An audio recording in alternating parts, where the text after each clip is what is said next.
Just taking it easy, laying in a hammock where it's nice and breezy, and sleeping off the night before. 'Cause when the sun goes down, we'll be back for more. When the sun goes down. Just after 2 o'clock, thank you for tuning into the Jason Gregor Show here on Sports 1440. Connor Halley, Declan Kruger, Liam Pease with you here from the EWEL Studios in West Edmonton Mall. The Jason Gregor Show is brought to you by PlayAlberta.ca, where you can use promo code Gregor50 and get a $50 free play with your deposit. Also tonight, Lotto Max, an estimated $20 million. Gregor always says that if you win, and maybe we motivated you to do so, throw us a party. Just a little one. I was over some drinks, some snacks. We'll call it even. If we win, we'll do a couple parties. Go get your Lotto Max up. PlayAlberta.ca. Make sure to use your game sense. Lots to get to on this show today. Of course, you can always reach us at the EWEL inbox, 1-833-401-1440. Score your power play partners at EWEL. Get all your electrical needs at ewel.ca with 24/7 ordering and shipping within Alberta and, of course, in here, the City of Champions, Edmonton. On the show today, we are going to talk some hockey. Of course, I think that's what we'll mainly focus on in this edition of the show. Greg Wyshynski is going to join us from ESPN, their senior NHL writer. I want to get his thoughts on a few things. Of course, the big trade over the weekend. What does that open up for the Colorado Avalanche? Could they be making some more moves? I want to get his thoughts on Evan Bouchard because I know that's been a polarizing topic on the station today. Also, Four Nation face-off.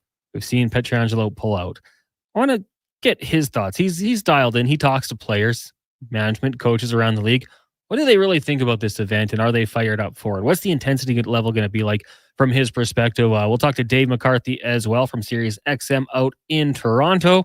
Maple Leafs practice outside yesterday. I don't know what the occasion was. Maybe we'll figure that one out.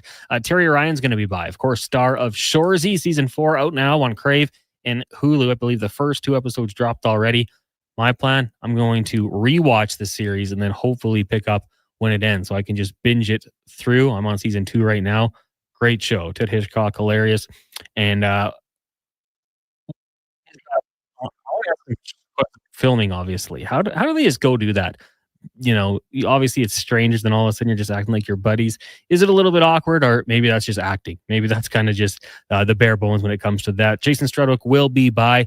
Of course, we'll talk about the Oilers' win last night, 4-2 victory, an empty netter. How about that? The Edmonton Oilers can hit empty netters. It just has to be Matthias Ekholm from his own end. He made it look easy. We've seen a little bit of struggle when it comes to the empty net goals for the Oilers, but last night they get the job done. If you had puck line, you got it because of Matthias Ekholm. Speck will be by, and then Derek Van Diest. DVD covers the NHL. So, of course, we're going to talk a little Vancouver Canucks, some Oilers, Flames, and Jets. The Winnipeg Jets, heck of a season, tied for top spot in the NHL right now with the Washington Capitals. The Edmonton Oilers just 4 points back. I'm going to talk about that in a second. But I also want to talk to DVD about the Dallas Cowboys and Brian Schottenheimer getting the hire there. We hear that there was no other meetings for him. The Cowboys were the only team that potentially wanted his services. And hey, they got it. He'll be leading the team into the future. 1-833-401-1440. Text already rolling in here. Ask Wyshynski about him saying Rantanen signing with the Oilers and how they'll make cap room. Was he the one who said that? I heard that on, what was it? The Cam and Strick podcast out of St. Louis. We talked about that on Fantasy Frenzy. Seems crazy. Is there a chance Landeskog is coming back soon? Not sure if that's why they needed the cap space, but you know what, Daryl? I haven't heard too many people mention that. We'll have to dive into that one and see what it is. I thought it could be potentially for another move. Kevin Weeks had the picture of the Pittsburgh Bridges, and everyone's thinking, oh my goodness, could Sidney Crosby join Nathan McKinnon? We'll have to wait and see exactly what that's going to mean, but it's interesting. It's fun when the NHL starts making these massive trades and moving people out. The Edmonton Oilers last night, though, big 4-2 win over the Seattle Kraken. Connor McDavid returning to the lineup, getting his 21st goal of the season. Matthias Janmark scoring. Corey Perry. You don't leave a 50-goal scorer from the blue line walking in like that. And then Matthias Ekholm getting the game-clinching empty net goal, as we mentioned. How about Calvin Pickard coming in? 26 saves, a .929 save percentage. Thought he was terrific, keeping the Oilers in it. Allows the first 2, shuts the door after that. Let your offensive players go out there and do their job, and they were able to do so. We had a lot of people talking about Evan Bouchard. A bit of a tough night for number 2. And then, obviously, we're magnified, right? When one iffy game happens, everyone kind of brings them up, and it becomes very polarizing. I think we kind of need to take a step back. It was one game, and I know this season there's been some blunders. There's been some questionable plays. Let's just kind of let's see where this goes. And Gregor's talked about it a few times, how this season where he didn't quite live up to the expectations. We saw that he can play very strong defensive hockey. We saw that in the Stanley Cup playoffs last year. It hasn't quite gone that way. Potentially it could lead to a lower number. We'll see exactly what happens. But for Evan Bouchard, yeah, just sometimes just quick plays, kind of bang, bang, turning the puck over. I think it's all correctable, which is a good thing. Still a young hockey player, room to grow. And the one thing I said when I was talking with the kids on the morning show today, Brandon and Donovan, it's just consistency for me. He's shown that he can play high level. He can play better defense. He's got the capabilities. He's just got to do that on a more consistent basis. But hey, we can really get into this as well. Northside Lou, did TR find his cat? Oh, I'm not sure exactly. We'll actually have to get into that one. The Rig, one iffy game, Connor. He hasn't been good for a couple weeks. Well, one iffy game last night. Yeah, I mean, and I wouldn't even say the last couple of weeks. I mean, it's been throughout the season we've seen him make some questionable plays. And, lack of effort on the back check. Those are things that don't even require any skill. You just got to, bust your tail and get back. I would say it's been throughout the season. But, when he is on his offensive game, he can kind of make up for it. Last night, obviously, no goals for him, no points, only one power play. That's kind of where he's been making his hay, but not on the season. No power play goals as of yet. But yep, Rig, I would agree. I think it's been a bit of a up and down season for Bouchard. Joe Daddy says, "Hey guys, are Pickard and Perry two of the best value contracts in the whole league?" I would say so. I mean, we talk about the Oilers goaltending duo as a whole. Very good when it comes to what you're getting, on the dollar. You're probably not going to beat it. I'd say the most efficient in the league. Corey Perry, it's interesting because a lot of people, when he signed his contract, thought, man, it would be nice if you get taken in for the league min $1 million. But, this year, he's been absolutely fantastic. Doing exactly what you ask of him, scoring goals, being that worm, living up to the nickname when he has to. I think he's been really good at that. John of St. Albert says, I have a question. Why do you think the Four Nation Faceoff is not selling well? And why do you think Connor McDavid will, or do you think he'll stick in it or drop out? No, I could see no reason that Connor McDavid would drop out of the event unless there was some sort of injury. And that's kind of my question has been this throughout the entirety of this. Since it was announced, the Olympics, you might gut it out for a chance to win an Olympic gold medal for your country. This is a made-up event. I mean, it's a money grab. It's an alternative to the All-Star game. It's not best on best because some of the best hockey nations aren't going to be there. So I don't know how loyal it is. I mean, the NHL probably needs McDavid to be there, even if he's not playing, getting out there and doing some sort of media availabilities, whatever it might be. But if he's healthy, no reason for him not to go. And I think, I don't know that it's not selling well. I haven't really dove into it because it's not in Edmonton. But I think once you get closer to the event, people might start to say, okay, I'll go. I'll throw a little more money out there. Lone Star Len texting, as a Cowboys fan, I really wanted Deion Sanders. I know there is almost literally no chance, but it would have been a spectacular season. So tired of the Cowboys' mediocre coaching carousel. Yeah, I mean, you had Garrett, who you promoted from within. Bill Parcells was a big name when you brought him in a couple of years ago. McCartney won a Super Bowl, so there might have been a little bit of an excitement there. But yeah, I mean, it hasn't really been the flashy thing. And that kind of since Stephen Jones took over. I don't know if you saw his press conference. I think it was earlier today. Everyone was getting an applause and they mentioned him and it was just silent. He's brought taken away some of that Cowboys flash. The draft picks have been a little bit more responsible, building the offensive line. Deion is a head coach in the NFL, Declan. I know you're big into college ball. You see him.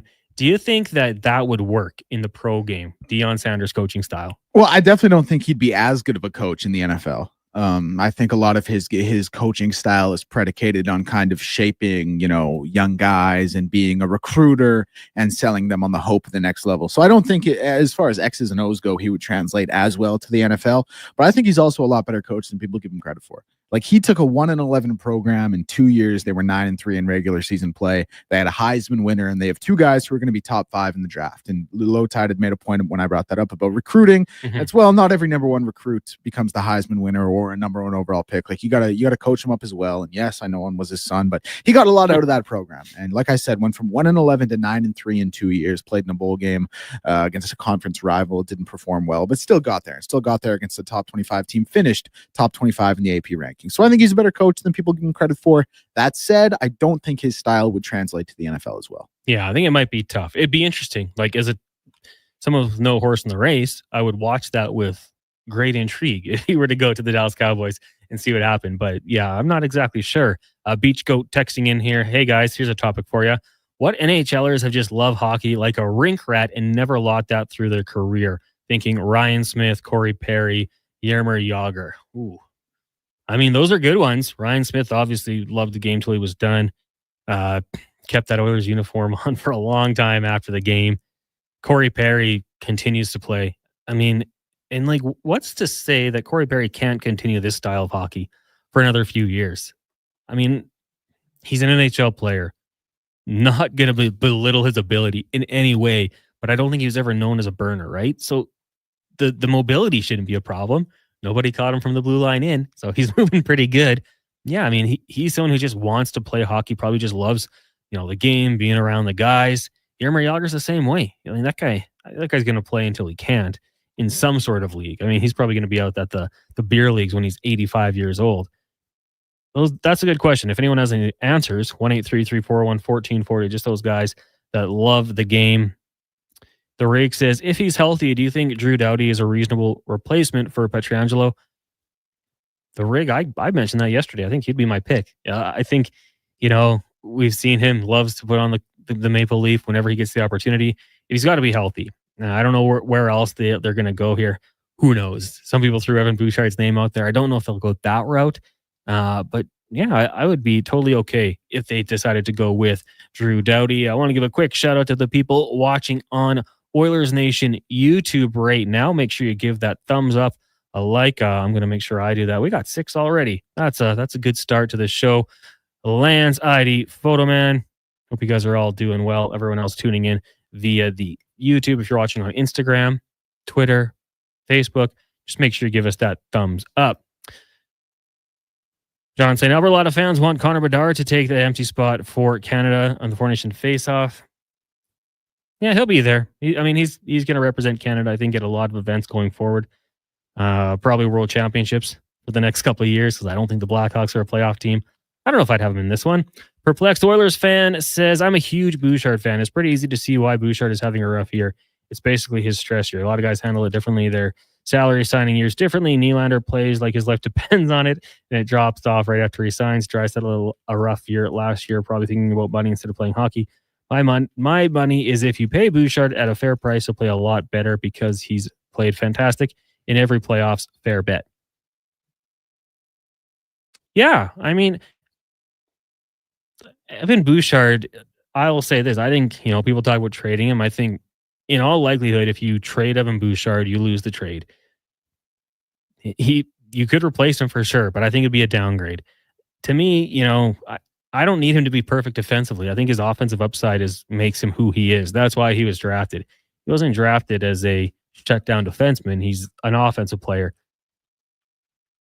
But you're a defenseman. That has to be your first priority, right? So for me, it's just eliminating certain things, taking dangerous outlet passes out of his own zone. And I don't mind if he misses a long pass every once in a while, resulting in an icing. That's going to happen. But turning it over right up the middle, I don't love that. I don't think there's any issue with occasionally going glass and out.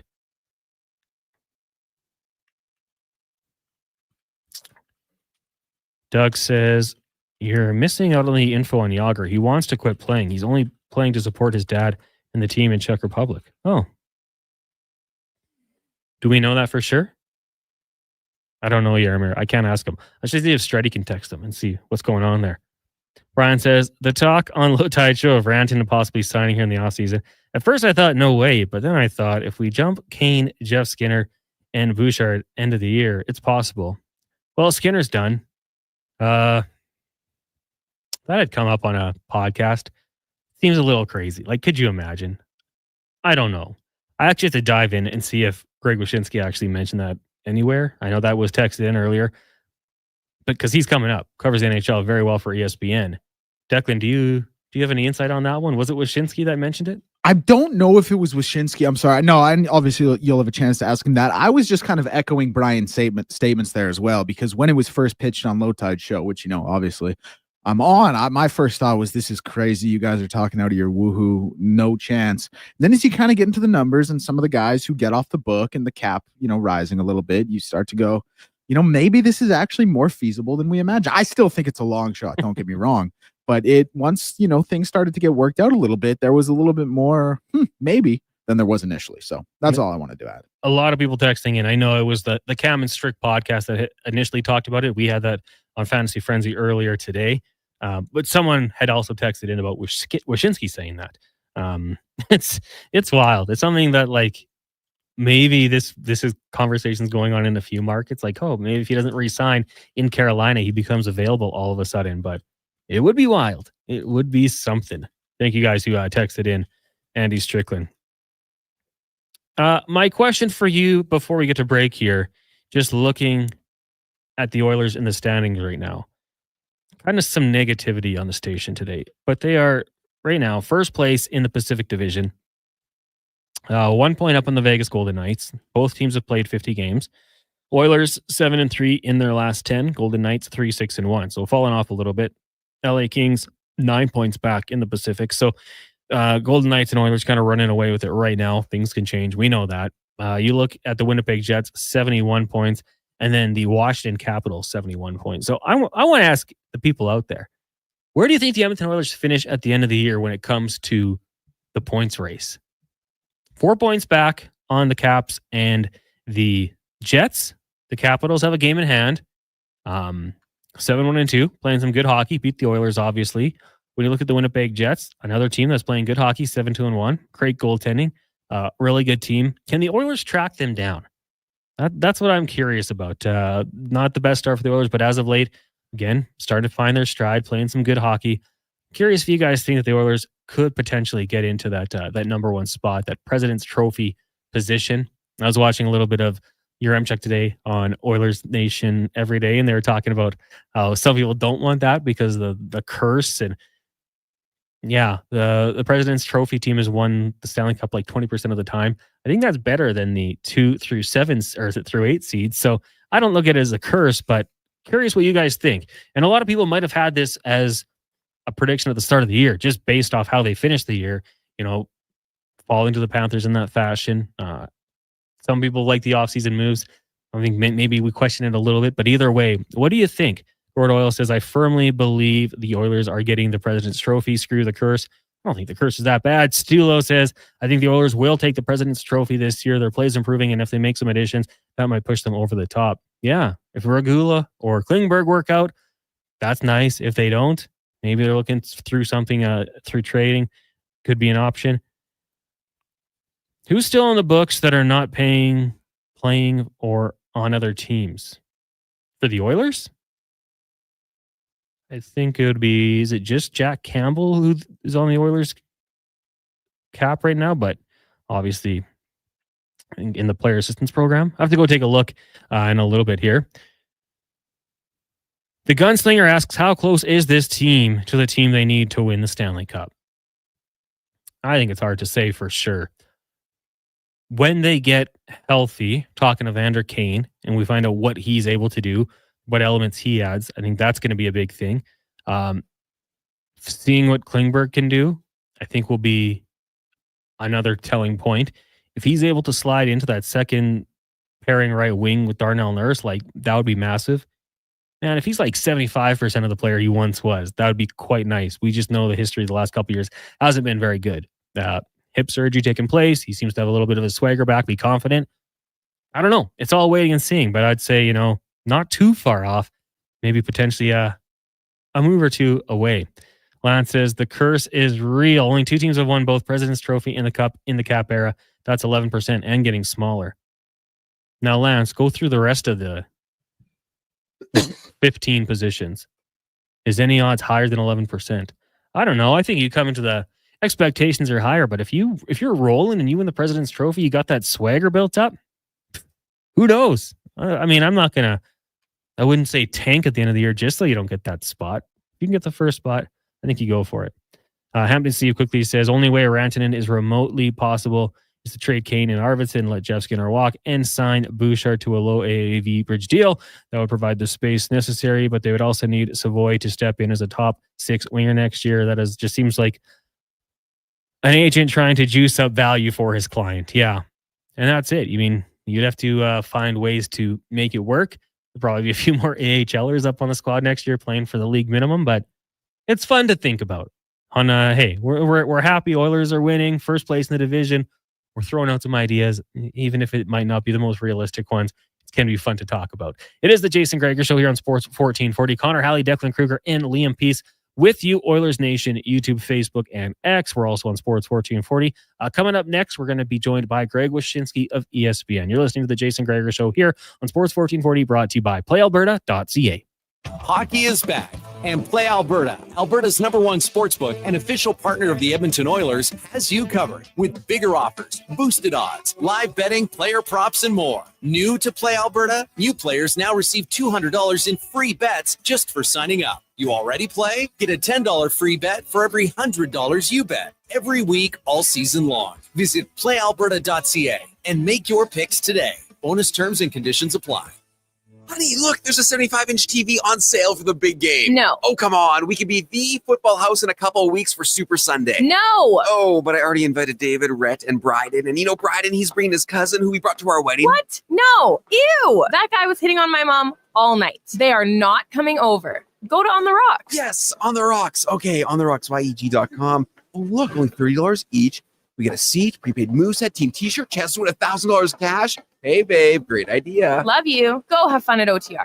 Just when the weather is raising your nosy, someone's got a new menu that's tasty and cozy. What? It's Booster Juice. Now you can warm up and chow down with a savory selection of grilled fresh favorites. Breakfast wraps, chicken wraps, grilled cheese, steak, and chicken paninis. Topped with melty cheese, creamy pesto, spicy chipotle, grilled fresh options made in-house, warm and delicious. Made daily with the finest ingredients. Cozy comfort food at Booster Juice. Download the Booster Rewards app today. Elevate your game with the Basketball Show, hosted by me, Paul Sir. Tune in Saturday mornings at 10 for expert insights, exclusive interviews, and the latest hoops action. It happens right here on Sports 1440. For years now, we've been warning Edmontonians on the hazards of our stormwater facilities. While they may appear to look like still ponds, there is moving water beneath the surface, which makes the ice dangerously...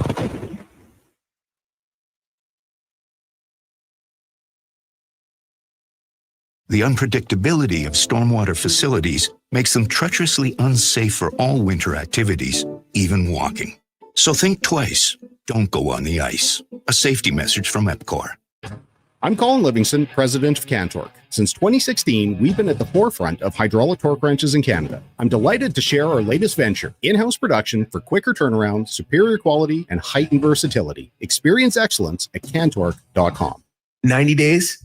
You're telling me I can buy a 2024 or 2025 Buick or GMC from Wolf GMC Buick and make no payments for 90 days? Whoa. And you're telling me there's more? It's the final days of GMC's employee pricing on remaining 2024 Sierra HDs and Yukons? Clearly now is the time to buy a new vehicle. I'm heading to Wolf GMC Buick, corner of 184th Street and Stony Plain Road. It's mere seconds east of the Anthony Henday. Wolf GMC Buick. We're making it easy. At Hughes, it's all about getting in and out quick and clean. No cash, no problem. With Hughes' new tap and wash system, all you need is your debit or credit card to get your vehicle sparkling clean. Find us at HughesCarWash.com. All right, Metal Supermarket's mailbag time again. Maggie from Mill Woods writes, I wanted metal shelving for my greenhouse. The old wood stuff was rotting. Metal Supermarkets help make it happen. And Bob from Beaumont asks, does size matter? Well, let's keep this PG, okay? But seriously, Bob, the size of your order doesn't matter. Big or small, they're here to help with metal cut to your exact measurements fast. The convenience store is for Southside, West End, metalsupermarkets.com. Looking at the Alberta weather forecast, wild, unpredictable, brutally tough. When the this weather year. It's gonna be turns tough, Titan Supply doesn't back down. Titan Supply has been protecting workers from conditions like this for 50 years. We stand tall with you against the elements with the industry's best rigging, hauling, and lifting products to get you home safe. Tire chains, wire rope, round slings, chain slings, and a whole lot more. Titan Supply in Edmonton, Grand Prairie, Red Deer, and Calgary. Online at titansupply.ca. Lift, dig, haul.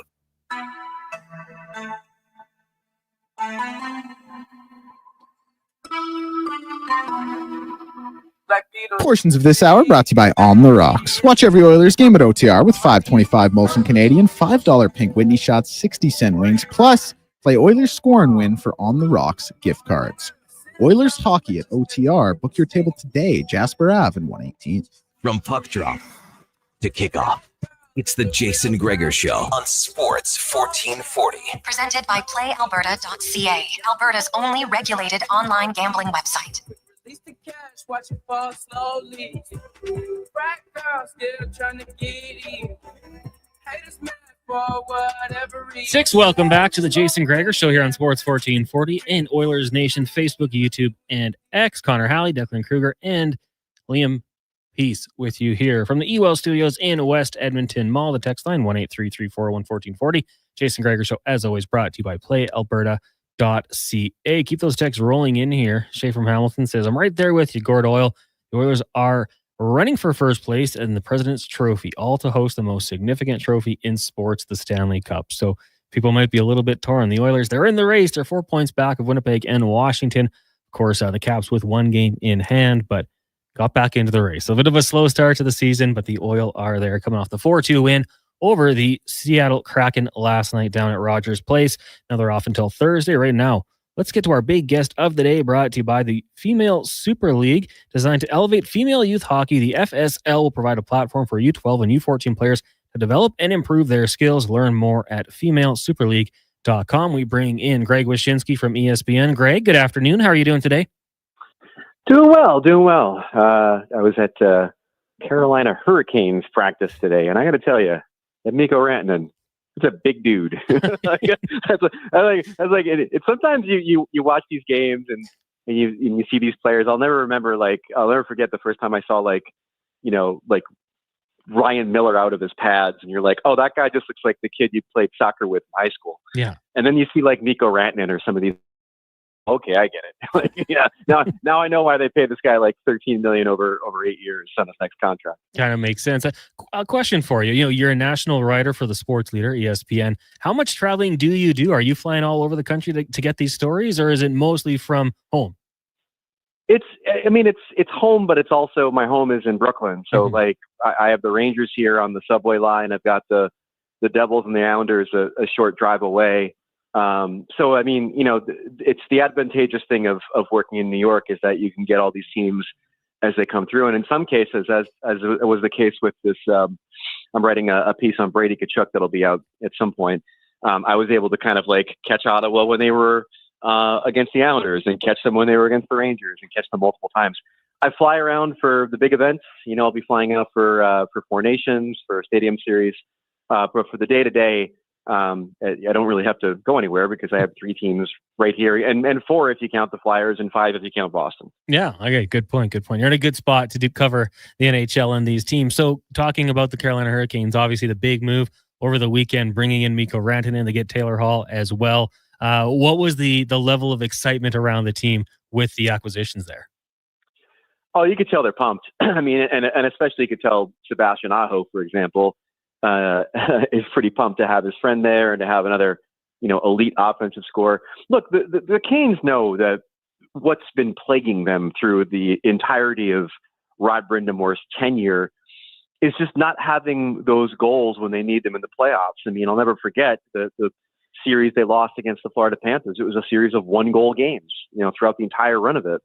And so if you have a Mikko Rantanen that might be able to, pop a goal in at a critical time in a playoff game, that can change your entire postseason. So, they tried to go get this with Gensel last year, and I think it worked to a certain extent.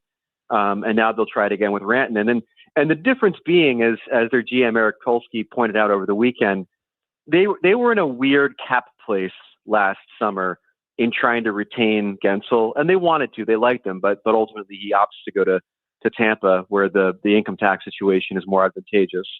But I think they feel like their cap situation this summer is in a better place, and they're going to go, I think, all in trying to retain Rantanen beyond this year. The only team that can offer him 8 years, and I'm, despite what everybody perceives about that team, I don't think the money is going to be an issue on this one. I do think Tom Dundon's going to open up the wallet to keep Rantanen. It's all going to come down to whether or not he wants to stay there. Now, I do have to ask you this. We're in Edmonton, and there was a little conversation on the Cam and Strick podcast today about Rantanen if he were to enter free agency, and the Oilers being an option. We're Oilers fans sending in texts how they can make the money work. Have you heard that? Is that all just rumors? Is there anything behind that comment today?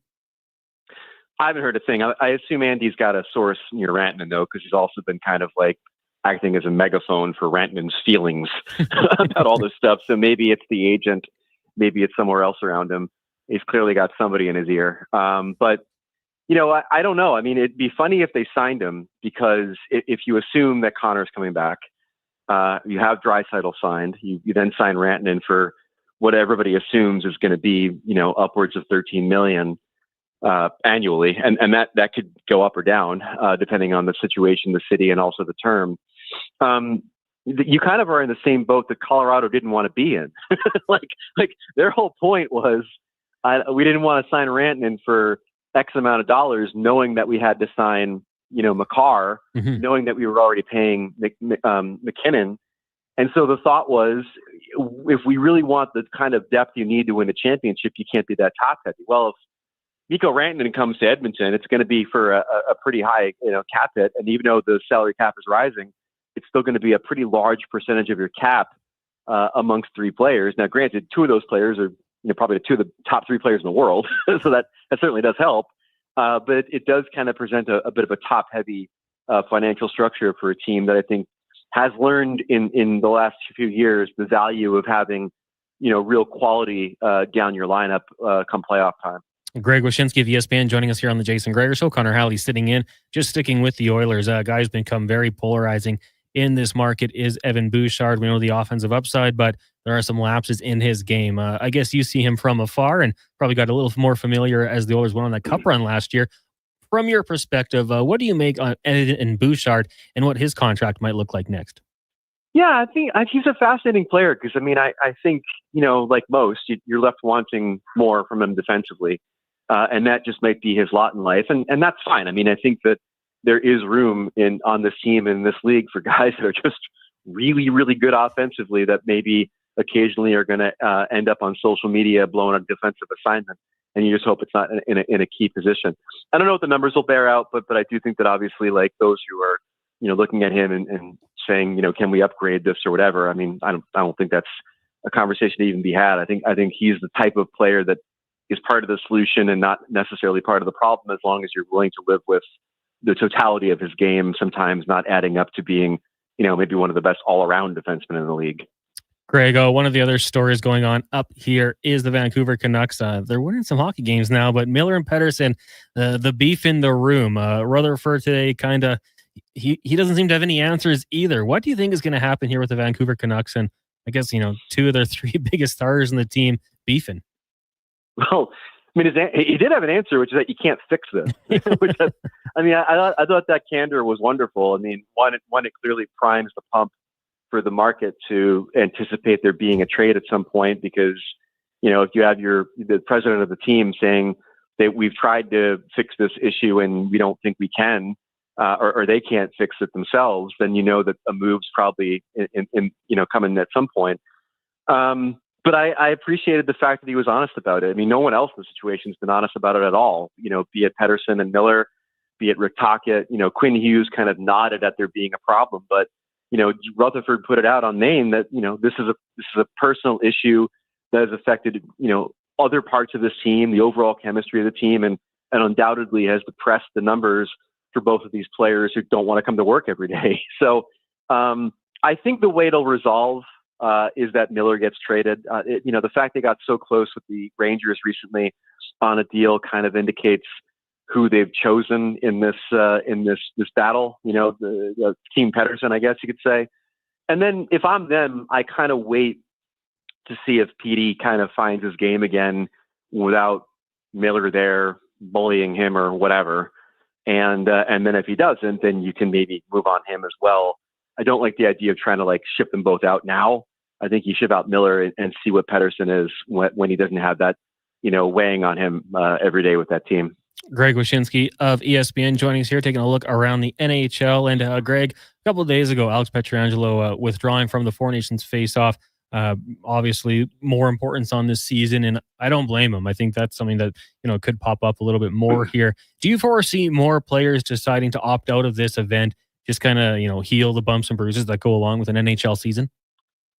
I do. I mean, we're obviously going to have some guys that aren't going to show up due to injury already, like Jacob Markstrom, for example. And if I'm Ottawa, I probably don't want Linus Ullmark playing in that tournament either, knowing how important he is for later in the season. Petro's case is an interesting one because, he clearly has had enough international success with Team Canada where he doesn't feel the necessity to play in what amounts to an invented exhibition tournament because we couldn't figure out how to get Russia into the World Cup.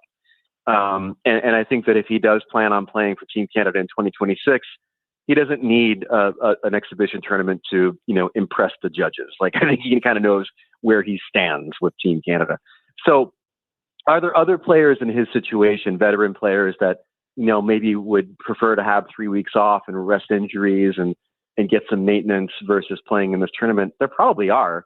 But I do think, though, as we get closer to this thing, we're going to see more players talking about the best on best nature of it and how long they've waited for that, and talking about the, USA, Canada, and Bell Center. Like, there are certainly virtues to this tournament. And I think in some cases there are players that need to play well in order to impress heading into 2026. I talked to Seth Jarvis a bunch today about, playing for Team Canada. That's a guy who didn't even think he'd make the roster.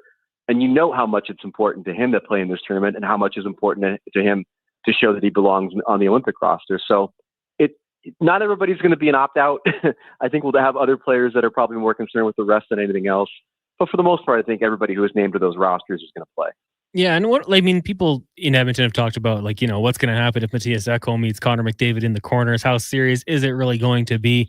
I guess on a scale of 1 to 10, how serious do you think the players are going to be when they get out there? Because, you can talk and say it's an exhibition event, but these are, alphas, competitive guys out there. Do you think there's a chance it does ramp up and get serious? I go back and forth in that. I think there's a Pavlovian response when an American player sees the maple leaf across the ice to play as hard as you can to beat Canada. And I'm sure the same goes for the Canadians.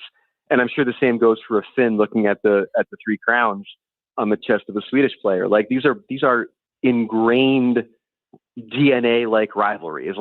There's no getting around that history with these nations. That being said, you are talking about a mid-season tournament where no one wants to get hurt.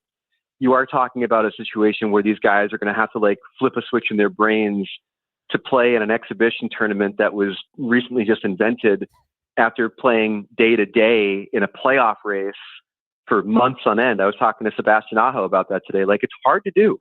None of these guys are thinking about Four Nations right now. They're thinking about their next game. Sebastian Aho is not losing sleep over playing Sweden. He's looking to play the Rangers tonight, and so I wonder what the ultimate mindset's going to be for these guys. And I do wonder ultimately what the quality of play is going to be, because it's replacing the All-Star game. I think it'll be better than the All-Star game, but I also don't think it'll necessarily reach the heights of the Olympics. I expect it might be better than the World Cup was, because it's going to be played in season versus in September, but we'll see how the quality is. I still hold out hope, but I don't know. A lot of these guys are not even thinking about this thing quite yet. Yeah, I feel like we're hockey sickos and we're all going to watch it, and even if it sucks, we'll just complain about it on Twitter.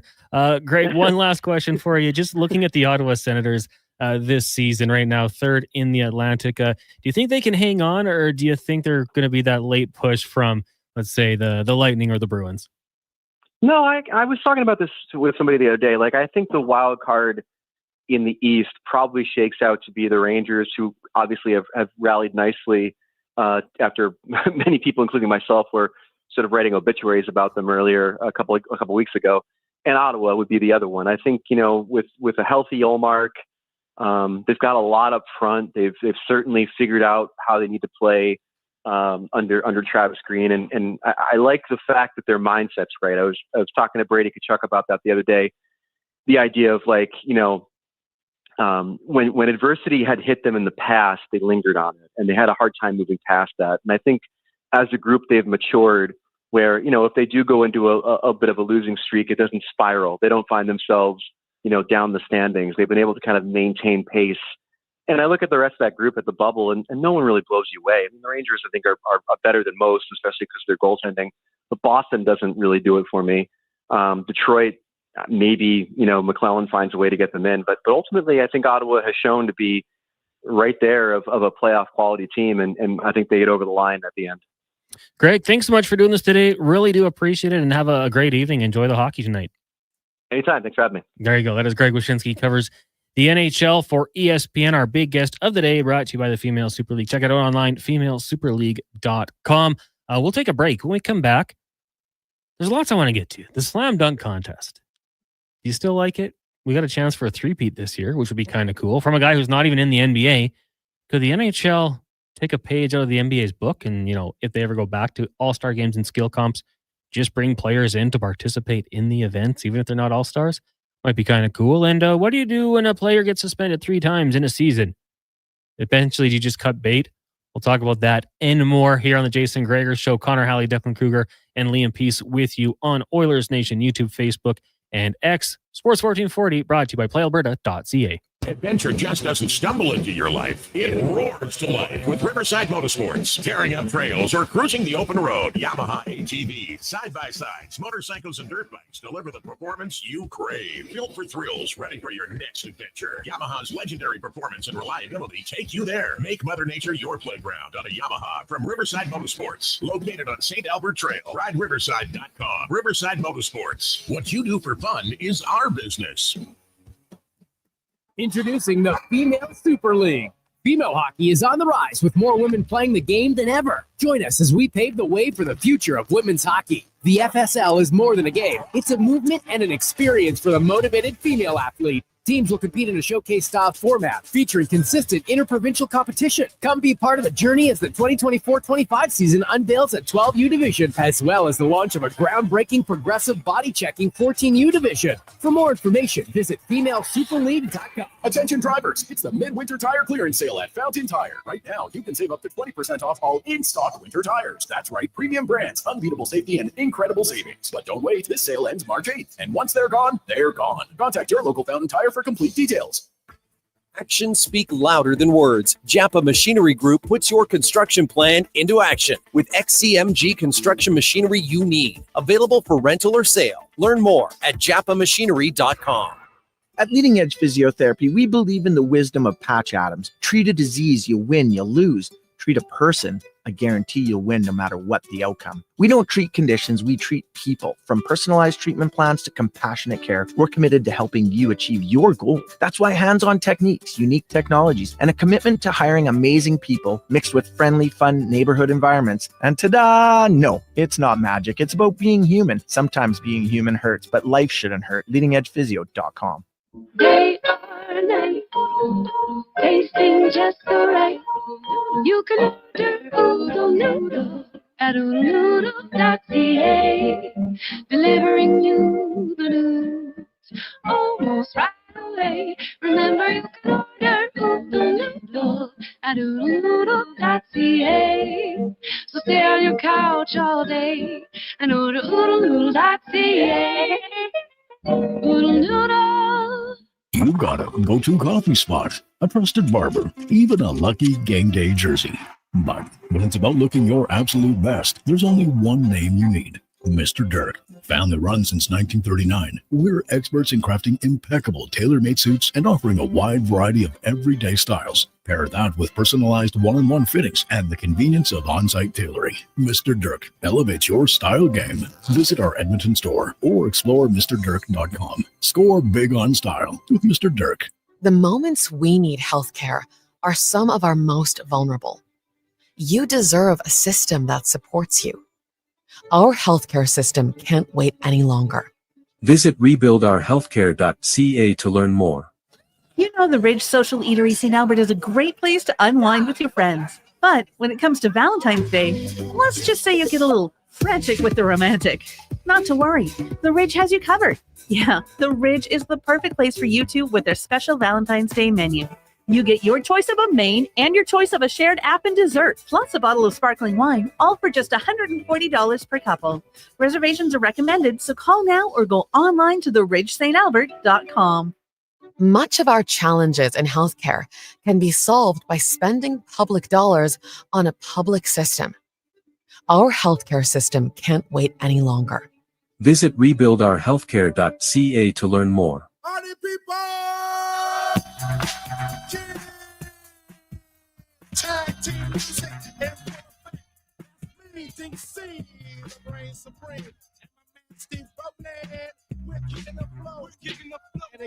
Portions of this hour brought to you by Cantork. We offer sale, rental, repair, and calibration of hydraulic, pneumatic, and battery-powered torque wrenches, stud tensioners, and flange maintenance equipment. Order today at cantork.com.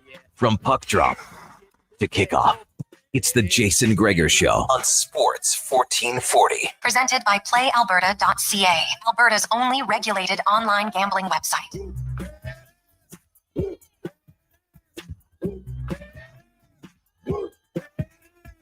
Upside down and inside out. I'm about to show all you folks what it's all about. Now it's time for Jason Gregor Show here on Sports 1440 at Oilers Nation, Facebook, YouTube, and X. Also streaming on Instagram. If you want to hop on, Sports 1440 is where you can find that. I don't really know what the like system is on that one, but you can do fire emojis in 100. So give us a couple of those if you're watching on IG. Connor Halley, Declan Kruger, Liam. So we're going to go. I kind of like the Peacemaker. We got the Peacemaker with us as well. Liam Peace keeping us online streaming. 1-833-401-1440. That is the eWell text line. Score with your power play partners at eWell. Get all your electrical needs at ewell.ca with 24/7 ordering and shipping in Edmonton and across Alberta. The Jason Gregor Show also brought to you by playalberta.ca. Lotto Max 20 mil tonight. You can go get it at playalberta.ca. Make sure to use your game sense. Text line, lots coming in here. Stulo, are you guys picking tracks from Strutty's personal playlist? That was fire emoji. No, it's Declan. Declan brings the heat when he picks out the tracks on the show. I was feeling it. That is a good one. Lone Star Lens, is it TJ Miller, Vancouver's Shoresy?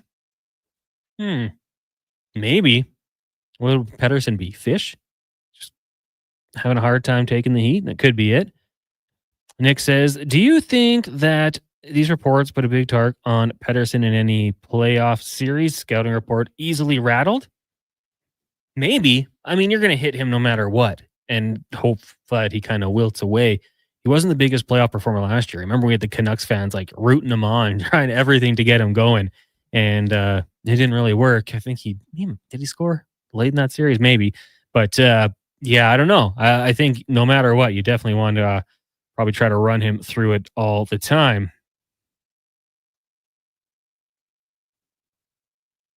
Northside Adam, you got the right text line. Keep those texts rolling in here. We'll get to them. We'll make sure we get to you. I want to get to the NBA report brought to you by Legacy Heating and Cooling, where the rates never change.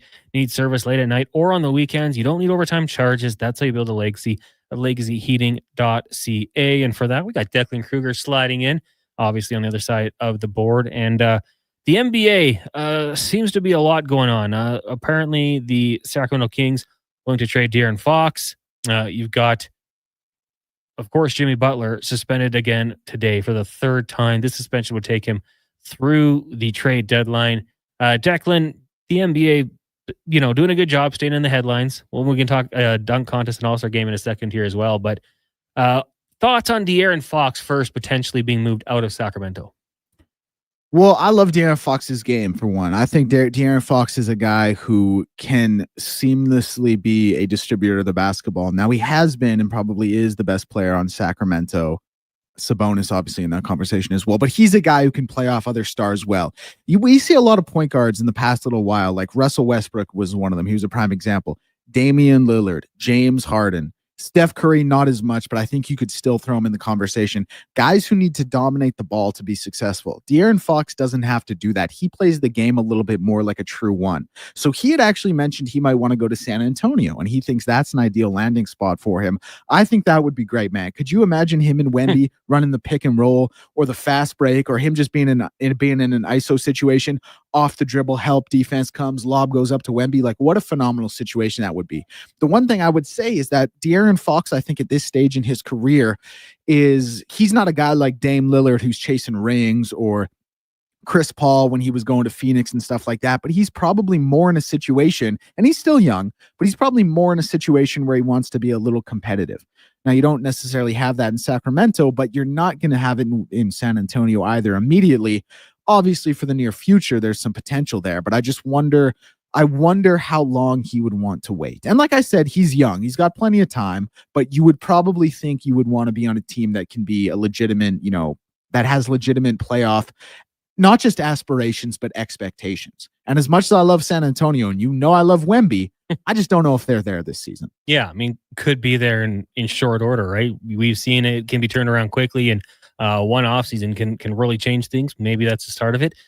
Another name to talk about, and it's crazy. Like the Miami Heat and Jimmy Butler, you've talked about it. His father passed away. He was essentially told, shut up and dribble. That immediately is going to rub you the wrong way. You got to have a little compassion, like especially in a sport, in life. Like if something goes wrong, then it's tough to deal, and sometimes that can really have an impact on you. He's been suspended 3 times, missed the team flight. This one now runs through the trade deadline, and this doesn't have to be basketball. This could be any sport. And I'd love to hear people's feedback at 1-833-401-1440. Like, at what point, even if it's, you taking a bit of a L in a trade, just making the move to get him out of your room, change the culture, and just end this, because it's drug on way too long. And I don't know, Declan, I've always thought of like the Miami Heat with Pat Riley to be kind of a good organization, but this whole situation kind of sours me on that. Well, I'll say this in regard to just, kind of quote, getting a trade done. The first thing I would say is that, Jimmy Butler is obviously going to have suitors, but it's going to be a contending team. A team that's a basement dweller or young, they're not going to mortgage their future for 35-year-old Jimmy Butler. Mm-hmm. So one, you're going to have to find a team that's in contention. What comes with that is a team in contention probably has some salary that has to be moved, and a lot that has to go back. So then Miami has a hesitancy to say, okay, if we're going into rebuild mode, we don't necessarily want to take all this salary on. So those are two things that I think definitely play into it. I think he'll end up on another team. Phoenix is the one that's obviously most commonly linked to him, and Bradley Beal making about $55 million this year with a no trade clause.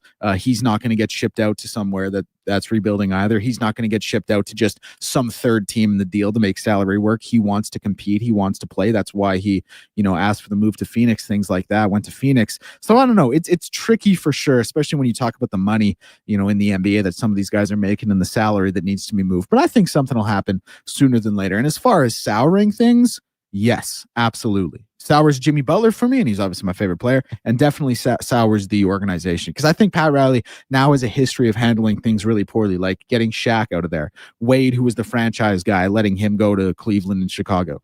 Jimmy now, who went to Pat Riley and said, I need help. And he makes the big moves of signing Josh Richardson and Thomas Bryant. Well, a team like Milwaukee goes out there and gets Dame, or while the Celtics go out there and get Kristaps Porzingis. So, Pat Riley has been unceremonious for sure in the last little while, and Jimmy has always been tough in the locker room. And I've always kind of known that, and it's always been a bit of a black mark on him, if you will. But I think it's kind of, just something that comes with the territory a touch. Not saying it's great, but it comes with the territory a touch. I mean, there's no denying how great he is. He's gotten 2 separate Heat teams to the NBA Finals. You'd think that guy comes to you and says, hey, we need some help. We need secondary scoring out here, and you don't really do it. Seems like a missed opportunity. Man, Damian Lillard's agents told other teams, don't trade for Dame because he's not going to re-sign. He's just going to go to Miami. Yeah. Damian Lillard came out and said, I only want to play in Miami. And Pat Riley still couldn't figure out a way to get it done. So, I mean, washed.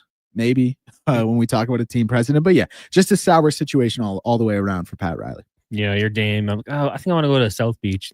No, you're going to Milwaukee, actually. NBA Cup champ, though. Yeah, in Milwaukee. And people will remember that forever. I'm going to be honest, Connor. I really do think this new era of players, that NBA Cup is going to mean something. I know it sounds really silly, but I honestly think I think it's going to mean something to these young guys now in like 10, 15 years. Yeah, I'm with you. Well, hey, and the more they do it, the more prestigious it gets. Right now, we kind of laugh at it, but hey, I think it's going to matter a little bit more. And you saw like some of the old dogs playing hard the past couple of years. Like 2 years ago, LeBron was playing hard. This year, Giannis was playing hard. SGA was playing hard. Like the guys are trying for it. I'm serious. At the end of the day, it's going to go on the resume. And yeah, I'm with you. I think it'll slowly get a little more prestige around it. Also, I want to talk about the NBA dunk contest. It is set the marquee event of NBA All-Star Weekend, and I love what they do. Like I said this going back like 3 years. Probably more. Like Trevor Zegras, when the NHL does their shootout challenge, he should be there every year. Doesn't matter if he's an all-star or not. Keep the all-star game for the guys who deserve to be there, and then bring in players to participate. Like if you got a guy on your team who just rips the puck, I don't even know, 111 miles per hour, NHL's got to bring him. The NBA gets that. Like they have guys come in specifically for the 3-point contest that aren't all-stars. They bring in guys who are going to be participating in the dunk contest who aren't all-stars. Mac McClung doesn't play in the NBA. He's in the G League, but he's won it 2 years in a row. You got to bring him back. So is it Stephon Castle, Matas Buzelis, and Andre Jackson Jr.?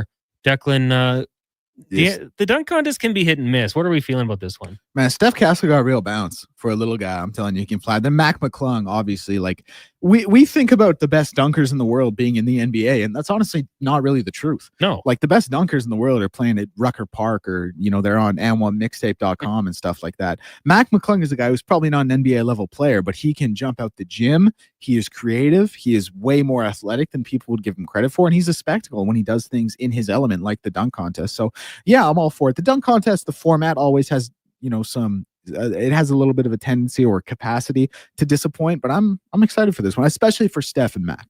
The little guys, I think, get a little more hype because it just looks better. McClung 6'2", Nate Robinson won 3, didn't do it consecutively. So now McClung has a chance to go 3 straight. I mean, I love the golden era of the dunk contest. Like, I will tell you this, Declan, it was my birthday. It was February 12th, 2000 something. The year Vince Carter won it. I think 2000. 2000. Put his arm in the rim, under the leg. Like, that's when I became a basketball fan. I made a Vince Carter website. Did you really? In grade 8 computers. No way. On GeoCities. Yeah. Like I was all in on basketball after that point. Loved it. Like, that was great. And then it felt like there was a bit of a lull. But then All-Star Weekend in Toronto 2015, maybe? Couldn't have been that long ago. Could it? When like Aaron Gordon was in it, and Aaron Gordon, Zach LaVine, that was 2016. 2016. Like, it best was dunk contest ever. Unbelievable. Like, you have to watch it just in case we get one of those nights. So yeah, I am looking forward to it. It's something that I like to just throw on the background, tune in, and hope for the magic to happen. Let us know, though. 1-833-401-1440. Your thoughts on the old dunk contest. Are you a fan, or is it getting a little old? Connor, if I may, one last thing before the segment wraps up. I hope when you clicked onto the homepage of that Vince Carter website, the first thing you got was audio of Kenny Smith saying, "It's over. It's over, ladies and gentlemen." You know what? I had like his bio, and we found out we could add music. I had another one, Bites the Dust, like an instrumental from Queen playing. It goes way back. It was not the best website, but yeah, maybe one of the first. It was yours, though. Maybe one of the first Vince Carter fan pages. Let's take a break. When we come back, TR is going to join us. We'll talk a little bit about Shoresy Season 4, some Oilers, some NHL, and more. We're also going to get to Dave McCarthy and hear another edition of Ryan's Rant. But first, let's get to a Sports 1440 update with Declan Kruger, brought to you by Legacy Heating and Cooling. They're hiring HVAC installers and plumbers, starting bonuses to the right candidates, strong benefits, and RRSP matching plus tuition reimbursement. Apply today at legacyheating.ca. This is the Sports 1440 update. And for your Sports 1440 update, 8 games tonight in the NHL, 4 games kicking off the action at 5 o'clock. Boston and Buffalo, Winnipeg and Montreal, Chicago and Tampa, and Carolina in New York taking on the Rangers. In the NBA, we have 4 games on the schedule today. 2 games kicking off the action at 5:30. The Lakers in Philly to take on the 76ers. That's one of the nationally televised games. The other game kicking off the action, Houston and Atlanta, and the late game, also nationally televised, between Milwaukee and Portland at 8.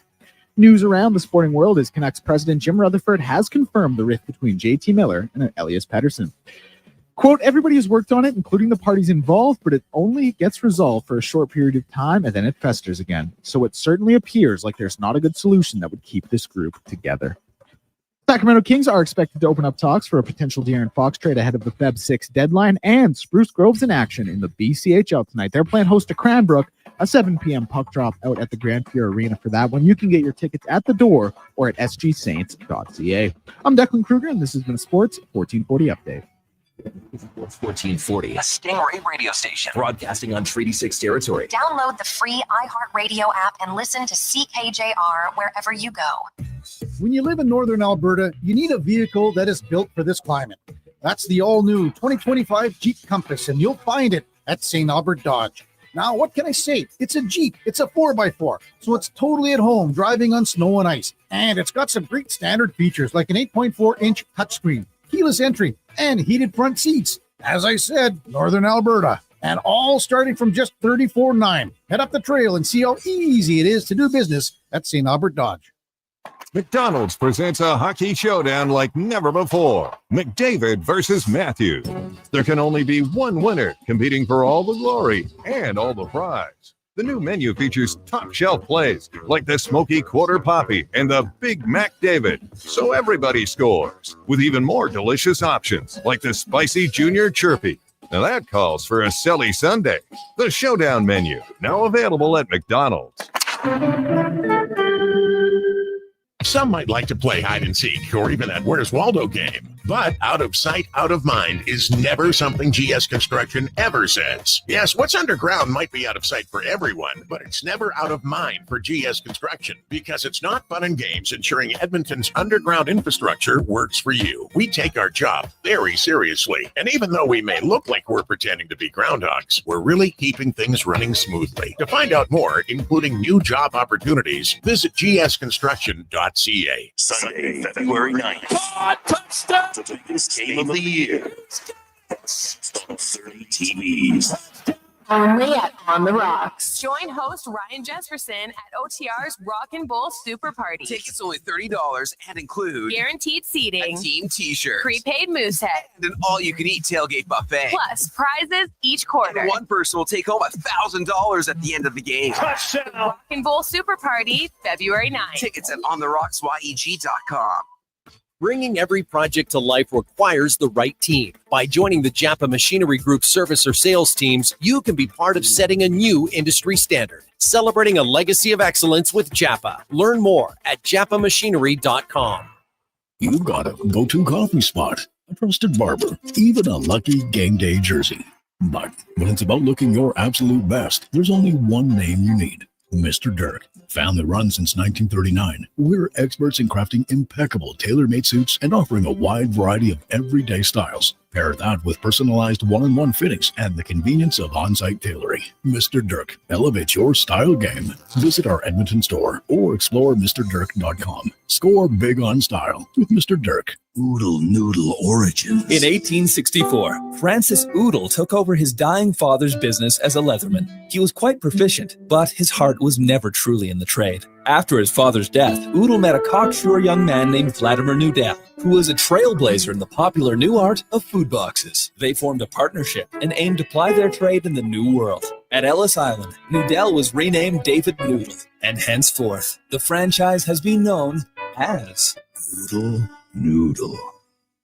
I'm Rick Showers from Noble RV, and I'd like to thank all the people who buy new RVs. Buying your RV new is the most generous thing you can do to help your fellow man. Every year, thousands of people just like you go to the RV show or walk into a new RV store, pay full price, take great care of it like you always do, and then eventually sell it to us. And of course, we pay you market value for your used RV. But that's tens of thousands less than you paid for it. That's right, Bob. Could be half of what you paid for it when it was new. and it's still in great shape. So who gets the benefit of that reduced value? Our customers, that's who. Noble customers never pay full price for an RV because we only buy used. Right again, Bob. So we'll enjoy the same RV you have now, only we pay like half as much. And it's only possible because you generously decided to pay that higher price when you bought it. So thanks again to all the new RV buyers, and we'll see you in a few years. And that's Noble. NobleRV.ca.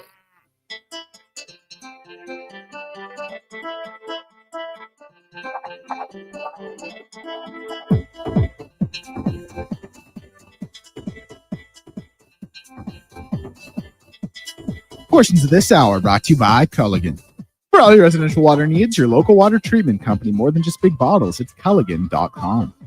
From puck drop to kickoff, it's the Jason Gregor Show on Sports 1440. Presented by PlayAlberta.ca, Alberta's only regulated online gambling website.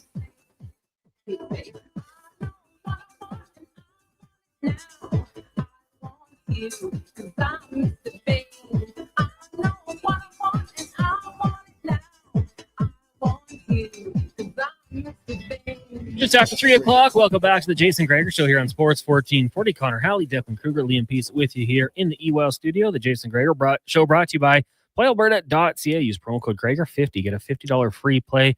Also, tonight is Lotto Max, an estimated $20 million. You can get your tickets at PlayAlberta.ca. Use your game sense. Go to GameSenseAB.ca and stay within your limits. So we now bring in former NHLer, star of Shoresy, Season 4, out last week, episode by episode.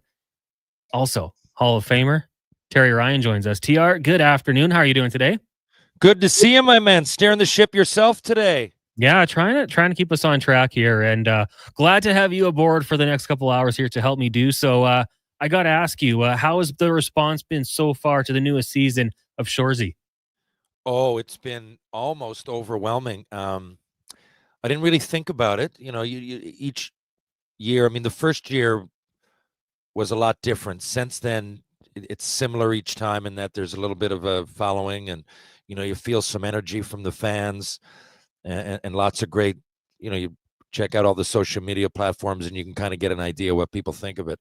But this year we had the cameos right off the bat from Doug Gilmour, Marty McSorley, and Sean Avery, and those are picking up a lot of traction. So, and the show, you know, as the story of Shoresy evolves, you know, there is a heartbeat there of a real kind of a dramatic story, and I think people that are seeing it for the first time are surprised by that. At least a lot of people I know. I don't, you know, I assume that, you know, a lot of the population doesn't watch. I mean, I don't expect all my friends to, but I got a lot of friends that started watching and saying, oh, what, there's way more of a heart to this than I thought.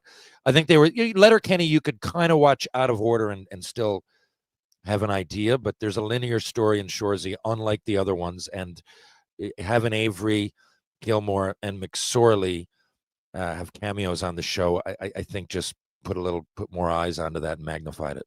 Yeah, I mean, I'll be totally honest with you. I haven't started yet because I'm rewatching. I'm on to season 2, but I love it. I think, you know, people see the clips and Shoresy going back and forth with the kids when he's reffing is hilarious, but there is more of a story to it. The music's great. Like it's a must watch for those of you who haven't got there. And I'm going to try to time it out perfectly. So by the time I finish season 3, you know, I know how it ends. So I'm kind of waiting to see what happens next, but can time that out so I can binge season 4 in its entirety.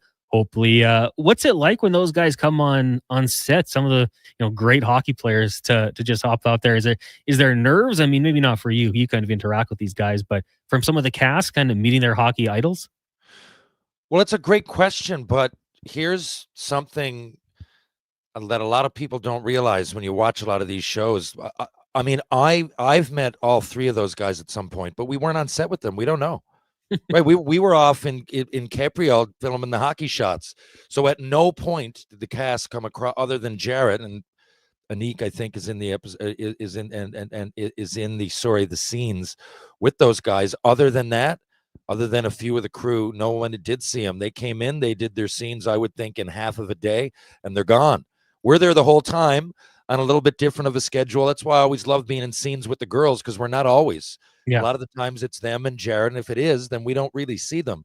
Now, we happen to be in the same hotel as some guests here and there, but those guys were in and out, and so we didn't really see them much. Now, beyond that, of course, you asked about meeting our idols. Now, as a result of the show, we went played 5 exhibition games against, well, what are they going to be? Of course, they're exhibition. Fundraising, charity, alumni games against some NHL teams, and that's really the avenue. And then a lot of them, at this point have watched the show. So we'll get approached sometimes if we're at, say, an NHL game or something, but by people that we look up to. So that's always, and I kind of lived the dream for a little bit. Some of the guys didn't, but they play hockey and played pro or junior A or whatever. And yeah, it's always, it's electric is what it is. We often go out for a coffee or a beer or a sandwich or whatever and, talk about how unrealistic and surreal this all really is as compared to just a few years ago. Yeah, hey, I'll say it. I think it's got some legs. I think it could keep on going here because there's lots of avenues the storyline could go down. And season 5's already been confirmed, right? You guys shooting, I assume when? Yeah, we'll be shooting roughly March and April. I don't know the exact dates, but it's within 2 or 3 days. I'm actually going to be speaking in Bonnieville. I'm doing a live Q&A sort of thing at a banquet where we're going to raise some money for the junior team. That'll be on February 28th, and I'm going to go straight to Sudbury from there. So whether it's the 2nd or the 5th or whatever. Now, that's like a second home to me now. I go there. A lot of the guys and girls go in and out. Me and Dolo, Andrew, we tend to stay there. And without exception, I stay there. I leave. It's just a lot of trouble for me to come all the way back to Newfoundland for a day or two. Mm-hmm. We're, like I said, we're not in every scene, but we're pretty much used every day. There are exceptions, but sometimes depending on what the scene calls for, takes a few days just to kind of get through a little chapter or two. So, and then there's promos, and then there's, stunts. We have to rehearse for those. Anything you see on the ice that's happening is considered a stunt. And we got the Skeen brothers, and we got Cam Fergus. We got some great people helping us out there. So who all played hockey themselves, but it does require some preparation. Oddly enough, it requires the on-ice stuff, of which there's not a lot of in season 4, but it's going to be right back to the same levels it was at preseason for 5, I believe. I don't know the plot, but I know I got to take my hockey gear. So even though Jarrett wants it to look authentic and everybody else involved, and I totally agree. So everything is not exactly rehearsed, but we got to go out and, for safety reasons, know what's happening. If a scene requires a couple of hits, maybe a cycle, and then, he'll often say, okay, in the end of this, Dolo, you're going to snipe here, right? We're going to go in, we're going to do some sort of a cycle. Terry, you're going to lose your man in front for a little bit. It's going to leave Dolo.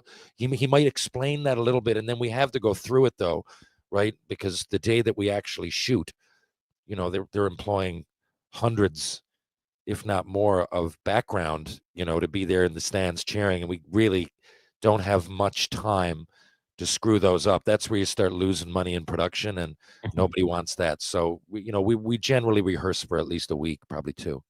I'm looking forward to getting into season 4 on Crave and Hulu. TR, let's talk a little bit about the Edmonton Oilers. They pick up the win last night over the Seattle Kraken. Matthias Ekholm, they finally get an empty net goal. Connor McDavid in his return, looking pretty dynamic, getting on the score sheet, his 21st of the season. But today, I came into our building and people were fired up on the topic of Evan Bouchard, another game where maybe he wasn't at his best and get to showcase the offensive flair. What are your thoughts on Evan Bouchard and what we've seen from him this season? I think people are overreacting, as they often do in Canadian markets. Some Canadian markets. I think he's ultra talented. People are calling for him to get traded, or I don't believe any of that. I think he's an absolute weapon of a D. As far as defensively, I think you knew this going in when you drafted him. It's going to be a work in progress. I think he's still pretty young. The problem is his mistakes are so glaring, and I really don't know the turnovers. Yeah, I know he had 4 or 5 yesterday just watching the game, but that's not always the case. And he makes a lot of brilliant plays. There's a couple times, maybe 2 or 3 months ago, maybe less, there was a highlight or two that, he's not back checking full on. He's not trying his hardest, and those things bite you. There's one with William Nylander a few years ago, and he jumped out of the way of a hit, and it just keeps going. It's a meme. It just keeps going. It has never-ending life on the internet, and things like that are what bites Bouchard. It's one thing to give the puck away, but it's another thing to just for the optics to look so bad that your own fan base is turning on you, and I think that happens sometimes. But if you just analytically, which no one likes to say, the traditionalists don't like to say, and even me sometimes. But for that reason, I have to try to look at it objectively as someone who comes on and speaks on the game. I should know what I'm talking about. I often remind myself. And when I look at it objectively, I think there's way, way more upside than there is downside. And every team in the league wants a right-handed D that's even half capable. And he's out there doing things that are magical sometimes offensively. All the stuff, the turnovers, the not getting back hard, not great to see, but it's correctable. And he's on a team with a lot of leaders. And when you look at a guy like Corey Perry, who's still out there being effective, using the tools given, he's like a pitcher who's a Jamie Moyer that goes into their late 40s and, figures out how to throw a knuckleball or a spitball and back in the day or whatever. Perry adjusts because of his passion for the game is so dynamic, and I think a guy like Bouchard can only learn from players like that, and Drysdale and McDavid, of course. And you might say, Terry, wouldn't he have learned by now? Yeah, but it's a work in progress. He did learn a little by now, because at first it was way more the other way. But I think there's way more upside than downside, and people need to relax a little bit. Yeah, and I mean, he's still 25 years old, young hockey player, lots of time left to learn. And that's what I think too. Like, we've seen the upside. We've seen he can play that style of hockey in the playoffs when it matters the most. He's been very good. To me, it's just a matter of finding that consistency. And once he gets that, I mean, I think we got a player here, but to let him walk, and a lot of people kind of maybe undervaluing what he brings to this team. I think you just got to let it play out a little bit longer. The contract negotiations, that's going to be an interesting topic as the season progresses here. And I'm sure we'll get into it during the offseason as well. TR, you mentioned Corey Perry there. And, when he signed in the offseason, there were a few people that said, maybe you'd like to have it at a little bit of a lower cap number. But he's been so good for the Oilers this season in his role, scoring some big goals. He's been able to be the agitator. He put on a masterclass last Thursday against the Vancouver Canucks. What can you say about what he's been able to do and just not slowing down at his age? I think that it says a lot about his hockey IQ and his ability to lead, and also his modesty as a player and his humility. Like a lot of players, if I'm not mistaken, Corey Perry was the Hart Trophy winner one year. Yeah, that have been that dynamic offensively, don't need to keep playing. He's not improving his points per game by keeping playing. He's been to the Stanley Cup Finals. He has a Stanley Cup. He loves the game, and part of that love, whether it's subconsciously or not with him, is being around the guys and being a good leader and helping to contribute.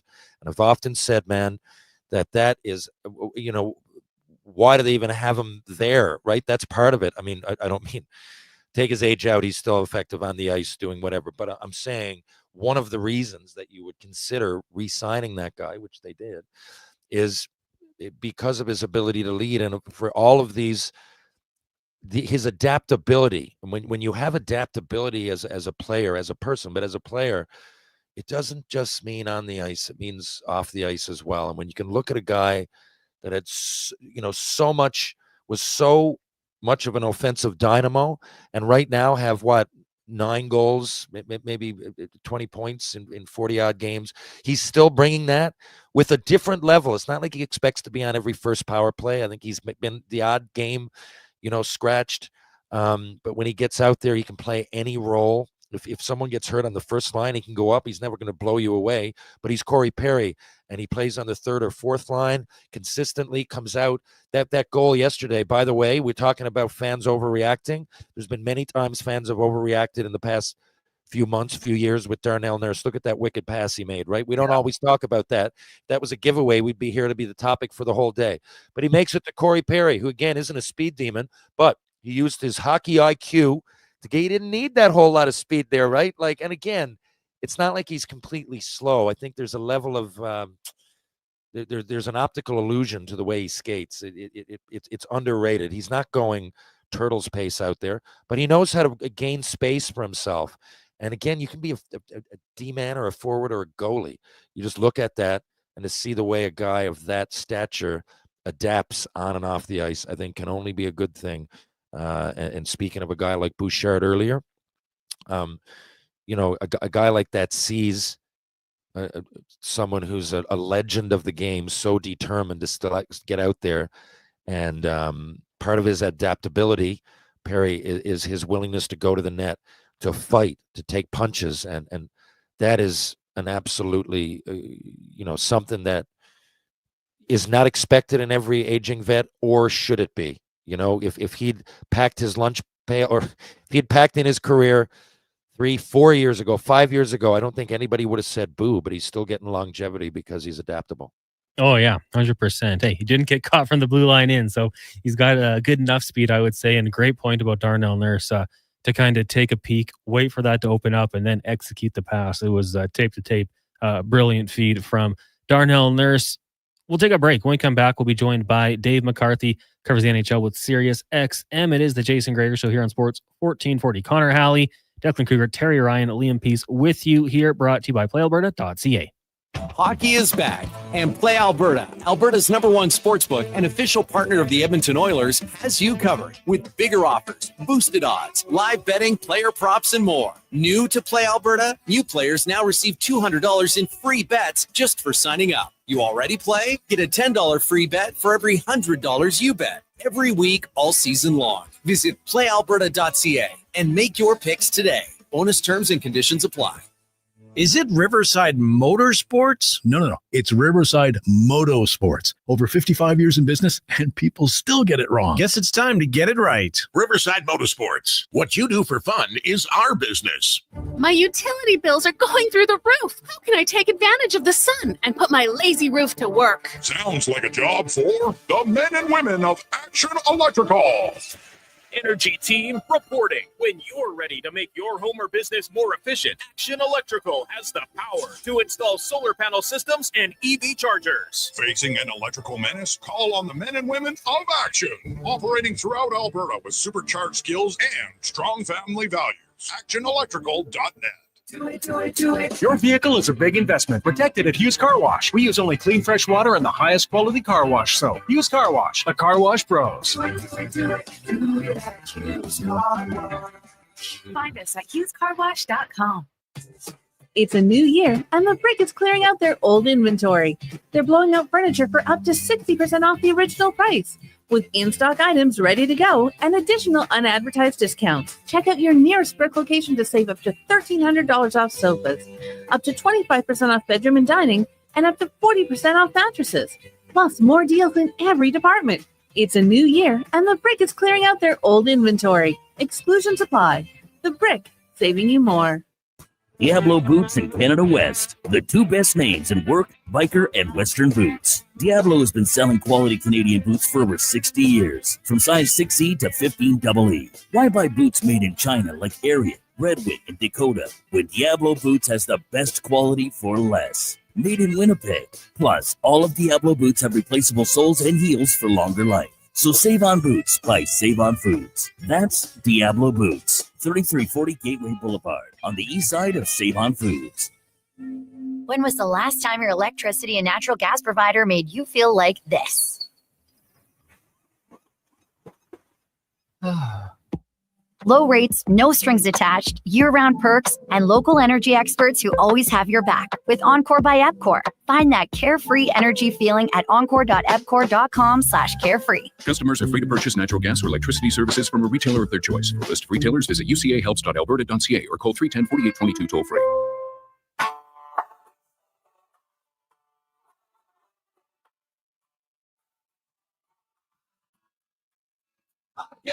Portions of this hour brought to you by Leading Edge Physio. The team in Old Strathcona have special training dedicated to reducing the impact of cancer care before, during, and after your diagnosis. From lymphedema to the management of fatigue and side effects of chemotherapy and radiation, they can help. Learn more at leadingedgephysio.com. From puck drop to kickoff, it's the Jason Gregor Show on Sports 1440. Presented by PlayAlberta.ca, Alberta's only regulated online gambling website.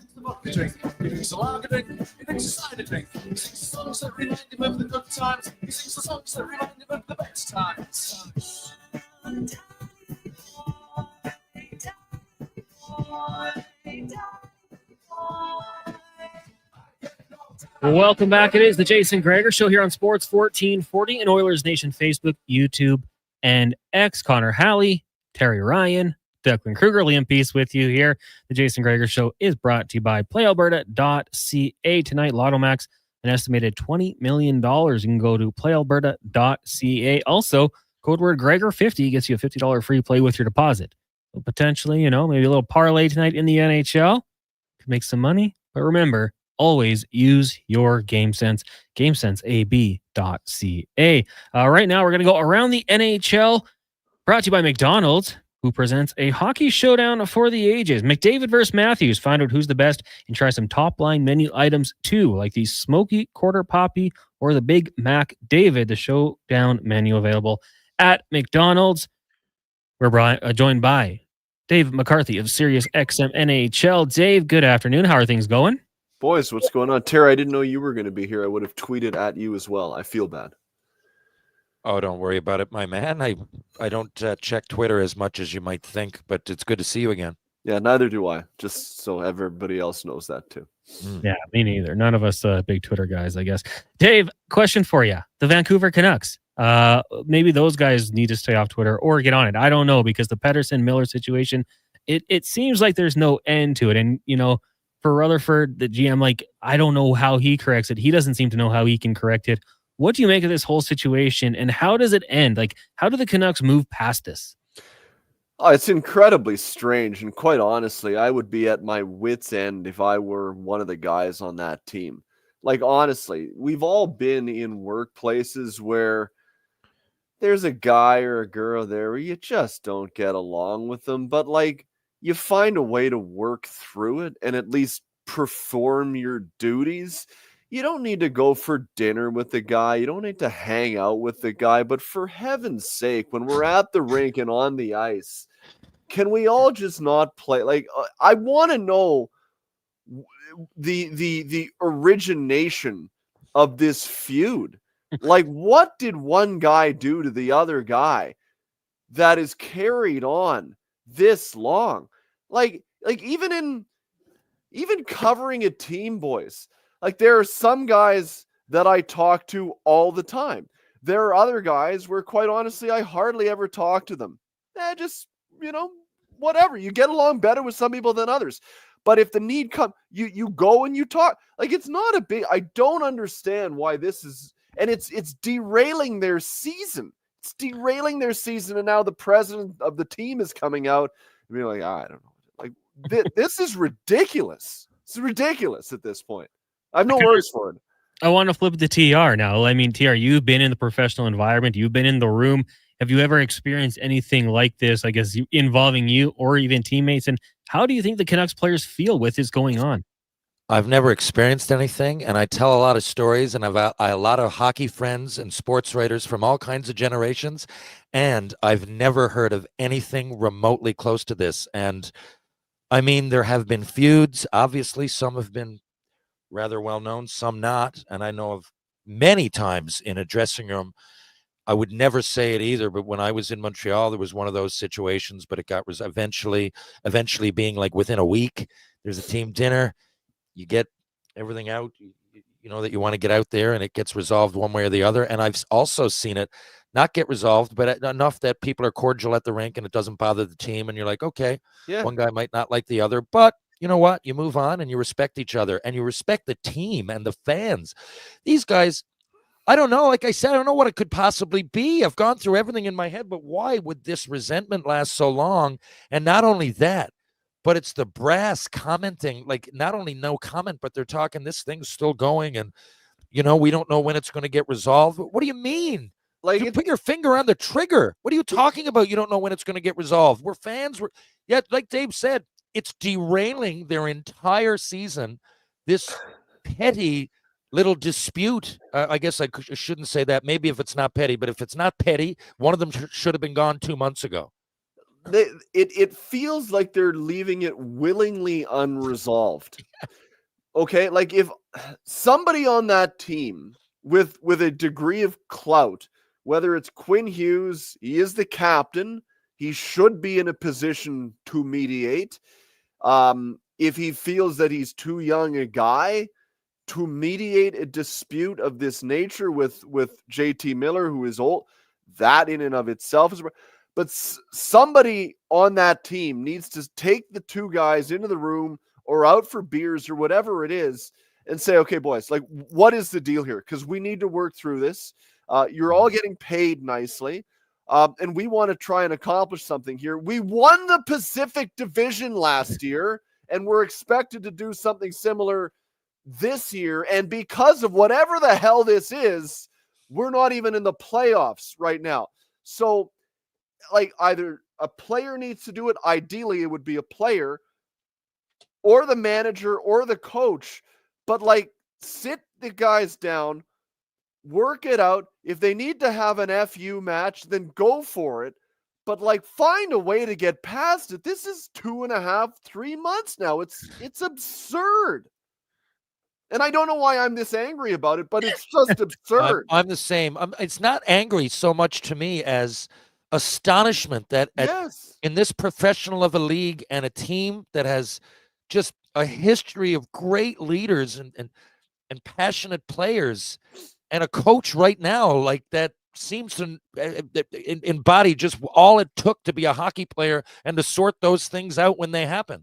It just seems so unlikely and weird that it's ongoing. I think is it's astonishment more than it is anger with me. Rick Tocchet doesn't seem like a guy that would have any compunction against pulling both guys into the room and be like, hey, what the hell is going on here?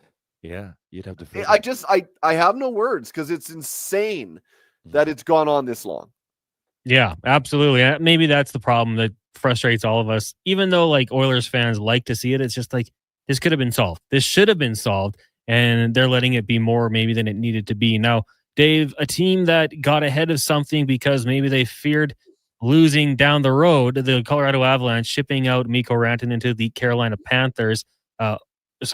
Carolina Hurricanes, mixing sports. And then they're getting the Chicago Blackhawks involved as well. Like that was just a wild Friday night in the NHL. I haven't really spoken to anyone who saw that coming, thought that might be a thing. What do you think post-trade the future looks like for the Hurricanes and also for the Colorado Avalanche here? Well, when it comes to the Hurricanes, right now, they're an infinitely better team. They added, to me, a top 10 player in this league. I love Mikko Rantanen. This guy, everything that the guy is about is the type of guy that I want on my team. He shoots it in the net 40 times a year at minimum. He gets 100 points a year. He gets better in the postseason. He's got 101 points in 81 games in the postseason. He's big. He's physical. He's the size of a moose. Like, everything about the guy makes Carolina a better team. He is the guy that they have been missing for quite some time. And then they add Taylor Hall, who's not what he was 5 years ago, but is still a pretty damn good player. Carolina's issue in the past had been that they ran out of game breakers as they got further into the playoffs and ran up against other teams that were equally as proficient from a system standpoint, but had a few more game-breaking players. So, like, a masterclass on the part of Eric Tulsky to get that deal done. Jack Drury, nice player, young guy. Don't really know what he is yet. And Marty Nikash, very good player, not Mikko Rantanen. And they've got him on the books for 4 and change. I don't know why the hell Chicago gave up Hall and retained half and only got a 3rd-round pick back. That's weird. But great move on the part of Carolina this year in an Eastern Conference that is as wide open as I've ever seen it. And I think you have to put Carolina right there near the top of that conference now, whether they're the top team, whether they're top 2, 3, like they're right there and they have as good a chance as any to get through. Whether they can sign him or not, we'll see. I think Mikko wants money. I think he's a salary level pushing caliber of player. I think he could command what Leon Draisaitl got in Edmonton on the open market. The owner in Carolina, Tom Dundon, has tended to be reluctant to pay that kind of money. So we'll see if they can get him signed long-term, then, just boondoggle of a trade. For Colorado, I would say let's be cautious before fully evaluating until after the trade deadline, because I would think, and from what I've heard, they're looking to make other moves. So it's cold-blooded for sure in moving Mikko Rantanen. But I think they look at McKinnon and say he's 12.6. We don't want to have another guy getting over 12.6. And 2 years from now, when Makar comes up, he is going to go over 12.6. And we don't want a guy at 16, a guy at 14, and a guy at 12.6. It's too much money. So they made a cold-blooded calculation. They're not as good a team now as they were on Thursday night. But let's see what else they're able to do. I understand the despondency on the part of Nate McKinnon, Jared Bednar. They had 3 great players, elite players. Now they have 2. Right now they're not as good a team, and that's disheartening. In a year where they think they can contend, and they told us that they think that by the fact that they went out and remade their net minding earlier in the year when it was not good enough. If they did not think they could contend, they would not have done so. Dave, Chicago Blackhawks have gone from, I think, 3 times Cup champ, like forever at the top. Then they got Bedard. Things were looking all right. Right now they look almost like a laughing stock. Now, why? Not quite, but it's starting to be very questionable the way they're going about their hockey operations. Can you explain to me what they got out of that deal? I wish I could, Terry. I cannot explain. Because even on the surface, Hall, you're not going to win the Cup. You got him, obviously, to bring Bedard along, and I heard and I read that was happening. Yes. So even the player movement doesn't make sense. Could you put any logic to it at all? No, it makes no sense, because everything that we've heard from Connor Bedard was that he loved Taylor Hall and really valued having his voice beside him in the room and was learning a lot from him. On the ice, again, he's not the player that won the Hart Trophy. What was it in 2018 with New Jersey? So that doesn't make sense. Maybe there wasn't a market right now for Taylor Hall, but in speaking to some executives this morning, what I was told was, okay, there may not be and not from Chicago, there may not be a market now for Taylor Hall, but do you not think that at 2 p.m. Eastern on March 7th, the day of the trade deadline, other teams who might be targeting this guy or that guy that didn't get this guy or that guy then might turn their attention to say, well, we still need a guy, and Taylor Hall is still a quality player. Well, now you can now there probably is a market for Taylor Hall where you could get a 3rd round pick alone, let alone throwing him into a deal and eating half the salary of Mikko Rantanen. Like, what was the sweetener for that? Like, we gave you Taylor Hall. There's your 3rd round. What's the sweetener for eating half of Rantanen? Bizarre. When you look at the trade that they made with the Maple Leafs a couple drafts ago to take Peter Mrazek, that is strange. The way that deal went down to just move up, a handful of players. It was weird. And so what's happening now in Chicago, it just reeks of inexperience and a guy that, would benefit, I think, from somebody maybe more experienced above him to say, okay, like, see what you're doing there, but maybe let's think about it this way. Or did we explore that option? Because it just seems like Kyle Davidson's getting taken advantage of right now by other GMs. How can you say it any other way? 4 Nations Cup coming up. We had a pullout. We had a Pietrangelo, I believe, pulled out. Now he might have a nagging injury. I really don't know, but he played 24, 25 minutes right after that. So do you think, now on a scale of 1 to 10, 1 being the All-Star game last year, 10 being the 87 Canada Cup, where do you think the compete level is going to be? And do you think we're going to see anybody else drop out because it's a made-up tournament, which I kept saying with only 4 teams, it's certainly not the Olympics. What do you think? It's not the Olympics, no, but I think there is going to be a level of excitement on the part of guys who have yearned, I think is a good word, yearned for best on best competition that have thus far been deprived of it in their careers. Austin Matthews, Jack Hughes, let's call Connor McDavid as well, right? I mean, whatever the made up team he played on in the World Cup in 16, like, you know what I mean? Like, for their countries. So I do think there's a level of excitement. Austin Matthews, I can tell you, desperately wants to go to that tournament. And that's why there was so much panic a month or so ago when he was in and out of the lineup, and is he feeling good and all that. Well, he scored in 8 of his 11 games since he's returned and had 9 goals in that time.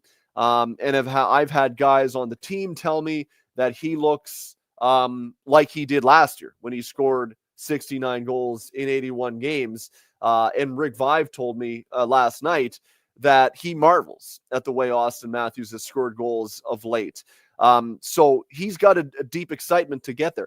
I think there will be a good level of competition. I really do. And I think the league has, made that clear as well to the guys that we're putting on a tournament in part because the messaging that the league had received in recent years from the top players is that we yearn for a best on best competition. So we're giving it to you now. Well, let's make close sure to it's 4 teams. At That's best, my problem. No, I understand, but like if you're not going to put Russia in right now, then Latvia just beat Canada in Junior. Give me something. Switzerland's around. Czech with Slovaks. Latvia would get eaten. They would, but I'm saying in the tournament, give me more teams. Well, okay, Slovak, Czech. And it's NHL players that are involved as well, right? Because it's an NHL tournament. So the messaging that has been delivered is that better make sure the level of play is commensurate to your suggested level of excitement to have this opportunity. So I think we'll get good games. Whether or not more guys pull out, we'll see. I get it. If you're banged up, your priority, quite honestly, should be to the team that's paying you 7, 8, 9, 10, 11 sheets. It should be. And if you feel that you're banged up and that you would benefit from the 2.5 week rest, I do not blame you for that really either. Dave, thanks so much for doing this today. Appreciate you hopping on, and we'll talk to you next Tuesday. Okay, boys. See it. There you go. That is Dave McCarthy from Sirius XM. Around the NHL, brought to you by McDonald's. At TR, I'm with you. Like 4 teams to me sucks. I would have much rather have seen another like Team North America with the young stars and then compile, the top Russians, German, Czech players and give it North America. Make it a 6-team tournament with 2 teams getting a bye into the semifinal or something like that. Like, it seems like there's just too many stars that are just taking 2 weeks off, and some of them would probably love to play in this event. Yeah, and I don't care if it's a made-up tournament. I guess the Canada Cup was that, but I want to see it. Like I get that the odd exception isn't there, but when you've only got 4 teams, and like I said, I mean that was Latvia beat Canada. I wouldn't expect that in the NHL. But what I'm saying is that yes, there's the Czech Republic, there's Slovakia who produce great players. You can combine them as one if you wanted. I mean, what are we talking about here? We're talking about those 4 great teams. But there's another few. Switzerland, you might be able to upset, or some combination of it, or like you said, the younger players. Or there's just so much of the league not there. That's my number one problem. The second thing is that, where it becomes like we've been waiting for this forever, and now you're going to throw it at us with only 4 teams a year before the Olympics, which, of course, I don't think he'd be pulling out of the Olympics, speaking about Pietrangelo. It just seems more official, obviously it's the Olympics.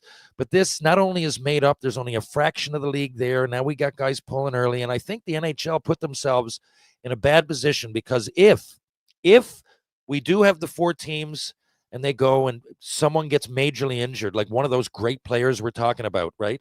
Knock on wood, it does not happen. But if it does, then it's going to be, should we ever do this again? There was only 4 teams, and that it just seems to me forced after all of this time. Couldn't we have done this 2 or 3 or 4 years ago? Now we're like, it's trial and error time with some major talent months before the Stanley Cup finals and a year before the Olympics. It just seems forced to me, and so much can go bad. I hope it doesn't happen. I've got tickets on the 15th to see Canada, USA. I just hope I see good hockey, passionate hockey from great players. I guess that's all you can ask for. Yeah, 2 of the top 3 point getters in the league will not be there. 3 of the top 10 when you throw in Pasternak with Kucherov and Draisaitl. We'll see. I said it to Wyshynski, we're hockey sickles. We'll find a way to watch it and enjoy it, but it just seems like there's a missed opportunity.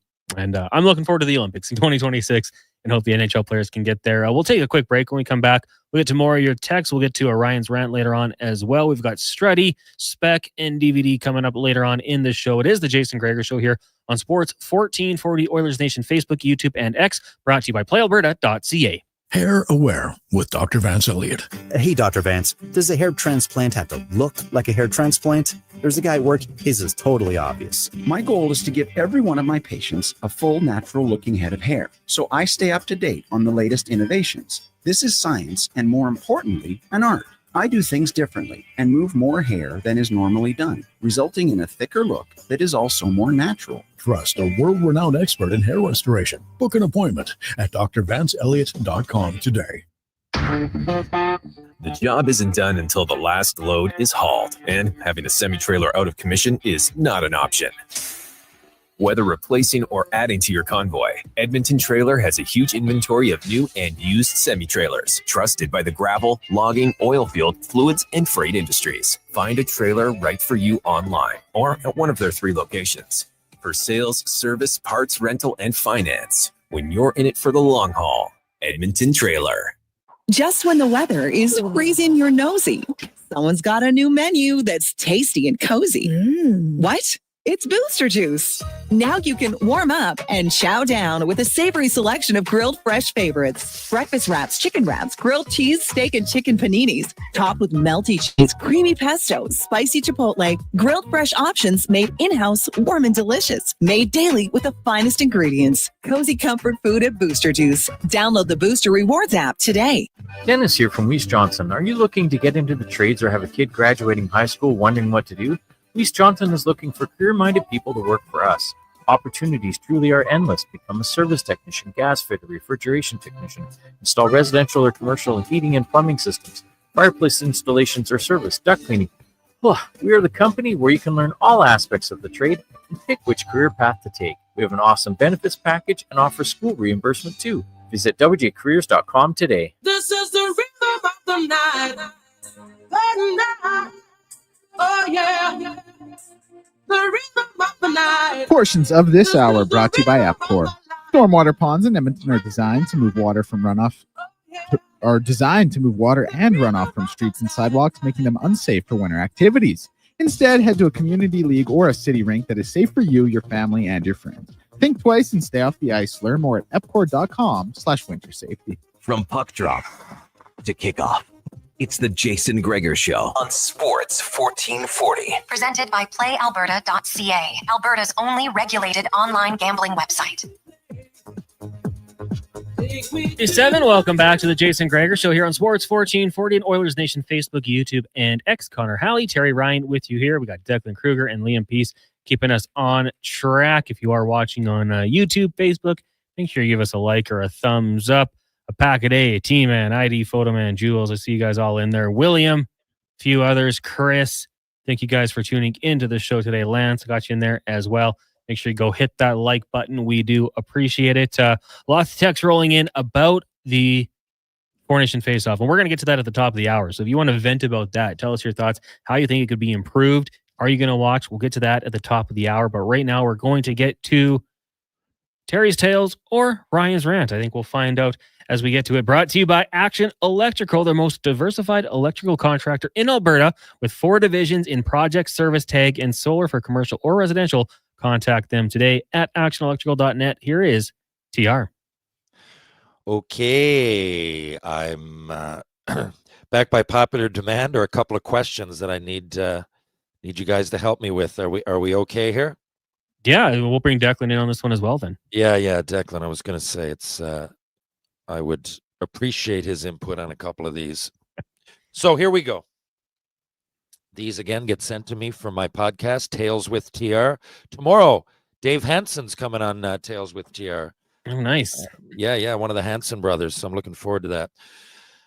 But here we go. Hey TR, I'm currently 36 years old and dating a 21-year-old. Yes, there's a big age difference, but we get along awesome, and she's mature beyond her years. Everything was going well. We were dating for a couple of months, and one day she brings her mom over to my place. Her mom's 2 years older than me, quite a bit hotter, and has been texting me. Has been texting me on the side for 2 weeks now. I think I like her mom more, but can't really tell if her mom is 100% into it or just playfully flirting. I want to come clean and ask her mom out, but I don't want to lose them both because I'd be happy to date either of them. I just prefer the mom. Do I come clean with all this? Do I stop texting the mom altogether, or do I continue dating the daughter and let the chips fall where they may? Zach in Calgary. Now you can go first on this one, big dog. Wow. That's a tough one. Now that I'm wondering, like, is the mom doing a little work here, seeing if this guy is a good guy? Is he gonna go behind her daughter's That was back? my first thought too, Connor. Like a little undercover here. That's a wild situation. I didn't expect that coming out of Calgary. I thought that was gonna be like a small town type thing, but you know what? It's risky. It's risky. I'd say the heart wants what the heart wants, and you make that jump. That the younger one, current girlfriend, might not be a big fan of you, but it'd be bold. I would question how you got yourself into that situation, but if you pulled it off, the daughter-mother swap, it'd be pretty impressive. So you know what I'm going to say? You follow your heart, man. Follow your heart and try to make the switcheroo there. Yeah, I would like my first thought would be this is entrapment. Like they're pulling a fast one on me. Yeah. Right? The second thing I would probably say is like no disrespect, and obviously I don't know these people's situations, but like how much in common can a 36-year-old and a 20 like when you were learning to drive, she was eating mushed peas. Like there is such a generation gap there that it can't be sustainable. If the mom's only 2 years older than you, I mean, I guess just based on age, it would probably work out better. But then the inverse of that is you find yourself in this situation where, like, imagine a Christmas or a Thanksgiving or something where you're now dating the mom and you have to see the daughter there. Like there's just no winning in this one. What I would do, I don't think it's necessarily the right decision, but I would tell the mom, you got to stop this. It's over. Just because I truly think things would be way too awkward moving forward if you made the switch. I think the mom's the better choice, but I think you have to stay with the daughter. Okay, I see your line of thinking, and there's a lot of logic to what you both said. I'm thinking. Well, we've all been there, so we can all relate. And this guy's intentions, I guess, if he's dating anybody dating that's serious about dating, I guess is thinking kind of long term. I don't want to put words in his mouth. He never says that. But why would you be, or else it wouldn't be a problem. If it's not a problem and you just, you're going to move on, then just move on now.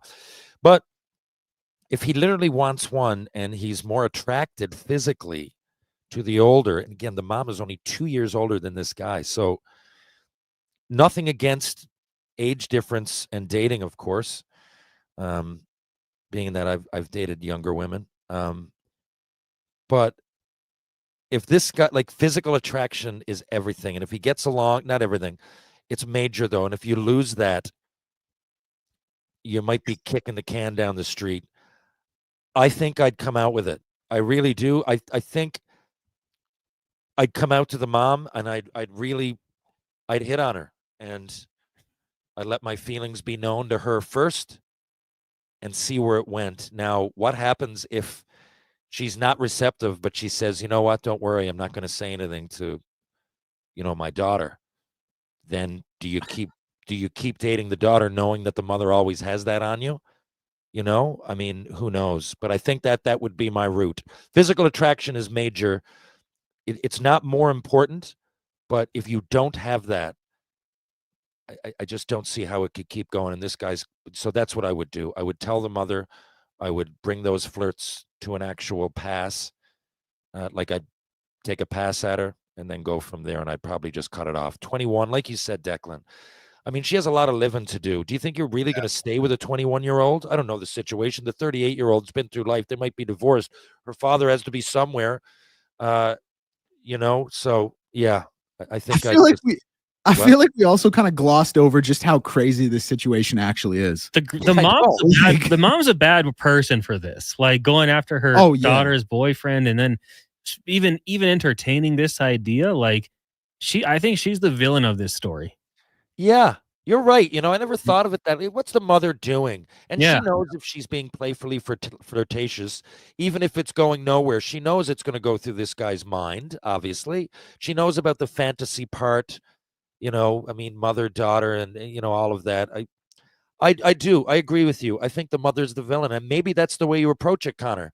Yeah. Maybe you go to her and say, you know what? Are you a villain? Like, are you trying to thwart my plans to date your daughter? Because I find you really attractive, and you know that I do. And the more you do this, the more you're, doing your daughter a disservice. Maybe that's the way you go. HVAC Nick says, hopefully he doesn't meet the grandma next. Well, I guess technically you could, and she keeps herself in good shape. She probably looks good. Okay, here we go. Question number 2. Hey, TR, I live in Lethbridge, and I'm a huge hockey fan. I'm 35 years old, but I've only ever been to 2 games, one in Calgary when I was 10 years old. The other was on a trip to Chicago in grade 9. I've had tickets a couple of times in the last few years, but something screwed up the plan one way or another. The other day, my wife surprised me with tickets to Montreal to take in Canada, US at the Four Nations Cup. I was over the moon. I called my buddy, who's been a childhood friend, who just went through a bad divorce, and told him to come over. I had good news. I was going to tell him about my tickets to finally an NHL game. Well, not an NHL game, but Four Nations Cup. You know what I mean. I was excited. I had intended to tell him about all my good fortune, but was in the bathroom and temporarily occupied when he walked in. He saw the tickets on the table and let out a big yell and threw his arms around me when I came back out into the living room. He thought they were a present and thanked me for being such a good friend. I didn't know what to do, so I stuttered and delayed my response to the point of choking in the moment, and now he thinks he's going. What's worse is that he asked another girl he's got his eye on and not me. For the record, I was going to take my dad, who doesn't know anything about this yet. I called him later that night to try and explain the real situation to him, and he proceeded to tell me he's already bought plane tickets for himself and his date. What do I do? Oh, man. I can see why he's divorced. This guy jumps to conclusions a little too quick with certain things. Holy cow. Here's the thing. Like, if he thought it was a gift for him and his buddy, like if it was a gift from his buddy for the two of them to go, you just got to eat it and go with your friend. Like, you just got to be like, hands out. Yeah, I'm not going to tell him what my real intentions were. Let's just go. But as soon as he wants to bring a date to it, that's, I think, when you got to tell him, like, listen, man, I'm sorry. I should have told you sooner. This is a gross miscommunication. I'm taking my dad. I should have told you sooner. Like, I think now you got to come clean about it. If the girl wasn't involved, you bite the bullet, you take him. But now that she's involved, they're buying plane tickets. Like, you got to come clean, I think. Yeah, I'm thinking, is this guy taking advantage? Like, you weren't sure of that, and the first thing you're going to do when this guy, if you're under the impression that this dude was nice enough to be giving you the tickets, and there's two of them there, obviously you're going to take this dude, or your friend, not some girl that you're dating or you get your eye on, or even if you think the plan was to help you out a little bit because of the divorce. I think it's just extremely selfish. I think you're jumping the gun. And I think there's something inside me that thinks that this guy probably it had to cross his mind. There's 2 tickets there. It had to. And if he's been a friend since childhood and you've been wanting to go to all these games and now you've got tickets right there, it's ignorant, first of all, not to invite him. And second of all, something tells me he might have known all along. I think I just call him and say, listen, man, this is what really happened. Now, we can work on getting you there. You want to figure it out. Maybe we can get another couple tickets. Maybe we can, maybe you can even donate a hotel room or something. You know what? I got this. And for the misunderstanding, I got the rooms the weekend, but let's all go and enjoy it. But I think you have to tell him. What do you think, Connor? Now, this was for the Canada-Sweden game? This is for the Canada-US game. Canada-US game. Okay. I was just going to take a look. There's got to be tickets available. If that's me and like I know myself, I was already budgeting to pay for the flights and the hotel with my dad. What's another couple $100 for tickets? I think I would just be like, hey, good news. We're coming too. So we'll see you down there and just show up and hang out with them and have a good time with their buddy in this date. Bold move taking the new girl all the way to Montreal for a date. But hey, I like how he's going for it. So that's what I would do. I would, just be like, you know what? This is an awkward situation. I'm just going to spend a couple more dollars, buy these tickets, and we'll see you there as well. And just play it off like 3 days later. Like, you know what? I think I should be there with you as well. That's not bad. I didn't think of that angle. Of course. I mean, it's just you made an error by going about the situation as you did. And now that error is made, it's your buddy. And no matter what, he did go through a bad time. You look like the ultimate friend for doing this. And it's just going to cost you $200 or $300 or $400 for your mistake. I like where your head's at, Connor. I think the three of us gave, who's this guy's name? I think we gave Carl. Okay. Carl. Now these tickets are $800 for 2 tickets. So it's pretty expensive, but I'd still just do that. It's still an option. I don't know how much that I guess that depends on income and a whole lot of other things. There you go. If you're listening to this and Carl knows that I come on this show, it's part of the reason.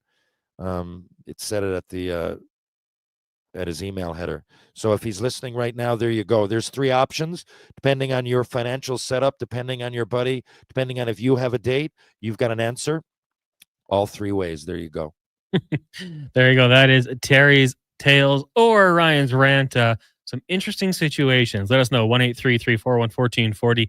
JCD says, hey, those tickets will drop. You just got to wait it out. So maybe Carl can wait it out. Terry, you're going to take a quick break. You'll be back for 5 questions. I have to drive my daughter up to soccer right now and on the way pick up 3 of her hooligan 14-year-old friends, but I'll be back soon. All right. We'll just make sure you have the aux cable. DJ very well. We've got Stretty coming up shortly. When we come back, more of your text at the eWell inbox. Of course, we've got 5 questions, spec, DVD, and more. Busy show here on the Jason Gregor Show. Connor Halley, Declan Kruger, Liam Peace with you here at the West Edmonton Mall eWell Studios. Before we get to break, though, one more update with Declan Kruger. This one brought to you by Fountain Tire. Get where you need to go this winter with the midwinter tire clearance sale at Fountain Tire. Save up to 20% off all in-stock winter tires, premium brands, unbeatable safety, and incredible savings. Complete details at fountaintire.com. This is a Sports 1440 update. And for your Sports 1440 update, 8 games tonight in the NHL. 4 games kicking off the action at 5 p.m. Boston and Buffalo, Winnipeg and Montreal, Chicago and Tampa Bay, and Carolina and the Rangers. Calgary Flames also in action, playing host to the Capitals, and the Vegas Golden Knights playing host to the Dallas Stars. Those games at 7 and 8 respectively. 4 games tonight in the NBA, 2 at 5:30, 2 at 8 o'clock. LA and Philly at Houston in Atlanta are the 5:30 games. Utah and Golden State, and Milwaukee and Portland at 8. Spruce Grove is in action tonight in the BCHL. They're playing host to Cranbrook, a 7 p.m. puck drop out at the Grant Fuhr Arena. You can get your tickets online at sgsaints.ca or at the door. And Canucks president Jim Rutherford has confirmed a rift between JT Miller and Elias Pettersson. Quote, everybody has worked on it, including the parties involved, but it will only get resolved for a short period of time, and then it festers again. So it certainly appears like there's not a good solution that would keep this group together. I'm Declan Kruger, and this has been a Sports 1440 update. Sports 1440, Stingray radio station. CKJR broadcasts from West Edmonton Mall and Wetaskiwin. Download the free Stingray music app and listen wherever you go. Hockey is back against Play Alberta. Alberta's #1 sportsbook and official partner of the Edmonton Oilers has you covered with bigger offers, boosted odds, live betting, player props, and more. New to Play Alberta, new players now receive $200 in free bets just for signing up. You already play? Get a $10 free bet for every $100 you bet every week all season long. Visit playalberta.ca and make your picks today. Bonus terms and conditions apply. You don't know what awaits you on the road to come, but with the 2025 XC90 from Volvo of Edmonton, you'll have the versatility to take on whatever life throws at you. The new XC90, a luxurious SUV with seating for up to 7, boasts newly upgraded body and wheel design. It's the perfect choice to drive into the coming year. And right now, you'll save $4,500 and lease from 1.49% on all in-stock 2025 XC90s. Volvo Cars Edmonton. VolvoCarsEdmonton.com, 1205 101 Street Southwest. Some things just work together. Sticks and pucks, cleats and AstroTurf. Your love for the game and Papa John's passion for better ingredients, better pizza. Nothing pairs with the game like Papa John's. Crafted with signature sauce, toppings, and original fresh dough. They're the champion of pizza. And now you're the champion of winning deals. Just order at papajohns.ca. Use promo code SPORTS20 and score 20% off any regular menu price order. Better ingredients, better pizza. Papa John's. That's SPORTS20.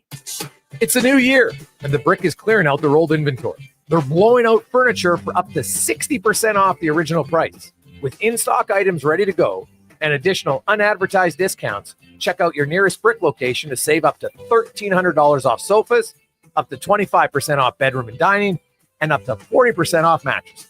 Plus, more deals in every department. Some exclusions apply. The Brick, saving you more. Legacy Heating and Cooling is the only place to call for heating your home. So when it's time to replace your old furnace, or for 24-hour repair with no overtime rates.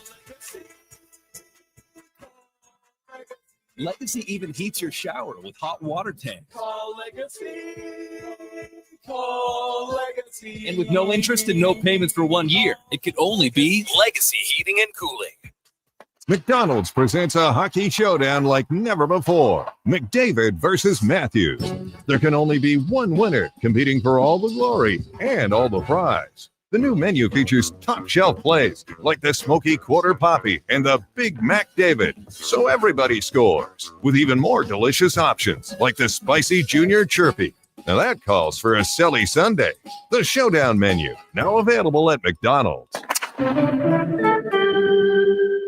At Schwab Buick GMC, our boss is serious about cutting prices on vehicles like Sierras and Silverados. When? Right Schwabbing now! Right Schwabbing now! So when he sees the MSRP, he says, that's not Schwabbing good enough! He's always looking for more. Dig the Schwab in! Save with 0% financing or lease rates as low as 1.9% on 2024 half-ton trucks. Right now! At Schwab Chevrolet Buick GMC in Leduc. Right Schwabbing now!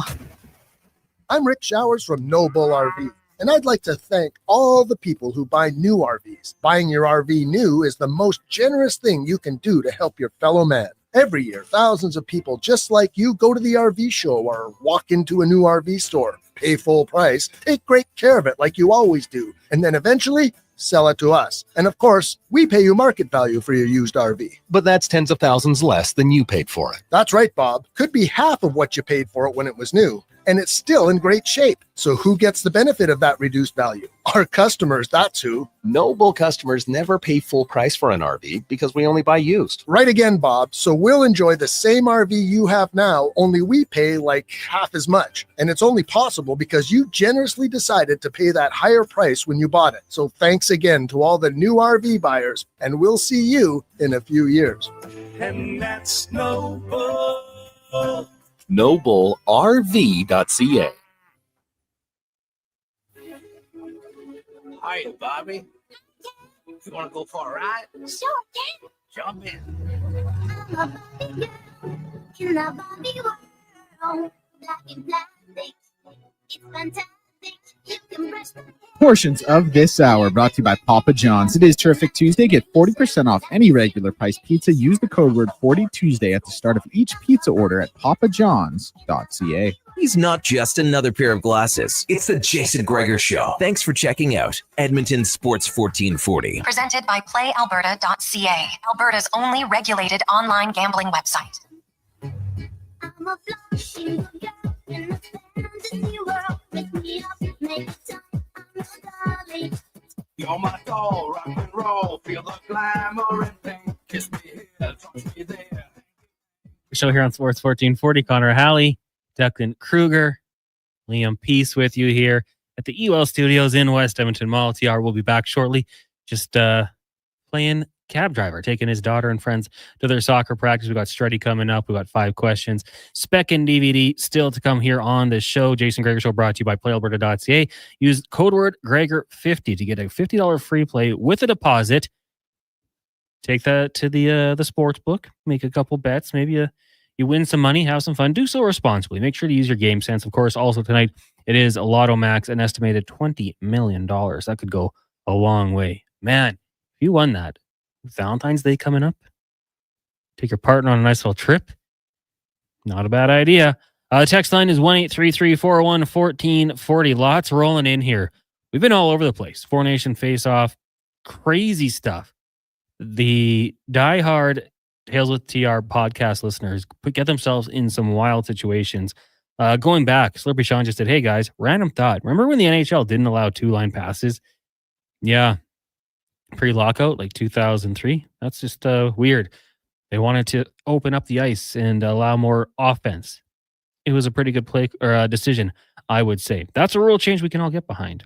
And some people looking at the offside challenges, maybe one we don't love quite as much. Perplexed Oilers fan says, I think Pietrangelo is smart, team first. This world minus half the teams is a chance to get injured right before the playoffs. Ty Guy says, I'll go apoplectic if the Oilers get hurt. We're on the Stanley Cup window, Ty Guy. Great word. And yeah, 100%. Like, if one star player goes down in the corner, I just wonder what the repercussions will be from the tournament. Does everyone say, all right, we're playing shinny, take it down. Like this isn't going to be high stakes hockey. Does it even get to that level? Well, a lot of people have thrown out Matthias Ekholm sees Connor McDavid in the corner. What kind of defending is he doing? You know, this Four Nation Cup is a new money grab, all-star weekend, alteration. The Stanley Cup is what these guys want. So, yeah, I don't know. I know Wyshynski had some good points, like when a Canadian player sees the U.S. across from them, or a Finn sees the Swedes, maybe it ignites something, but I just can't see them going extremely crazy. Beer Man texting in, LOL, there's no way that guy can pull the switcheroo. Yeah.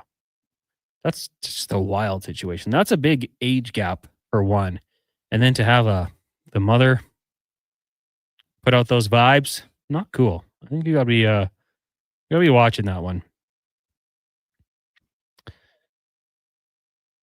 Why didn't they do this tournament before the season? Yeah, like that's what they did with the last time they got this. That came in from Marty. I don't know. I really don't know. Like, it just that would have been something to look at. Then, you know, if there is an injury and ideally it's not a big injury, at least the player can come back for the stretch run. It would have made a lot more sense. But geez, Louise. Now it's a lot of people that are maybe not quite sure on it. Allie Mack, longtime female listener here. I just got to say your segment on the dating dilemma was freaking hilarious. Please add a Just Ask Terry segment at least once a week. Love it, by the way.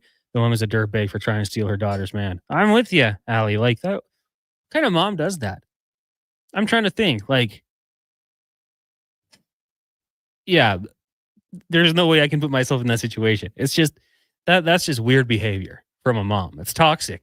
Trying to get steal her daughter's boyfriend potentially, or is she going undercover and just loyalty test? Could go either way. Hacksaw texting in, guys. So in years to come, when fans talk about a player's resume of the Hall of Fame, will Four Nations champion even be mentioned? Well, it's like the NBA's midseason tournament. In 30 years, all of a sudden, well, maybe not 30. Let's say SGA is getting inducted into the Hall of Fame. Are we like, 2-time NBA champion, 14-time All-Star, 2-time in-season champion? Like, is it going to matter? I don't know. I feel like the old school guys, Declan, will probably say in-season tournament, Four Nation, who cares? But if these events were hypothetically to go on for 30 plus years, become a little bit more important. I mean, we see it in Europe with like the in-season tournaments. These things happen. The NHL would need to evolve or make it like you have to qualify for it to be one of the top 4 nations, maybe rankings in the world, something of that sake. But I don't know, Declan. To me, it's just a money grab. It's a money grab. It's forced. Yeah. And call me at the Olympics, because I don't care if Canada wins. I'm not going to be cocky about it. If Canada loses, I'm not going to be panicking that Hockey Canada needs to figure this out. It's really a nothing to me. Yeah, I agree, Matt. Like, I can't, like, the Olympics mean, but I'll say this. The Olympics mean something because they've kind of always meant something, and they've been around for, however long. Mm-hmm. Maybe the 4 nations reaches that status at some point, but I just think so many things factoring into it. Like, there only being 4 teams, the lack of quality players we're going to see not in the tournament because there's only 4 teams, how new it is, the timing. Like, I just think so many things go into it where, like we had, points had been made. Like, is Ekholm is he going to run McDavid into the boards? Like, he's probably going to, defend him like it was a hard practice or something like that. Right. Yeah. So it's just things like that I think take away from it for me a little bit. I think players will play and they'll want to win, but I don't think it's, they're going to treat it like the be all end all the way they might if it was an Olympic break. You just see Ekholm come off the bench or onto the bench and his coach yelling at him. He's like, I'm not hitting McDavid. In short, like, I kind of come out where most people come out on it. But I do think it has the potential for, in years to come, it means something when you talk about resumes as well. Yeah, I mean, we could get there. Right now, though, not quite sure. Coach Al says, if I own an NHL team, I'd rest my players. Like, hey, I'm thrilled for like the Leon Draisaitls of the world. Like, you'd love to be there, sure, but you're not going to. So you might as well take a vacation, go down to Cancun, Cabo, whatever it might be, get a little break in, rest the body. Not too shabby. Lance says, just regarding TR's question about the mom and the daughter and the boyfriend. I mean, let's be honest. That guy could just be misreading the mom. Men are known to do that. It is possible, but the text. Why is she texting? I have a mother-in-law. We don't text.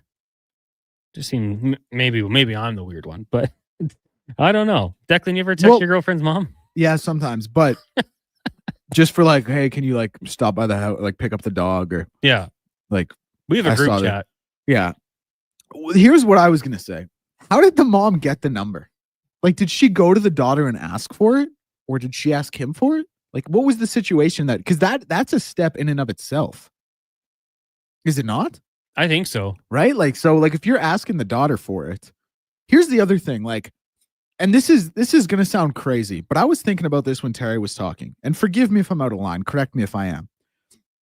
But Terry mentioned that the gentleman was 36. The mom was 2 years older than him, putting her at 38, the daughter being 21. Simple math says she has the daughter when she was 17. Maybe she feels there's some degree of lost youth, and she is trying to recover that.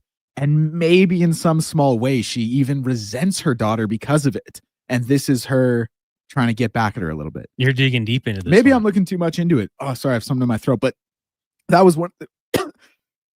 I'm so sorry. That was one of the things I thought about when I heard Terry's breakdown of it. Yeah, like, hey, you little girl, I still got it. I mean, that could be something. I don't know. Jose Squared says McDavid already got his 3-game break. Yeah, this is very true. Got the week off. Not too shabby. Spruce Grove Corey, U.S. Sweden with the Canucks, though. Miller versus Pedersen. Finally, they settle it on the ice. Milt says, I don't even text my son-in-law. Yeah, like I don't know. I don't text my father-in-law. There's a group chat. You know, we kind of keep it to the group chat. I finally got some of my wife's family contact info. There's a big group chat, and we just went through the chat and got all their names in my phone. So now I can text her aunts and uncles and cousins, hypothetically, if something happened. But yeah, I don't know. It's a weird one. Coconut. This one came from someone else. Said, I think the best idea for Buddy with the mother-daughter issue is to find a new trailer park to live in. Phil says, boys, let me give you a little different perspective. The mom knows what's out there in the dating pool for a woman her age. If this guy is someone she really sees herself with, she knows the daughter still has a much less polluted pool. The daughter will be fine, and mom gets an appropriate soulmate, or whatever, from Phil. I mean, that could be it. You always hear people complaining about dating after a certain age, or even in general. But don't you think, like, it will just always be soured because she stole him from her daughter. Like, I feel like that's something you don't really get over, or don't fully get over anyway. I mean, yeah, people talk like the code, the bro code. You don't go after your friend's girlfriend, right? Like, isn't there like some sort of maternal code? You don't touch your daughter's boyfriend, you know? Maybe it's just me. I don't know. It's an interesting situation. As for the other one, a lot of people saying like, oh, okay, I knew this text was coming. Isn't this a sports station? You're right, Eric. We'll get into sports. Don't worry. I Connor, promise you. I can't lie. For the first time ever, I kind of agree. Yeah, I know. We kind of got off. Hey, it happens sometime. And then you know what, Eric? You're right, 100%. But then we get a lot of texts coming in about those questions, and it kind of takes over. So we'll get back on track. What we'll do here, we get so many more texts coming in here about this topic. Dylan's was entrapment. We'll take a break. When we come back, we'll be joined by Struddy, and we won't ask him these questions. We'll talk some NHL, maybe some NFL, maybe some NBA. I think he is a Jimmy Butler guy, so maybe get his thoughts on that situation. We'll keep it entirely locked on sports, because that's what we are, Sports 1440. It is the Jason Gregor Show on Sports 1440 and Oilers Nation, Facebook, YouTube, and X, brought to you by PlayAlberta.ca. A premier hockey solution with a clear path for long-term development is proud to be entering its 8th season of independent borderless hockey, featuring provincial and cross-province competition with showcase-style regular season gameplay and a strong commitment to individual skill development. It's an attractive option for those seeking family life balance. The Hockey Super League offers opportunities for both male and female athletes born between 2012 and 2017. Visit hockeysuperleague.com for more information. Some things just work together. Sticks and pucks, cleats and AstroTurf. Your love for the game and Papa John's passion for better ingredients, better pizza. Nothing pairs with the game like Papa John's. Crafted with signature sauce, toppings, and original fresh dough. They're the champion of pizza. And now you're the champion of winning deals. Just order at papajohns.ca. Use promo code SPORTS20 and score 20% off any regular menu price order. Better ingredients, better pizza. Papa John's. That's SPORTS20. In 1973, deep in the basement of an Edmonton family home, an elite team of specialized forces came together to form Action Electrical. Action Electrical Divisions, assemble! Projects team reporting. Service team reporting. Testing team reporting. Energy team reporting. Supercharged with skills in their electrical fields and grounded by strong family values. Facing an electrical menace? Call on the men and women of Action. Operating throughout Alberta at actionelectrical.net. The moments we need healthcare are some of our most vulnerable. You deserve a system that supports you. Our healthcare system can't wait any longer. Visit rebuildourhealthcare.ca to learn more. At Schwab Buick GMC, our boss is serious about cutting prices on vehicles like Sierras and Silverados. When? Right Schwabbing now! Right Schwabbing now! So when he sees the MSRP, he says, that's not Schwabbing good enough! He's always looking for more. Dig the Schwab in! Save with 0% financing or lease rates as low as 1.9% on 2024 half-ton trucks. Right now! At Schwab Chevrolet Buick GMC in Leduc. Right Schwabbing now! Let's act together to stop the destruction. We can rebuild our healthcare by respecting frontline workers and by putting patients before profits and politics. Visit rebuildourhealthcare.ca to learn more. Hockey is back, and Play Alberta, Alberta's #1 sportsbook and official partner of the Edmonton Oilers, has you covered with bigger offers, boosted odds, live betting, player props, and more. New to Play Alberta? New players now receive $200 in free bets just for signing up. You already play? Get a $10 free bet for every $100 you bet. Every week, all season long. Visit playalberta.ca and make your picks today. Bonus terms and conditions apply.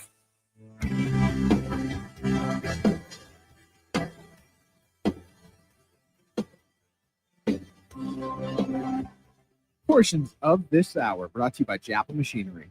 Did you know that Japa offers in-house and on-site heavy equipment service? Rain or shine, Japa's service department is here for you.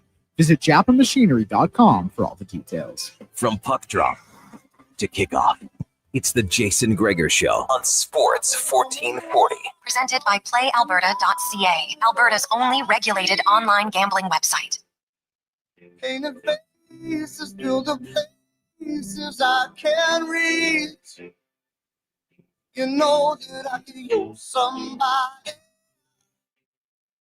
1440 Oilers Nation, YouTube, Facebook, and X. And on Instagram on Sports 1440's account. Go check it out. Give us a like on all of those platforms. The Jason Gregor Show is brought to you by PlayAlberta.ca. Right now, you can head over there, use promo code Gregor50 when you make a deposit. You'll get a $50 free play. Make sure to use your game sense. Declan, do you know that there's one band that's actually banned from the Jason Gregor Show? I did know that, Connor. And I chose it specifically because I was like, you know what? How often does Connor hear this on the show? Probably never. So I'm going to go ahead and I'm going to rip the cord. I'm going to play it. I assume he's not listening on vacation, but that was the one. I played it once and I was like, he said never again. Never play that band. So, what a weird band to be that against. Yeah, I guess they put on a bad show and that was it. That's all it took. I mean, they don't have too many hits, a couple songs, but yeah, an easy one for me to omit, but Cajon is on you to play it. Let's do the oil report right now. Brought to you by Volvo Cars Edmonton. The Volvo Winter event is here. You can lease a 2025 XC90 plug-in hybrid from 199% and save $4,500 only at Volvo Cars Edmonton.com. That's 1.99, not like 199%. We bring in former NHLer, co-host of the Got Your Back podcast, Jason Strudwick. Struddy, how are you doing today? Good, buddy. Ready to go. And I didn't mind that intro music. I'm glad ABBA's not banned, though. That would be outrageous. Yeah. Declan's face palming right now that he missed ABBA, but that's okay. Yeah. Do you have a band that you just irrationally cannot stand the way Gregor does, Kings of Leon? I don't think I'm quite that angry at a band as Greg's is, but no, I'm pretty easy. You know, I'm pretty easy, I guess. No, I honestly, I can't think of anything off the top of my head. Yeah, I'm kind of with you. There's some I don't prefer, music I don't necessarily play. I guess the genre of country music is one that doesn't get a whole lot of love on our shows. But anywho, we've got a lot of people wanting us to get back to sports because TR earlier on in the show threw some questions our way that were more like Jerry Springer, as pointed out by the wise guys. So we're going to sports now. The Edmonton Oilers last night, big 4-2 win. Matthias Ekholm kind of breaking the curse of the empty netter, scoring from his own end. Connor McDavid back into the lineup, getting a goal, his 21st of this season. I guess before that, though, the Edmonton Oilers, in his absence, went 2-3.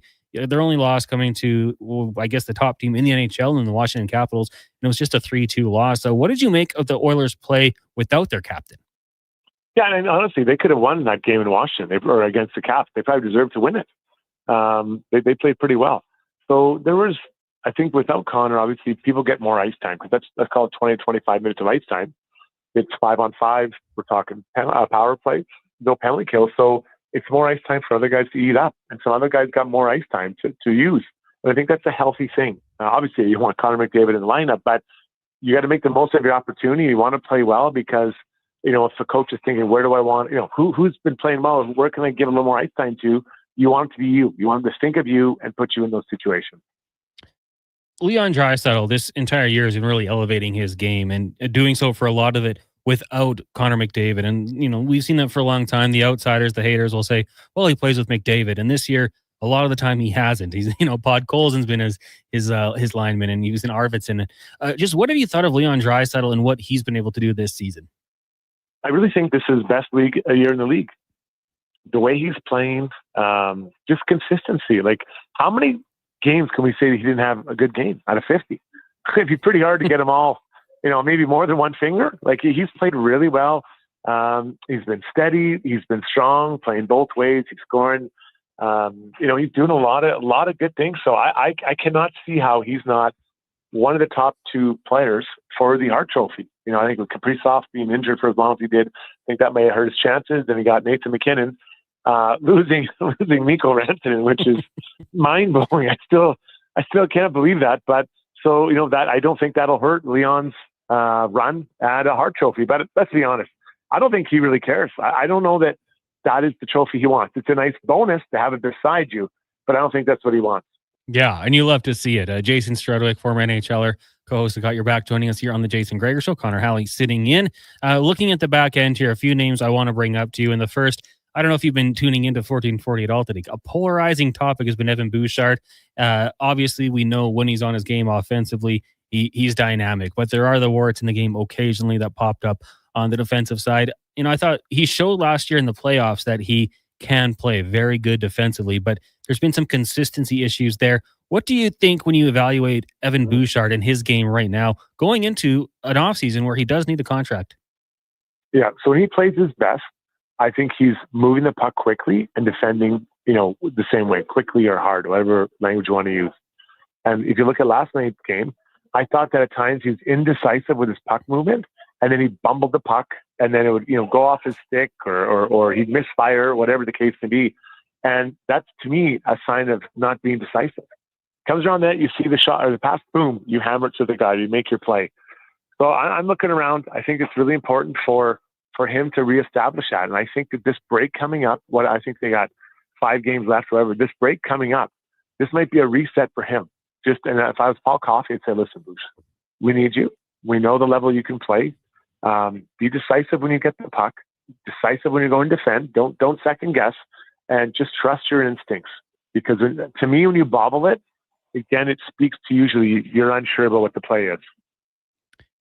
So, I mean, is there anything they can work on ice, or do you think is it just film study with Paul Coffey? Is it on ice things? Is it just a reset, like you said? Can it be that simple where he can find that? Yeah, I think you can do stuff on ice. So it's just about quick puck movement and just decisive puck movement. So you don't have to bag them, do 1,000 reps of it, but just after practice, just do a couple little breakout drills or a couple little passing drills to take 5 to 10 minutes where you're just really zipping that puck. Tape-to-tape passes on the tape and being decisive with your puck play. And I know that people are like, well, I do that with my U13 team. Every hockey player, they find themselves maybe second-guessing themselves or feeling not quite as confident as they should be. So you get them reps so you can feel it, just like a goalie. If a goalie isn't feeling well, you don't keep throwing them in the net. What you do is you back off a little bit, get them some time with the goalie coach, tweak, adjust, let him feel the puck, get feeling good about himself, and all of a sudden that puck's the size of a beach ball. It's the same thing with a player trying to make passes. It's the same thing with a shooter. Don't shoot for a little shoot through the keyhole. Shoot for the net. And eventually one's going to go in, and once one goes in, all hell breaks loose usually, especially when you're a scorer.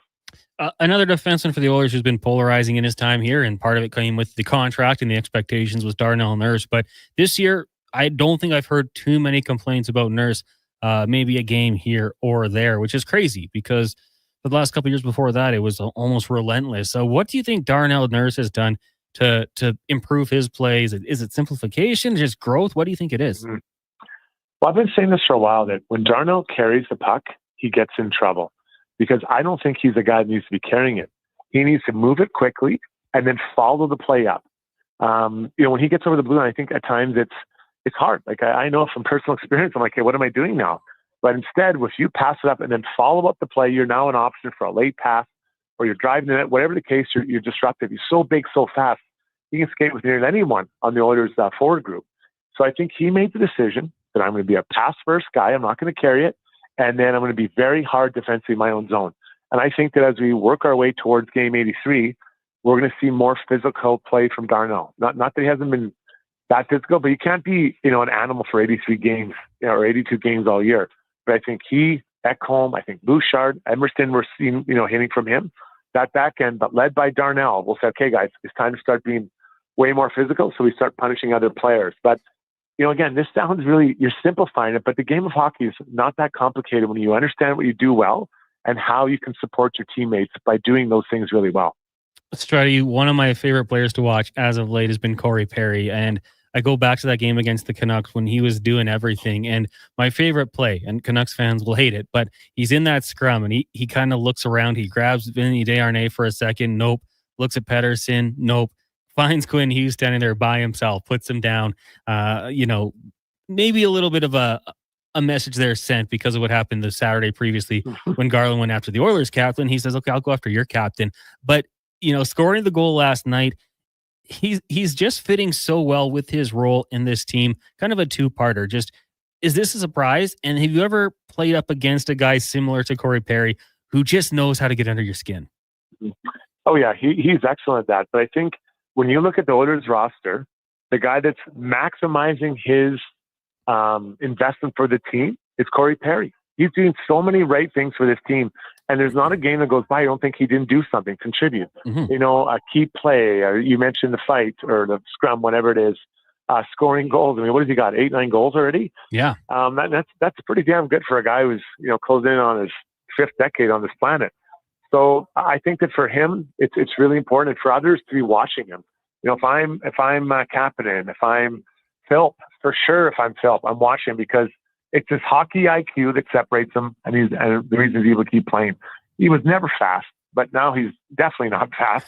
But he's always in the right place, right? He's always in the right place to make plays, and he's doing a great job for this team. Now, who was maybe the guy similar to Corey Perry when you played? Like, you just did not like going up against him because you knew he knew when to do those little dirty things. Yeah, you know what? It takes a little while sometimes to figure that out, because you want to be physical, but you don't want to also take a penalty. So I figured out quite quickly. I figured out quite quickly how important it is for you to have a situation where you have to engage. So I always try to be the guy who engages first. I'm on the guy, and then I don't react to what he does. And when I was playing my best, I was initiating, you know, and instead of watching some guy run my teammates 3 times, I would go and get a hit on one of their team players right away, and now they're reacting to me. And I think Corey does a really good job at that. He tries to be the guy who engages. I mean, how often we see him standing right beside the goalie, you know, the other team's goalie, or driving the blue paint. Like, he does that all the time, or an annoying hit, or chirping someone. Like, he does a really, really good job of that. So it's really important. Now, Strutty, you kind of came up on the show yesterday. We're talking about some of the great fighters. Sean Brown was on, and the name Stu Grimson was brought up. And it kind of took me back to the story you had with Grimson on the bench, kind of saying, you know, hey, you do that again, you got to deal with us. Can you just give the listeners the rundown of what really happened in that situation for a young Jason Strudwick? Yeah. So I was playing for the Canucks, and we had all night this guy, Jason Marshall, been abusing our younger stud player, Todd Bertuzzi. So there's a face-off in the Edmonton zone, and I'm on the ice with Messi and Bertuzzi and Aslan, and Messi skates by and says, hey, if that guy even looks at Bertuzzi, I want you to jump him. I'm like, all right, like, what are you going to do, right? It's Mark Messier.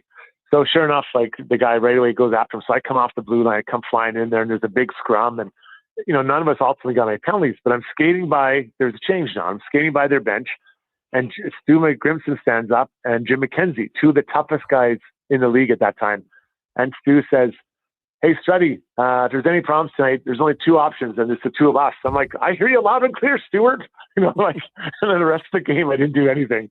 But it's, you know, those, you know, I fought quite a bit, but you fight guys like that, like, I think I've told you before, you're just hoping for a tie. Mm-hmm. You know, I don't know, maybe Sean Brown was different. He was trying to beat guys up, but I was literally hoping for a tie, and hoping that a tie is your best outcome. It's like you're going gambling and you're just hoping to get your money back. Like, not even a chance. You're not even trying to win. You're just trying to get your money back. It doesn't seem like the smartest idea. Yeah. And he was talking about that. He said kind of that's how it was back in the day. Like, if you started running around a little bit, you'd get the memo, the warning. Hey, keep it up. This is what's going to happen. So I thought that's a pretty good story from you. Strutty, just a couple more before we let you go here. And you talked about your former team there, the Vancouver Canucks, and the drama is just ridiculous. We had TR and Dave McCarthy talking about it, and it almost enraged them both, seeing what's going on in Vancouver and their inability to correct it, knowing what the problem is.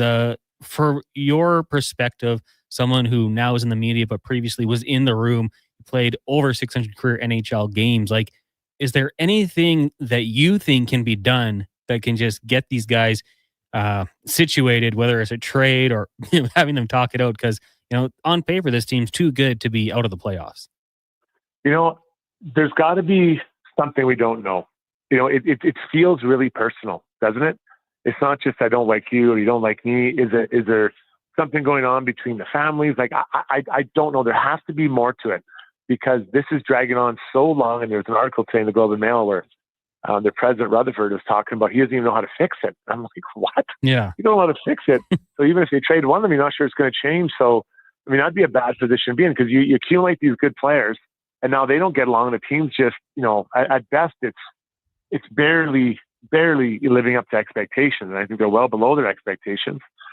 So I've never seen anything like this that's gone on this long. And I I know when I played on teams, I wanted to keep as many good players as I could. I just wanted them around. I got along with everybody, but there's some guys you don't love, but like, he's a good player. Let's keep him, because I don't want to replace him with a slug, because now that's one more slug we have to work around. So this is an incredible situation that I don't know how they're going to move forward. Obviously, someone has to be traded. It feels like they do make the trade. It probably won't get the type of player they're leaving is back.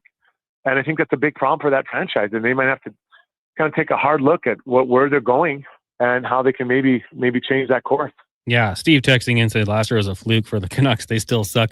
I'm not saying they are good enough to win the division again, but a wild card spot, like they're still right in the hunt. It just seems like they got to handle this quickly. Strutty, before we let you go, we're days away still. We'll probably talk about it a little bit more next week, but the Super Bowl, Eagles and Chiefs once again. How are you feeling about that matchup? I love Saquon Barkley. I wasn't thrilled when we drafted him because he had so many other issues, but the talent, the person, all that is undeniable. And I'm so happy for him that he was able to go to Philadelphia now, having this level of success. Arguably the best player in the league all year. It's like I'm sure that people have heard this one before, but if you truly love something, you'll set him free. So we had to let him go, and now he's gone to a great place. Unfortunately, one of our biggest rivals. So I'm cheering for sure for the Eagles. I want the Eagles to do it. And I think they will. I think that, hopefully Jalen Hurts gets around, but, he's such a threat. So if you're not ready for what he can do, they got A.J. Brown, right? They've got other players that can make it happen. So we'll see what they can figure out. But I sure hope that they get it done in 2 weeks' time. Strutty, I'm right there with you. Have a great evening. Enjoy the rest of your week, and we'll talk to you next Tuesday. Hey, boys. Talk to you later. Thanks. There you go. Jason Strud with the Oil Report, brought to you by Volvo Cars Edmonton. Check them out, volvocarsedmonton.com. When we take a break, or when we come back from said break, we will get back to 5 questions with Declan Kruger. TR will join us, and still to come on the show. Spec and DVD, that'll be in the 5 o'clock hour. You're listening and or watching to the Jason Gregor Show on Sports 1440, Oilers Nation, Facebook, YouTube, and X, brought to you by playalberta.ca. You don't know what awaits you on the road to come, but with the 2025 XC90 from Volvo of Edmonton, you'll have the versatility to take on whatever life throws at you. The new XC90, a luxurious SUV with seating for up to 7, boasts newly upgraded body and wheel design. It's the perfect choice to drive into the coming year. And right now, you'll save $4,500 and lease from 1.49% on all in-stock 2025 XC90s. Volvo Cars Edmonton. VolvoCarsEdmonton.com, 1205 101 Street Southwest. A bedtime story by Zachary Martin Hyman. The hockey game's over. The Zamboni sleeps soon. I lay down in comfort. Legacy heating my room. Good night to you, furnace, with your hot blower running. Good night to you, air vents, keeping the warm air coming. Good night to my payments that I won't see for 1 year. Good night to my legacy. Bedtime is near. Warm winter nights. That's how you soothe your legacy. Legacy Heating and Cooling. McDonald's presents a hockey showdown like never before. McDavid versus Matthews. There can only be one winner, competing for all the glory and all the prize. The new menu features top shelf plays like the Smoky Quarter Poppy and the Big Mac David, so everybody scores, with even more delicious options like the Spicy Junior Chirpy. Now that calls for a silly Sunday. The Showdown menu, now available at McDonald's. Diablo Boots in Canada West, the 2 best names in work, biker, and western boots. Diablo has been selling quality Canadian boots for over 60 years, from size 6E to 15EE. Why buy boots made in China like Ariat, Red Wing, and Dakota, when Diablo Boots has the best quality for less? Made in Winnipeg. Plus, all of Diablo Boots have replaceable soles and heels for longer life. So save on boots by Save on Foods. That's Diablo Boots, 3340 Gateway Boulevard, on the east side of Save on Foods.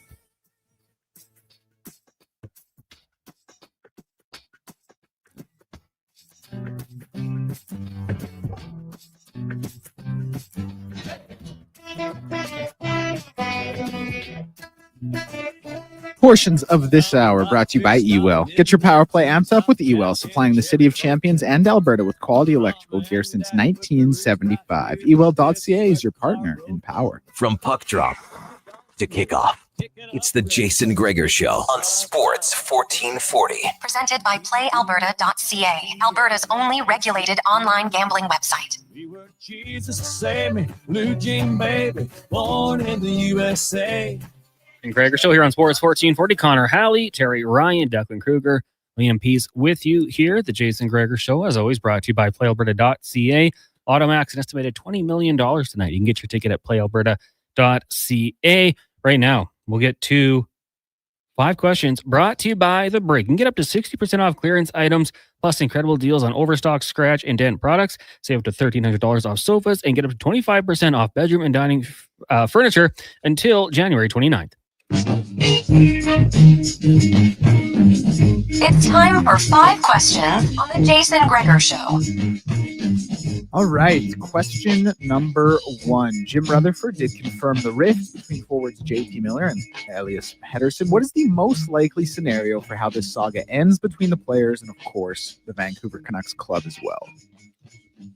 You go ahead. I forgot. I think I usually go first. Yeah.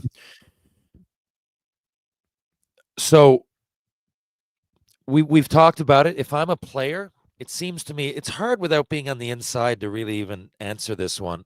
But if I'm a player, I think it seems to me I'd rather have a guy like JT Miller on my team. He checks more boxes for me when it comes to a complete hockey player. You know, at times, at times I think he can be elite of the elite. Okay, Pettersson, I think there's something. I don't know if it's he's shy sometimes, or maybe it's at times has a knack for folding under pressure, whatever. But he's a young player. I know what they might be thinking, according to the media, was that they'd keep Pettersson and trade Miller. Now, for me, again, if it's short term and I'm there on the team, I'd rather Miller on my team. You got to think of contracts. You got to think of term, all of those things. And it's hard to look at it objectively. For me, I don't really care. I think they have to trade one of these guys soon. And I hate to sound like I'm on the fence with that, but I really wouldn't care if I'm a Canucks fan. I just want to see the matter resolved. Either one of those guys is going to give you a big return. And, you eat your cake and live with the spoils. Yeah, and I just wonder if making one of these trades, you're trading from a bad spot, because every GM around the league knows that you have to get rid of one of these guys. And, I don't think there's a perfect player in there. Pettersson, like you said, he's wilted under pressure before in the playoffs. And then Miller, he's gone through a few teams and, he kind of has that reputation of being tough. So if it's me, I'd love to move on from Pettersson with that contract, despite being a little bit younger. But I think the way this plays out, one's traded, and I'm going to say they find a way just to squeak back into the playoffs. First round exit. I see. And by the way, that's the thing. My hesitance with Miller is that this isn't the first time something like this, right? So I think he's probably the kind of guy that's like great when things are awesome, and maybe, too vocally frustrated when things aren't. I don't really know. It's hard to paint a picture, but I thought I should add that. Thank you. Question number 2. What do you think happens with Evan Bouchard in regard to his contract, possible bridge deal, even, possible trade? And what would you do if you were the GM? I kind of got the feeling that it might be a bridge deal, and that's not what I would do, because I went back and I just looked at Darnell Nurse and the deals that he signed, and, slightly different circumstances, I know, but he had 2 bridge deals. And I just wonder, had you given him a little bit more money, I think he got 5.5, 5.6, like boosted it up, $6.5 million and offered him long term, you would have avoided that $9 million and you could have got a great deal. Similar to Leon Draisaitl, like, yeah, they could have given him shorter deals, but they gave him that 8x8, and for a long time, it was one of the great value deals in the NHL. So if it's me, I'm trying to get him a little bit more term. I'm sure his agent will fight, and, it'll be a tough negotiation. But if it's me, I'm trying to get the long-term deal done. Me, definitely long-term deal. Again, you got to look at this logically and objectively. And, you might say, well, he gets all those points, but sometimes he's a liability defensively. Okay. And the powers that be know that, and that factors into the number. But for me, you get a right-handed shot, young stud D that can really think with the best in the world, and you got two of them, the best in the world on your team, and then some, I'm signing him all the way if I can long term. Question number 3. Who would be one player on your heart ballot that maybe isn't getting the shine of some of the bigger dogs, some of the point leaders in the NHL? But when you look at the wording and the verbiage of player judged most valuable to his team, who would be a guy who gets some consideration for you? Well, it might not be going out on a limb saying it because the candidates this year, people are talking about Connor Hellebuyck, but it would be when you think of the odds of him getting it, because it's only happened a few times.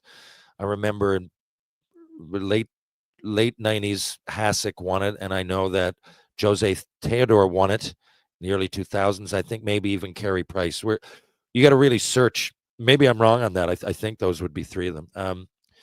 So I think this could be an exceptional year, and I think he deserves it if the year was to end right now. But I also think it's easy to look past. I don't know why. Maybe it's all the chaos and the turmoil, but every time I watch Quinn Hughes, I'm amazed by something he does.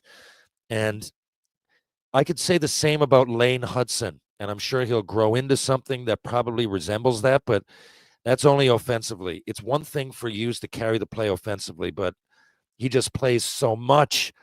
And he's so good defensively. People don't like it. It's just being smart with his stick, if nothing else. He's not the biggest and the strongest, but I think is a candidate for MVP for sure. There you go.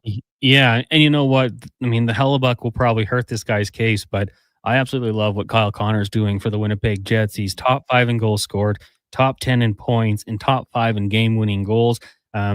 He's just such a fun, pure finisher to watch. I don't know if he's the guy that drives it on that team, but if we're talking guys outside of the big candidates, I really like what Kyle Connor's done. Wouldn't put any money on him to win as a long shot, nothing like that. But been very impressed by him.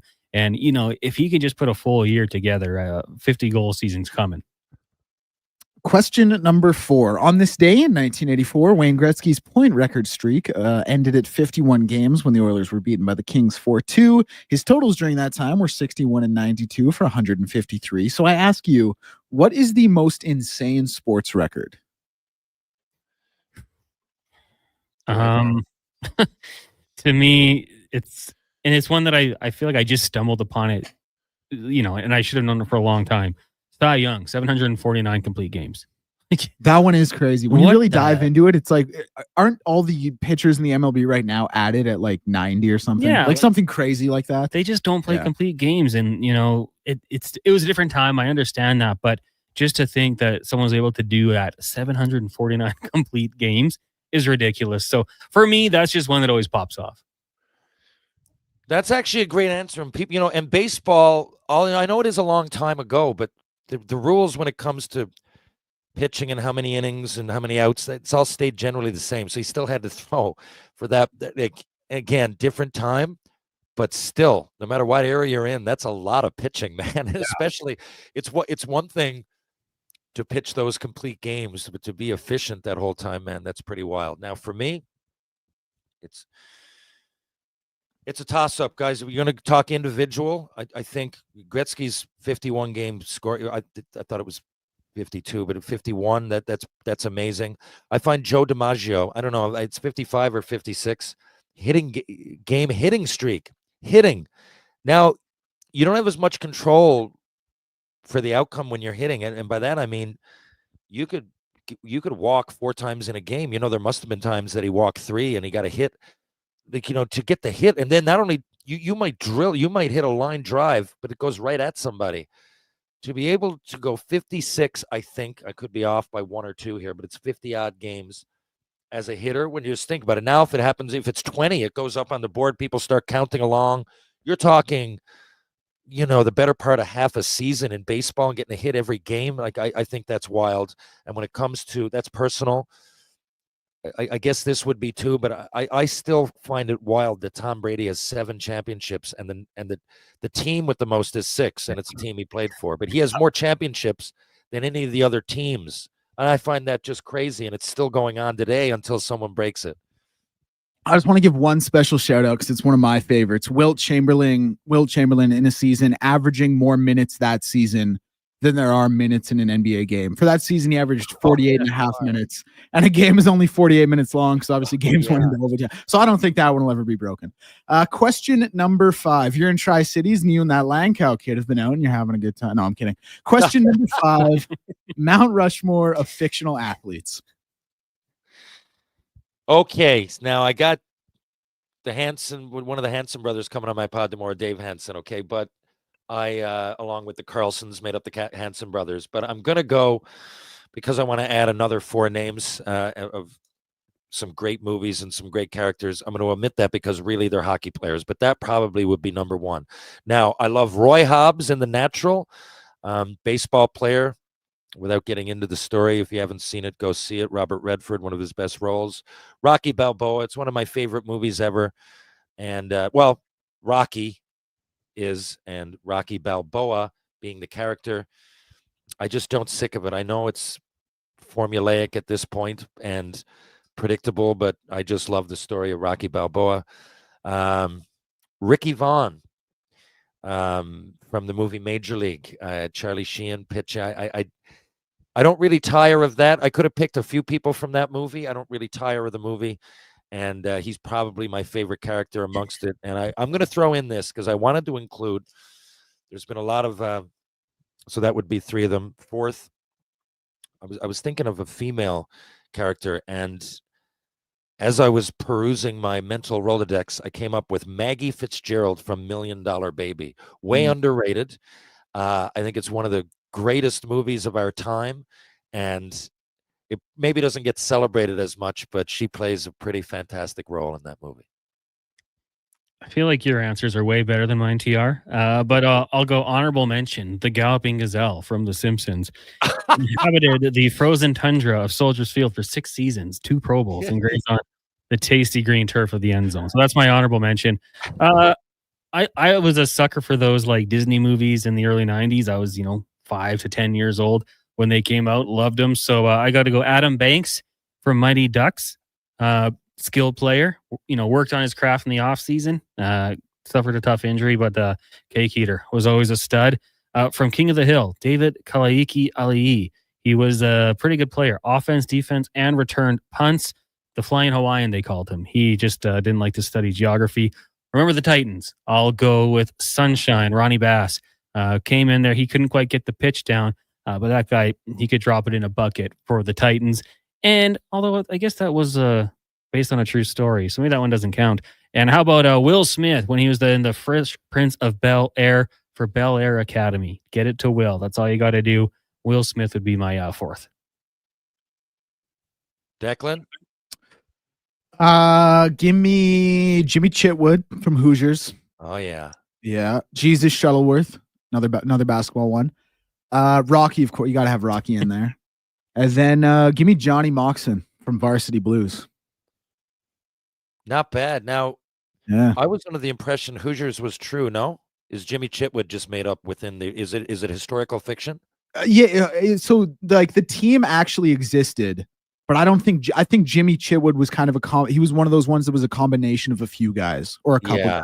Guys, I think Much like Roy Hobbs in The Natural, it is based on a vaguely true story. I like to call it historical fiction, but in any case, those are great movies and some great characters, boys. Good job. Well, Mac has a great one. Vince LaSalle from Disney's Recess. Yeah, he was great at pretty much whatever he did. Joey Chestnut, 83 hot dogs in 10 minutes. He's real. Vince LaSalle was like Shohei Ohtani, but for all sports. Oh, guy man. Just did it all, man. He could cook as well. He did everything. Gordon Bombay had 198 goals in one season as a Pee Wee player. Greatest. The season was only 15 games long. Greatest of all time. It was said in the movie. Yeah, but he hit the post for the Hawks, JC. And his coach held it against him for the rest of his life, essentially. That's pretty bad. Bobby Boucher from The Waterboy, Shane Falco, Doug Glatt, Charlie Conway, Air Bud. Yeah, some pretty good ones there for sure. How about Ted Hitchcock? I was just gonna toss that in.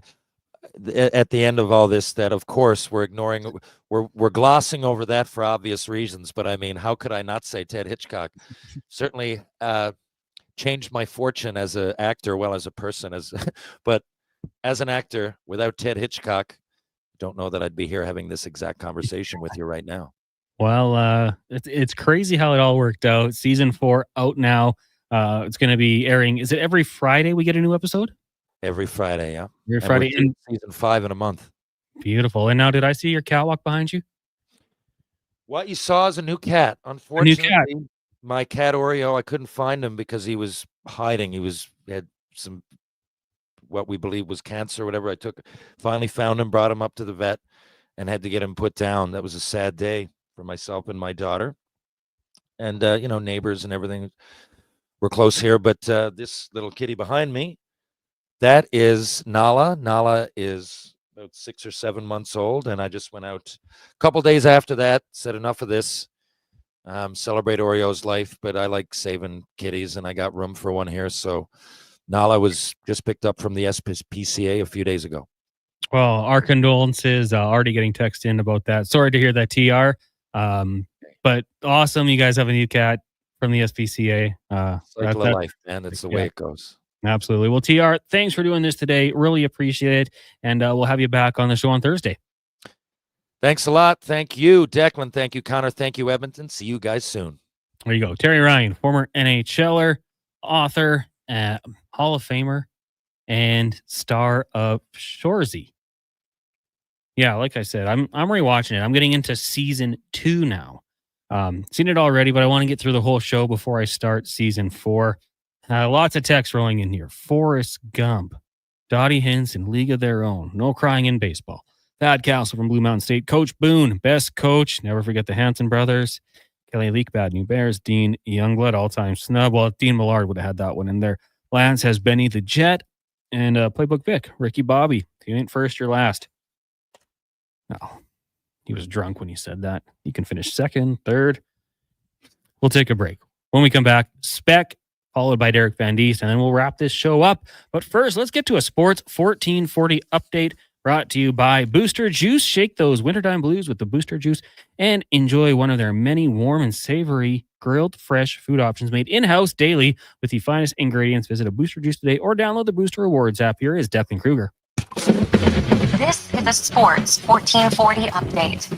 And for your Sports 1440 update. 8 games tonight in the NHL, 4 set to go here in just a couple minutes time. Boston and Buffalo, Winnipeg and Montreal, Chicago and Tampa, and Carolina in New York taking on the Rangers. In the NBA, only 4 games on the schedule, 2 games tipping off at about 5:30 here. Los Angeles and Philadelphia, the Lakers, that is. Houston and Atlanta in action at 5:30 as well. In the BCHL, Spruce Grove is in action. They're playing host to Cranbrook. That one's having a 7 p.m. puck drop out at the Grant Pure Arena. Tickets still available at sgsaints.ca or at the door. And the Sacramento Kings expected to open up talks for a potential De'Aaron Fox trade ahead of the February 6th deadline. I'm Declan Kruger. This has been a Sports 1440 update. Sports 1440 in West Edmonton Mall and Wetaskiwin. CKJR is a Stingray radio station. Download the free radio player app and listen wherever you go. I take possession of my commercial space in 3 months. I need lighting. I need a fire alarm. I need data. I need a generator. I need panels. Sounds like a job for the men and women of Action Electrical. Projects team reporting. We design, build, and construct all the electrical systems for your projects. Need everything to work right? Get the Action Electrical project team on your site. Facing an electrical menace? Call the men and women of Action. Operating throughout Alberta at actionelectrical.net. Much of our challenges in healthcare can be solved by spending public dollars on a public system. Our healthcare system can't wait any longer. Visit rebuildourhealthcare.ca to learn more. A few years ago, I was doing okay, but the rising cost of living has made my credit card bills go through the roof, and I don't know how to handle it anymore. Times are tough. The cost of living is causing many to fall into debt through no fault of their own. It's easy to feel overwhelmed and stressed. There are options that can help you get back on your feet. My name is Parveen Middleton, and I'm a licensed insolvency trustee at BDO here in Edmonton. I can help you find a solution to become debt-free. Visit bdodebt.ca to learn more. Legacy Heating and Cooling is the only place to call for heating your home. So when it's time to replace your old furnace, call Legacy. Or for 24-hour repair with no overtime rates. Legacy even heats your shower with hot water tank. Call Legacy. Call Legacy. And with no interest and no payments for 1 year, it could only be Legacy Heating and Cooling. Cold, icy mornings, frozen windshield, snow in the forecast, and your vehicle won't start. You know what that means, Alberta. Winter is here.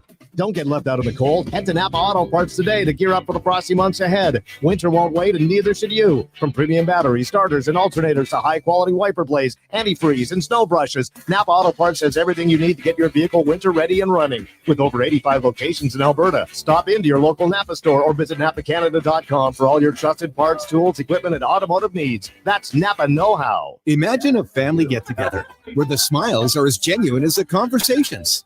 That's the feeling you get at Nisku Ford, a family-owned dealership where finding a new Ford feels just like catching up with old friends. Swing by during the 2024 model clear-out and take advantage of January rebates of up to $9,000 or access finance rates as low as 0%. The coffee's on, so drive into Nisku Ford or visit niskuford.ca today. Above expectations.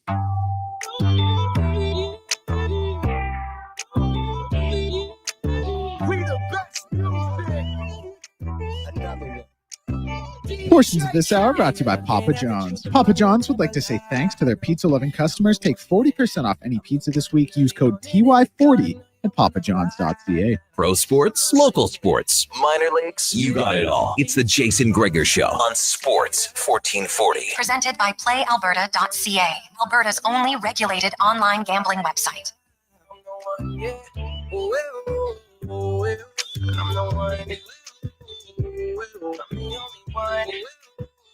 It is the Jason Gregor Show here on Sports 1440, but an hour left in the Tuesday edition of the show before we hand things over to Fox Sports Radio all night.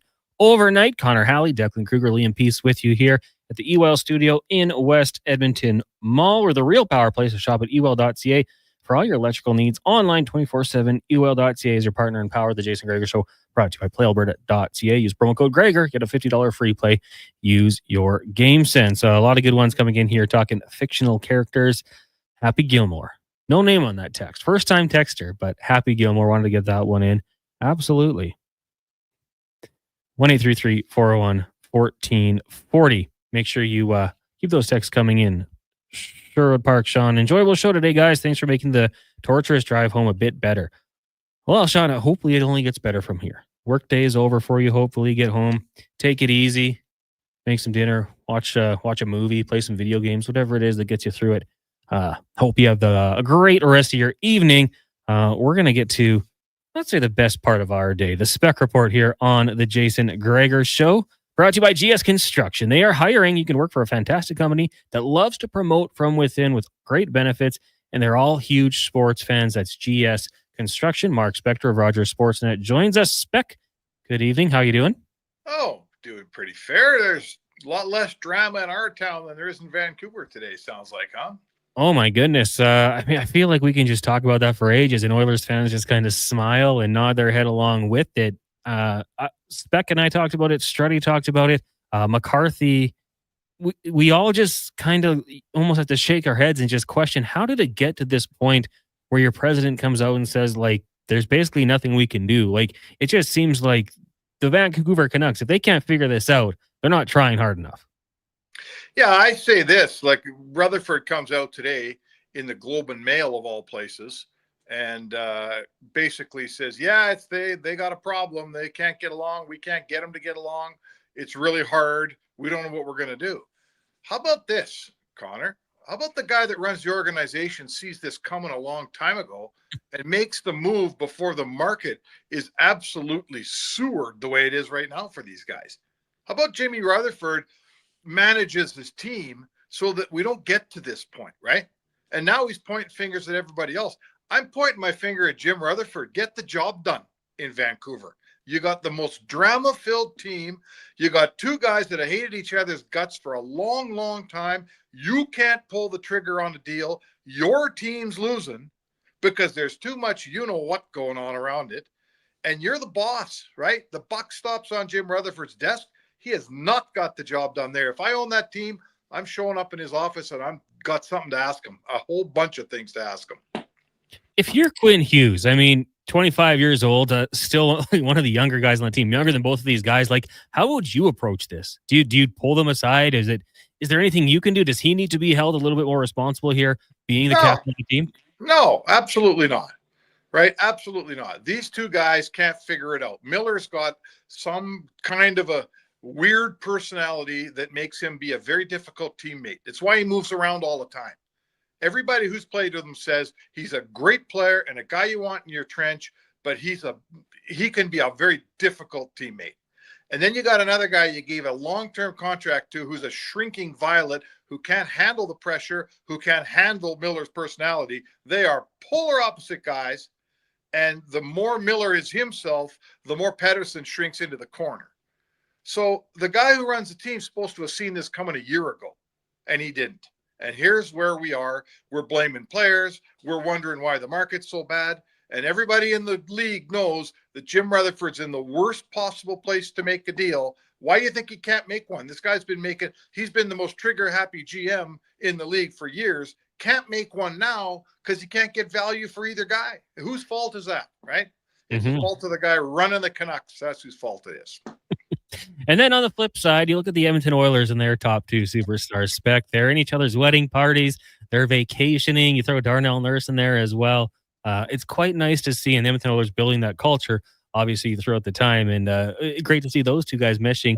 The Edmonton Oilers, he got Stuart Skinner and his wife Chloe welcoming their second child yesterday. Fantastic news. So I want to just talk a little goaltending last night for the Edmonton Oilers because, I've only been sitting in for Gregor for a few days here, but the goaltending duel gets brought up. Should they be looking to add? I mean, from what we saw last night, Calvin Pickard lit the 2 goals in the first period, shut the door from there on out.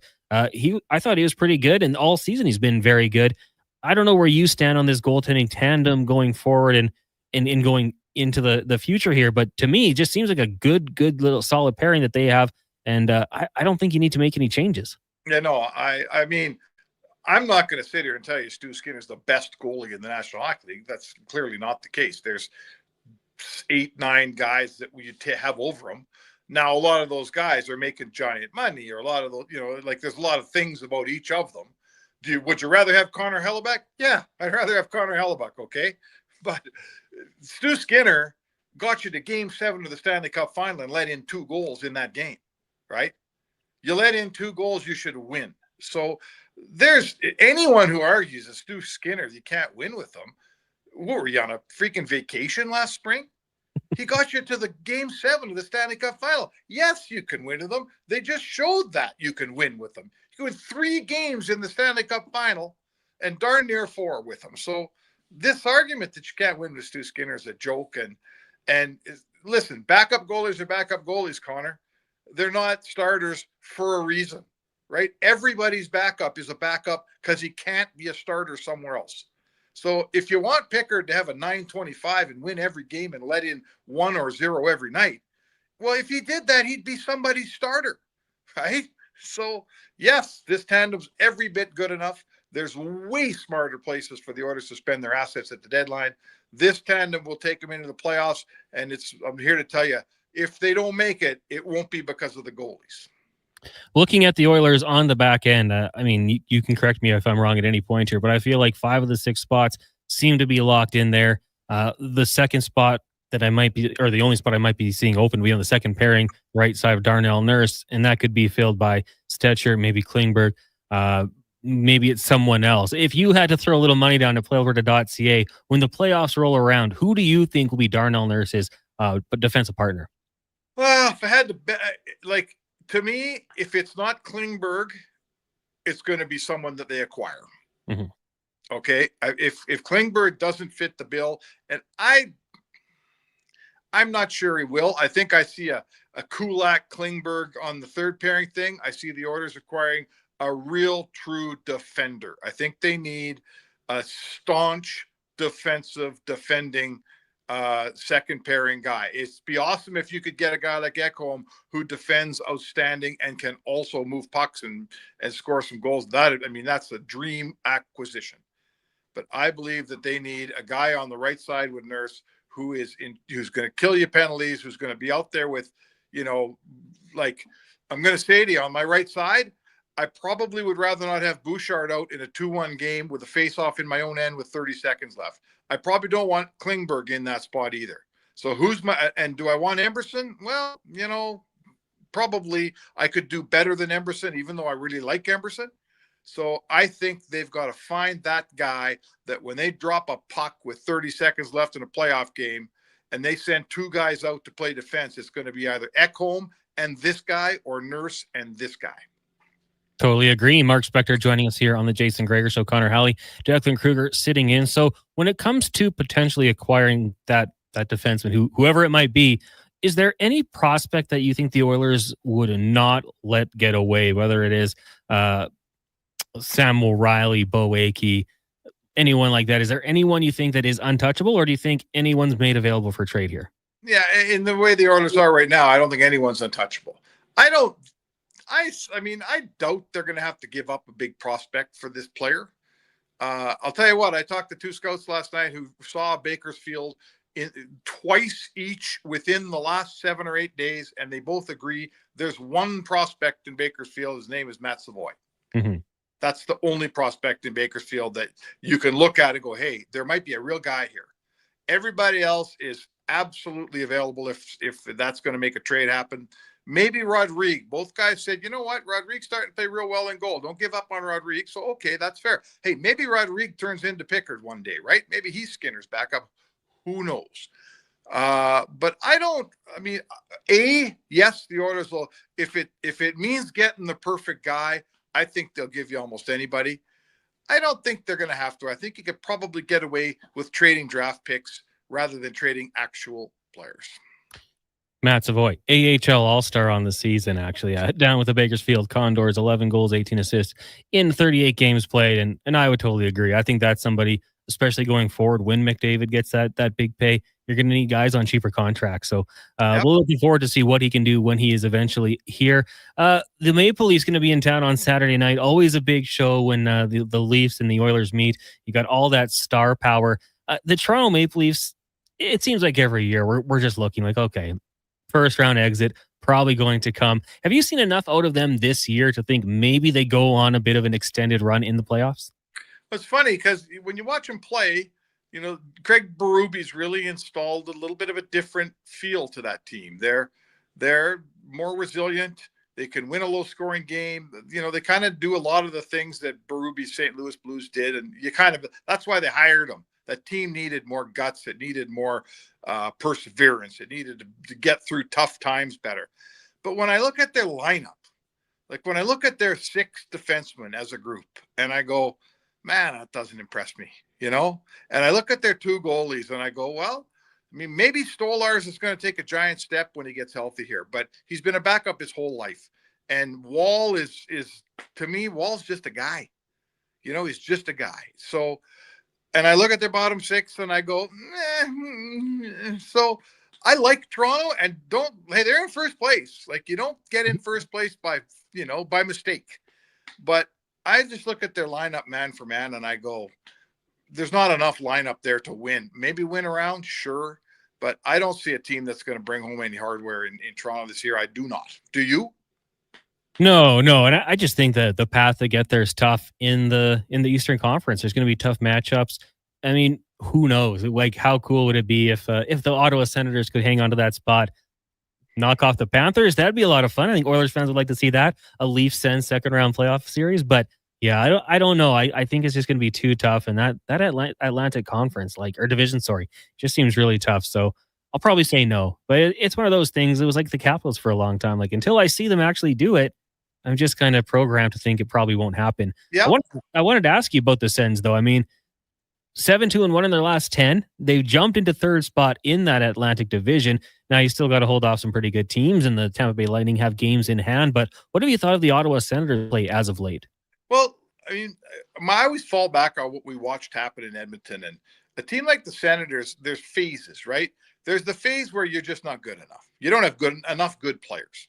Then you get the phase where, we got a lot of good players, but maybe they're young, and now they got to figure out, I think we got our guys, but now our guys got to figure out how to win. They got to figure out how to hold on to a lead in the third period. They got to figure out how to win different ways. Remember the old Oilers? They could always win 6-4, 6-5, the Taylor Hall, Eberle guys. But you only get that game 1 out of every 4. And you got to figure out how to win 2 out of the other 3, however they get played. And that's been a challenge for Ottawa. They only know how to win one way. So now we're in the third phase. Now they're starting to figure some stuff out. Like, they haven't been scoring that much, but they're getting some wins. And now they got a little bit of goaltending that's helping them out. They found this Finnish cat that seems to be making a bunch of saves, and they didn't have that before. So, they're going through the same phases that these Oilers did years ago, and maybe they're getting somewhere. Once you learn how to win, now you start building a bit of a culture, right? And now you expect to win. And I don't have to tell anyone listening to this show how long it takes to go from where Edmonton used to be to where Edmonton is right now. Man, it is a slow and painful, crappy process. I followed it every game, pal. But once you get there and you look back at it, you can kind of reverse engineer and see how it grew a little, and then it grew a little, and then they figured something out. And here we are today. You talk about culture. The Oilers have, like, people used to laugh at culture. Culture. The Oilers have such a strong culture. They can bring a Vander Kane in where everybody else didn't even want him. And they can handle that player in their dressing room. He has not been a negative force in that room whatsoever. They bring in Kasperi Kapanen, who got waived in 2 towns. And he comes in here. He's playing the best hockey of his life. Why do you think that is? Because he's got his head in the game, and the dressing room's keeping his head in the game, right? They've got their leaders are 28, 29 now. Nurse and McDavid and Draisaitl and Ekholm is a solid citizen, man, and all these guys. So it takes a long time for Ottawa. Ottawa's getting down the track. They're not there yet, but let's hope they make a jump this year, right? It'd be fun to see Ottawa get in the playoffs, maybe play the Leafs. That'd be a blast. Absolutely. Yeah. I mean, hey, you talk culture. It's a real thing. Like, I'm not comparing the Oilers to the New England Patriots dynasty, but you always heard about the Patriot way. They did things different. And I totally agree. You come into the Edmonton Oilers dressing room with an ego, I feel like it's going to get shut down pretty quick when you look at 2 Hart Trophy winners that are team first guys. I agree with you. And it doesn't happen overnight. It takes a long time, and we've seen that happen here. Spec, thanks for doing this today. We'll talk to you again tomorrow, 5 o'clock. All right. Thanks, Connor. There you go. Mark Spector of Rogers Sportsnet joining us in the Spec Report Monday through Friday on the Jason Gregor Show at 5 o'clock. Brought to you by GS Construction. They're hiring. Fantastic company that likes to promote from within. Great benefits. Also huge sports fans. It's kind of like a great spot to work. Declan, maybe you and I, if this radio thing doesn't pan out, we'll head over to GS Construction. Yeah, we could do it, man. Yeah, that's sorry. I was wondering if that was like a toss to me. I was a little slow. No, we can for sure. No, you ever done construction? Never real construction like that, like landscaping and stuff. But okay, well, I'm not. You know this, Connor. I'm not a very hard worker. No, we work hard in other ways. Just not. We're not doing those sorts of things. But you can if you're interested. GS Construction. Dallas says the only difference between Toronto and Edmonton is Connor McDavid and Leon Draisaitl. That's it. Otherwise, they're the same 2 teams. But you have McDavid and Draisaitl. So, I don't know. I mean, the only difference between my aunt and my uncle is my aunt doesn't have, like that's kind of the old saying. If they're not the same team, McDavid and Draisaitl, a little bit better. 3 Hart trophies in that room. Yes, Corey Perry. Yes, thank you, Reynolds. Good one. It was disrespectful of me to leave him off the top. In the leadership core, though, wearing letters, 2 Hart trophies, but 3 total for sure. Let's take a break. When we come back, we're going to be joined by Derek Van Diest of NHL.com. Talk a little bit about the Edmonton Oilers, the Winnipeg Jets, the Flames.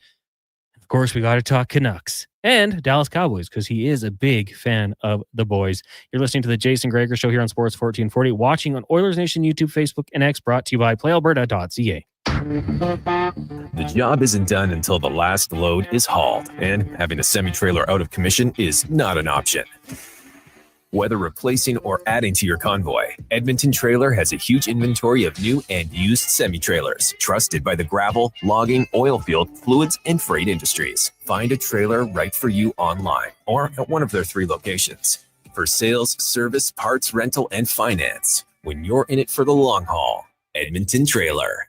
You don't know what awaits you on the road to come, but with the 2025 XC90 from Volvo of Edmonton, you'll have the versatility to take on whatever life throws at you. The new XC90, a luxurious SUV with seating for up to 7, boasts newly upgraded body and wheel design. It's the perfect choice to drive into the coming year. And right now, you'll save $4,500 and lease from 1.49% on all in-stock 2025 XC90s. Volvo Cars Edmonton. VolvoCarsEdmonton.com, 1205 101 Street Southwest. It's a new year, and the Brick is clearing out their old inventory.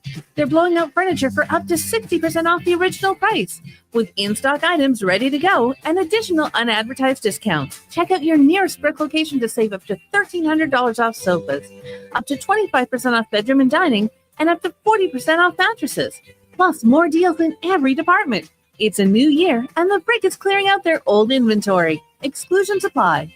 The Brick, saving you more. Looking at the Alberta weather forecast, wild, unpredictable, brutally tough. When the this weather year. turns tough, Titan Supply doesn't back down. Titan Supply has been protecting workers from conditions like this for 50 years. We stand tall with you against the elements, with the industry's best rigging, hauling, and lifting products to get you home safe. Tire chains, wire rope, round slings, chain slings, and a whole lot more. Titan Supply in Edmonton, Grand Prairie, Red Deer, and Calgary. Online at titansupply.ca. Lift, dig, haul. Your furnace can die in the blink of an eye, usually on the coldest night. So why take that chance this winter? Furnace Family, ATCO's newest home service company, can help. Not sure of your furnace's condition? We can check it for free with the purchase of a new furnace, giving you peace of mind and total comfort all winter long. Daikin offers lifetime warranty on their furnace heat exchangers. It could be the last furnace you ever buy. So call Furnace Family Home Services by ATCO today. Jingle time. Done right, they are right. Family.com.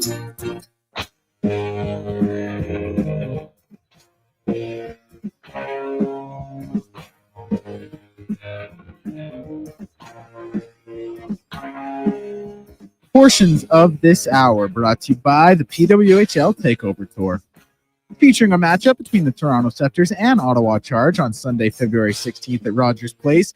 Premium seating is now available. Check out the available suites, theater boxes, and loge tables. Head to rogersplace.com/PWHL. From puck drop to kickoff, it's the Jason Gregor Show on Sports 1440. Presented by PlayAlberta.ca, Alberta's only regulated online gambling website. Driving all the old men crazy.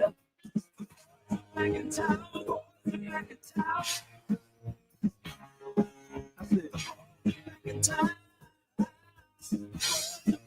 26. Welcome back to the Jason Gregor Show here on Sports 1440, brought to you by PlayAlberta.ca. Also online, Oilers Nation, Facebook, YouTube, and X. Appreciate you guys tuning into this show today. A reminder, if you miss anything, you can always go back, check us out on Apple, Google, Spotify, or jasongregor.com for all of the individual interviews. Right now, Rangers trail the Carolina Hurricanes. Taylor Hall with an assist. So there you go. Taylor Hall contributing offensively. Right now, we are joined by Derek Van Diest, covers the Oilers, Canucks, Flames, and Jets for NHL.com. DVD, good afternoon. How are things going? Connor, good. How are you doing? Doing good. I appreciate you coming on the show today. Before we get into the NHL, I think I see some Cowboys gear behind you. So Brian Schottenheimer introduced to the media today, joining the Cowboys. I got to say, I loved his father, Marty, when he was with the Chargers. So if any of that rubbed off on his son, I think he got a good one there. But what were your expectations or thoughts when we initially heard that Schottenheimer would be the new head coach of the Cowboys? Yeah, I was actually relieved. I was really happy with the hire. After all that the Deion Sanders talk, I just didn't. The Cowboys, they're a circus, and they didn't need another clown in that circus. And I was really happy that that there was talk of Deion Sanders. I'm like, oh my god, like that would just be crazy to hire a guy that has 2 years of football experience of college, and he's been accused of basically stealing players from other programs, and that's how he made his team competitive. Obviously, you can't do that at the NFL level. You can't just go and just cherry pick players from different programs, which is what he's accused of doing in Colorado. So I just did not want another clown in that circus. It's already a circus with Jerry Jones running it and his sons running it. And but this is a good hire. Schottenheimer obviously comes from good stock. I was a big fan of his dad. I thought he was a great coach. And then when you grow up in that, coaching, and hopefully you learn from your father, you learn from the best, and I think it's a good hire, and I'm glad they kind of sat down, looked at this, and said, hey, we have the best guy already here, so we're gonna bring him on. I think it's a good hire in a sense that I like that there's some younger, innovative coaches being hired around the league, and they're having success. And this is the way to go. I don't think you want to recycle another coach. You want to bring someone else in. You don't want to bring a Mike McCarthy type coach that's been through 3 or 4 or 5 different places. So I'm really happy with the hire. I think there's still some good pieces there in Dallas that you can work with. I still think they're in a window where they can put together a team to win a championship. They just got to fill in some gaps here. But I'm a big Dak Prescott fan, so I was happy with the hire, and I'm just glad that the circus didn't come to town. And it's funny, I was talking to Jason Strudwick earlier on in the show, and I would have thought maybe you don't cheer for your division rival, but he's a big fan of Saquon Barkley, so he's rooting for the Eagles in the Super Bowl, taking on the Chiefs. People get sick of winning teams, so a lot of people go against the Chiefs. But you're a Cowboys fan. You got the Eagles in the division. Do you have someone you're rooting for a little bit more in this upcoming Super Bowl? Well, I do like Patrick Mahomes, and I obviously, being the NFC East guy, you can't cheer for the Eagles. You hope that they kind of fall flat on their faces and get blown out in this game. But I really wanted the Bills to kind of break through, and I really thought they had the team to do it, and I was really disappointed. And like I said, I wish Kansas City would not need controversial calls to win football games, and I think there was at least 3 of them that they did, and it doesn't take many. It just takes 1 or 2 controversial calls, and I still don't know how that one catch was ruled a catch when 2 guys are fighting for the ball and it hits the ground, and somehow it's ruled a catch. I mean, it makes no sense to me. The spot on the 3rd down was maybe the worst spot in the history of football. The guy was clearly over the line. It's where the football is when your knee touches, not where your knee is. And then the spot on the 4th down gamble was terrible. So I just, I feel bad for that for the Bills Mafia. I think the Bills let them off the hook too. I think they had opportunities to win that football game, but just the manner, every questionable call, every close call, every, that could have been holding, but we're not going to call it holding. Like there were some pretty blatant holds, I thought, on the line. You saw a couple of defensive ends get literally tackled when Mahomes was running around in the backfield. Oh, didn't blind eye, didn't see that. So that's the only thing that tarnishes that win for me with Kansas City, is that they are getting the benefit of the doubt, and they continue to get the benefit of the doubt, the benefit of these close calls. And some of them are pretty egregious, to be honest with you. I don't know how that's ruled a catch. And I'm a Cowboys fan. Remember the famous catch that they had in Green Bay where, the receiver caught the ball, took 2 steps and then dropped it. And then, no, that's not a catch. But the ball hits the ground. Like he's reaching out for the end zone. He has the ball, takes 4 steps, reaches out for the end zone. Ball hits the ground in the end zone. No catch. But this somehow the ball actually bounces on the ground. 2 guys are wrestling for it. Yet somehow that's a catch. And so, I'm glad, Kansas City has a great football team, but yeah, it's getting ridiculous the way the calls seem to go their way. Yeah, you almost just can't leave it in the hands of the officials. If you need 1 yard for a first down, get 5 and then take them right out of it. Pretty much. And even on that last play of the game, it looked like an official was ready to throw the flag if something happened, right? Like the ball should have been caught, and you listen to the commentators. Oh, we've been told there's a flag on the play, and suddenly the mysterious flag was put in the back pocket. So someone was ready to throw a flag had that ball been caught, which it should have been caught. Like it was a great throw, but it should have been caught. But yeah, the flag was ready to come out. So if I'm Bills fans and I'm a fan of other teams and I'm Cowboys fan, I'm like, well, how was that? That one catch Cowboys, it was even a similar play, but this one somehow the ball bounces, clearly bounces and hits the ground, and somehow they said, oh no, that's all good, no foul there. It's kind of like NBA. I was talking about this morning on somewhere else. It's like the NBA. Traveling doesn't exist now, and LeBron can take 7 steps and go to the basket. Didn't see anything there. So it's getting kind of comical, to be honest. Preferential treatment, of course. DVD joining us here on the Jason Gregor Show, Connor Halley, Derek Van Dies with NHL.com. DVD, you cover the Western Canadian NHL teams, and we've talked a lot of Vancouver. So let's just put that on the back burner for now. How about a team that's thriving in the Winnipeg Jets? And, you're seeing great play between the pipes and up front. Declan Kruger in 5 questions asked us for dark horse MVP. And I don't think he's going to get any MVP votes, but I've been a huge fan of Kyle Connor this season. Top 5 in goals, top 10 in points, top 5 in game winning goals as well. It seems like for him, if he can just stay healthy and put a full season together, there's not too many guys who are going to have more goals than him on a year. We'll tell you what, the job Kevin Cheveldayoff has done in Winnipeg has been remarkable, because 2 years ago, it looked like they may lose Connor Halley. It looks like they may lose Mark Scheifele. And they said, if they lose those 2 guys for agents, they're done. And he turns around and gives them both big contracts. And that kind of just turned the entire team around. They had a great team last year. They obviously faltered in the playoffs. And this year they have obviously something to prove. They're playing great hockey. They're really well balanced. I really like the balance of this team. There's not a lot of drop-off, in my opinion, from the first to the second to the third to the fourth. And that's what makes them really dangerous, is the fact that you can't take your foot off the gas against them. And obviously they got the best goalie in the world, and he's going to be tough to beat. He's going to go into the playoffs with a chip. This is a team that there's a lot to like about this hockey team. There's a lot to like about the team. Kevin Cheveldayoff put it together. And if he doesn't win GM of the year, I don't know who's voting for this, but he's got to win the executive of the year, the way he's put together this team, which 2 years ago people thought, oh, maybe they're going to have to blow up the Jets and start all over again. Now he's got some young players coming in, some guys making really good contributions. And you're right about Connor. It's like Kyle Connor's having a great year. So yeah, there's a lot I like about that team, and nobody wants to play the Winnipeg Jets in the first or second round of the playoffs. Like, this is a team that's so dangerous and have so many weapons, and they're really going right now, and they're a lot of fun to watch, actually. Yeah, you're right when it comes to the topic of Cheveldayoff. Like, even going back to having to deal Pierre-Luc Dubois and, making changes at the coaching position, like, he's really done a good job taking everything in stride. That's a very good point about him. Now, just sticking with goaltenders, you talked about Connor Halley and what he's been able to do. What are your thoughts on Dustin Wolf down with the Calgary Flames? Because I thought I saw a lot of people saying, good start, he'll probably fall off, but the guy's put up a heck of a season so far. Oh, he's been fantastic. Like, he was the best goalie in the American Hockey League, best player in the American Hockey League, for a couple of seasons there. And I know when he came up last year, I was really looking forward to seeing what he can do. And I thought he's a smaller goalie that's getting beat over the shoulder a lot. And you can't do that if you're a smaller goalie, but he's able to, he's got great side-to-side movement. He plays a little deeper in his net, what I think smaller goalies have to do. And he's been fantastic. Like, he was the best goalie in the American Hockey League, and he's kind of made that progression. And he's playing really well. They took a lot of faith in him. They traded Jacob Markstrom, and they said, nope, we think this guy could be our guy. Whether it's not this year or maybe next year, they'll do a tandem with Vladar. But he's really come in and really proved that, hey, he can play this game.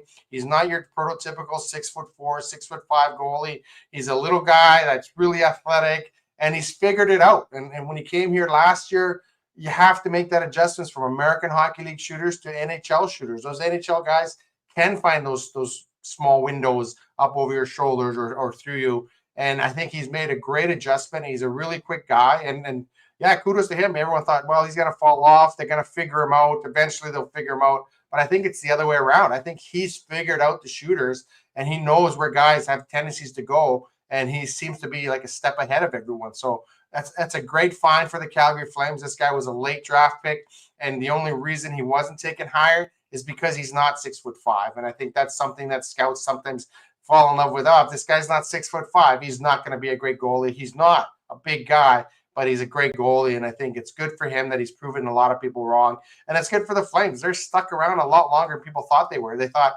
these guys got off to a good start, but eventually by Christmas they'll fall off.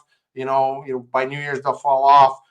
Here we are heading into February, and they're still right there battling for a playoff spot. So Craig Conroy said at the beginning of the year, this is going to be a retooling year. And, it looks like it's a pretty good year. And some of those guys that were really maligned in the last couple of years, they're starting to play now. And I think the funny thing is now you're kind of one of those bubble teams. You can make a run for the playoffs as opposed to, do you keep those big name guys? Do you keep Kadri? Do you keep Huberto? People are asking for him.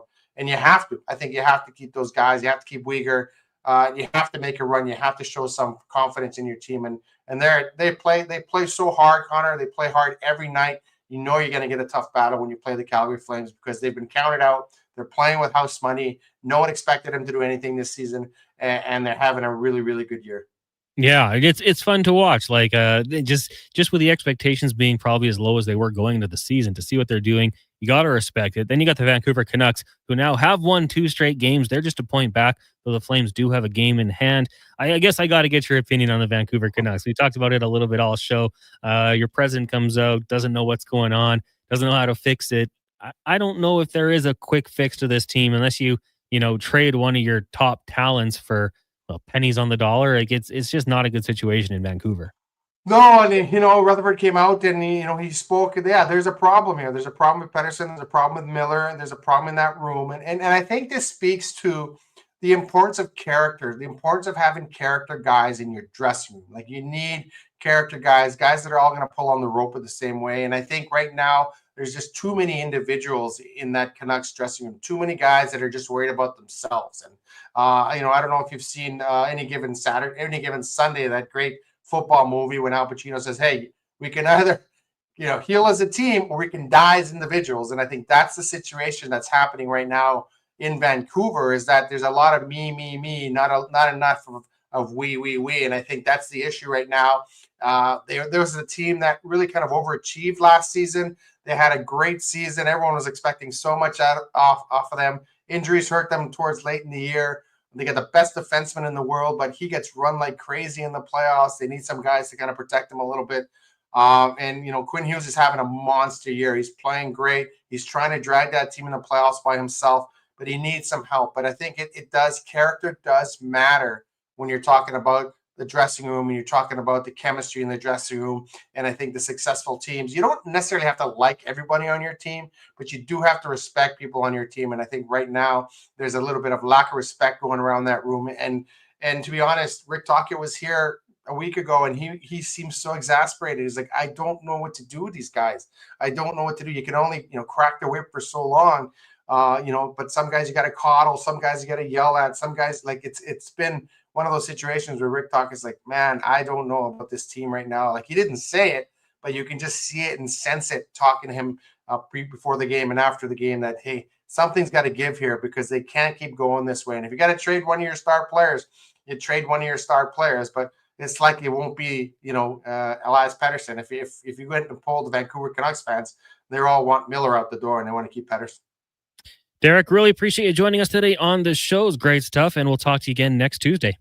Sounds good. Thanks for having me on. There you go. That is Derek Van Diest, covers the NHL with NHL.com, primarily the Oilers, Flames, Jets, and Canucks. Good to take a look around the NHL. And yeah, it's funny, as bad as it's been for the Canucks, 2 straight wins, they're a point out of a playoff spot. They could just put those egos aside, as DVD said. More we, less me. Well, high tide raises all ships or something. Declan, let's take a break. When we come back, we'll wrap this bad boy up, put a bow on it. It is the Jason Gregor Show on Sports 1440, as well as Oilers Nation, Facebook, YouTube, and X, brought to you by PlayAlberta.ca.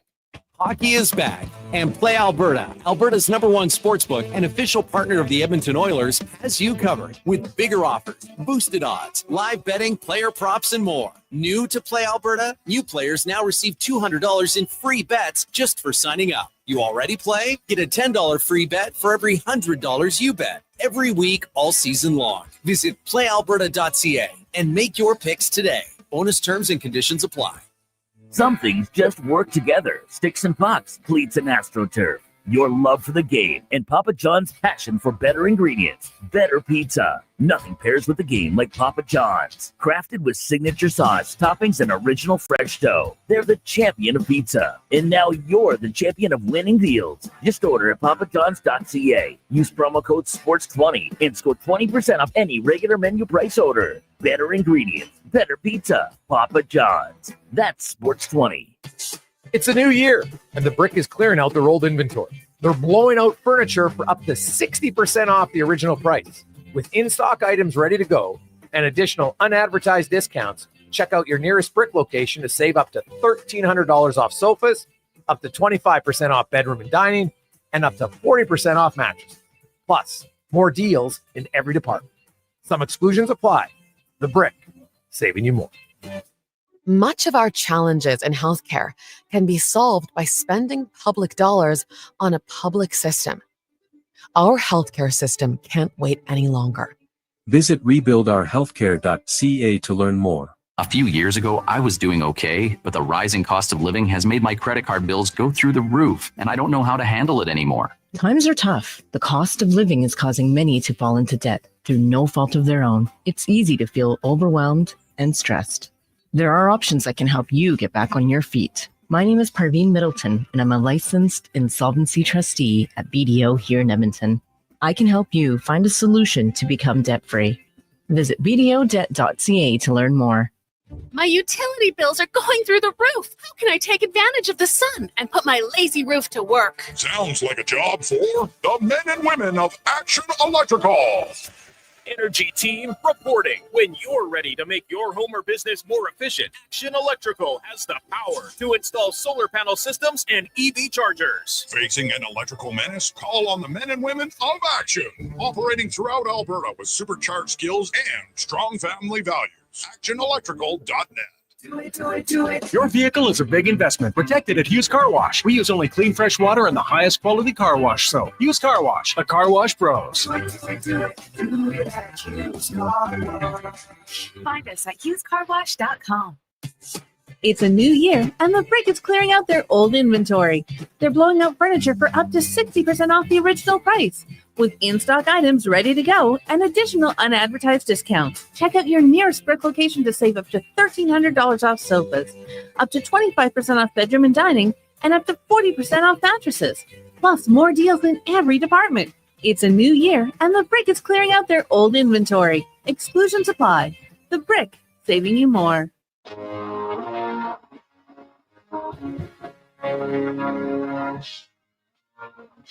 Portions of this hour brought to you by Crystal Glass. It's your clear choice for residential windows. They're locally manufactured and installed, and they provide a beautiful product and incredible customer services for all your residential needs. Call 310 Glass or visit crystalglass.ca for a quote. From puck drop to kickoff, it's the Jason Gregor Show on Sports 1440. Presented by PlayAlberta.ca, Alberta's only regulated online gambling website. And incidents arose from circumstance. One thing led to another, we were young. And we would scream together songs unsung. It was the heat of the moment. Telling me what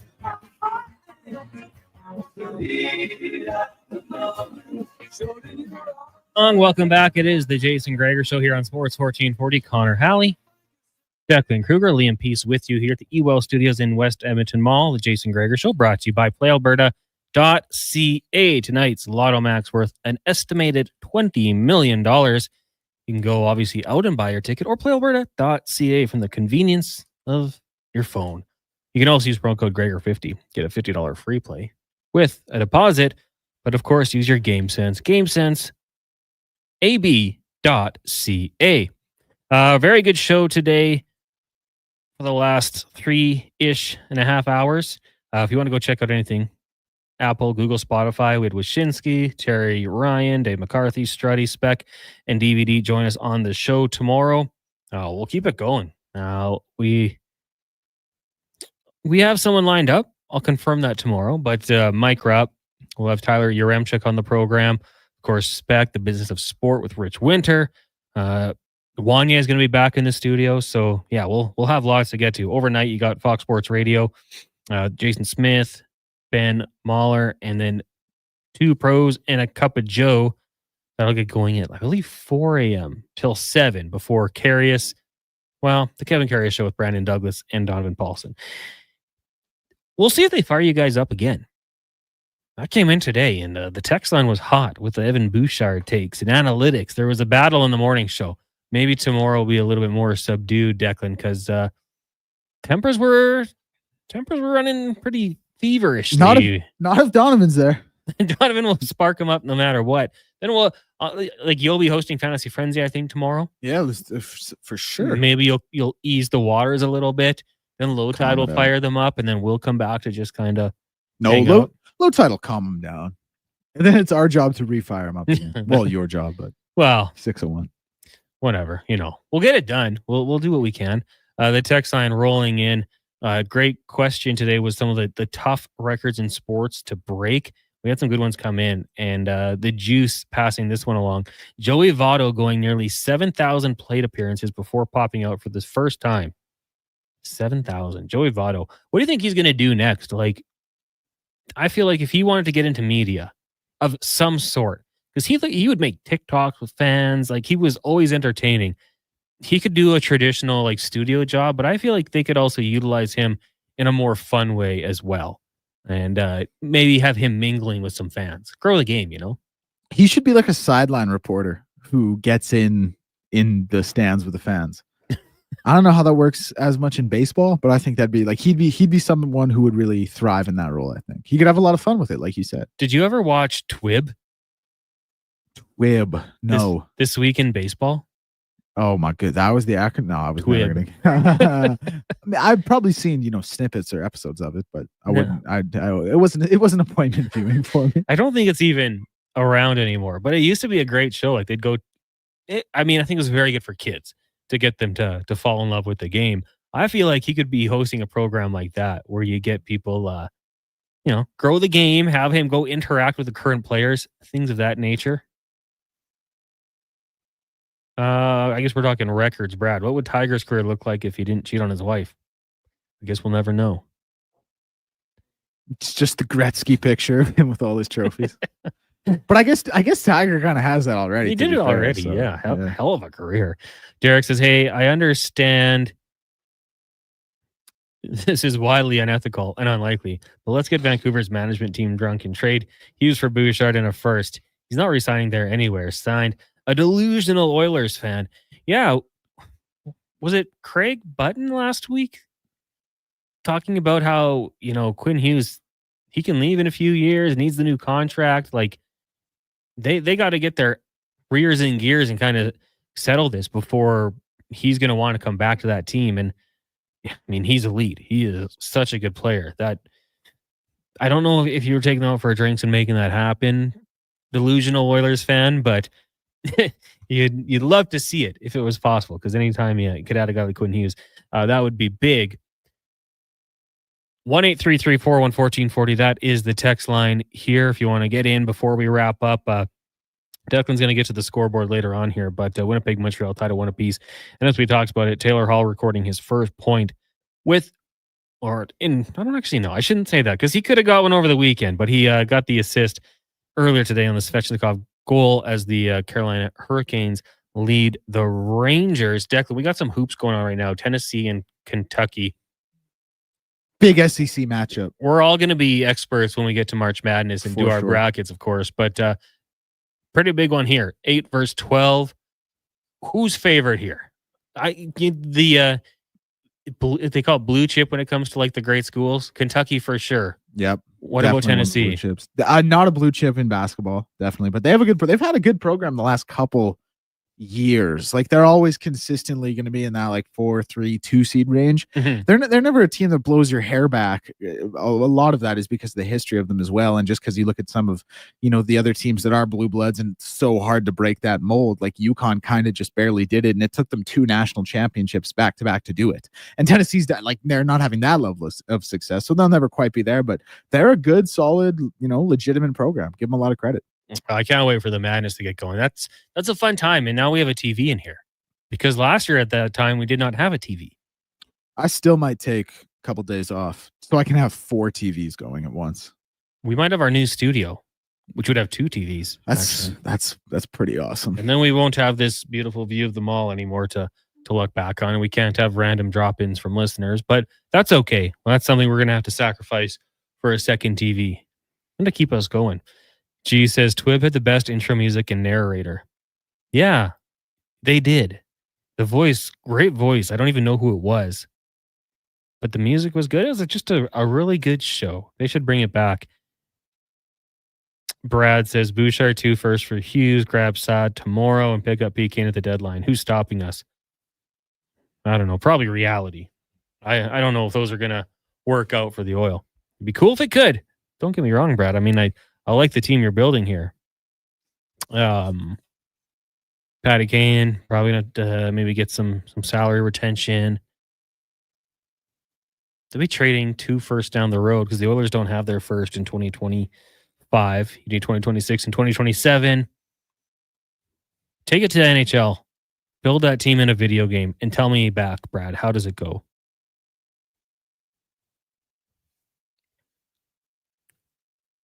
We're still got some of these questions or responses rolling in from TR's Tales. Did someone just bang the glass when they walked by, Declan? Or is that from outside? It's behind us. It's behind us? Okay, we're good. We're good. Some that we can't even really get into. Just if you missed that earlier on in the podcast, TR threw some scenarios our way. Nate actually said, you got to ask Struddy that one. And I wanted to, but the text of stick to sports just rang into my brain and I didn't want to do it. So, maybe in the future we can throw those scenarios Struddy's way, but we won't get there. Eric, imprinted in my brain. HVAC Nixes. So Hughes and Ranton into the Oilers confirmed. Yeah, lock it in. Lock it in. Cody Parker of the Chicago Bears is the only double doink in history against the Eagles in a wildcard game. Tough to beat. Manny. Yeah, the rare double doink. It doesn't happen very often. That music means we are done here on the Jason Gregor Show. We're going to come back and do it again tomorrow, 2 o'clock with Wanye Gretz. We'll hear from Rupper. We'll have Yaremchuk, Spec, Business with Sports. It'll be a great show.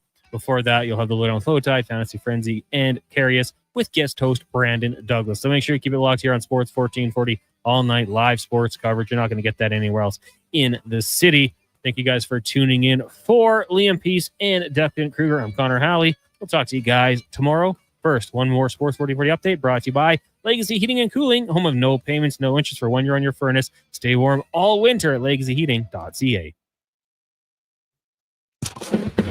This is the Sports 1440 update. And one last time for me, your Sports 1440 update. NHL scores around the league. 4 games all at the end of the first period. Hurricanes lead the Rangers 1-0. Lightning lead the Blackhawks by that same score. Jets and Canadiens and Bruins Sabres both tied at 1 apiece.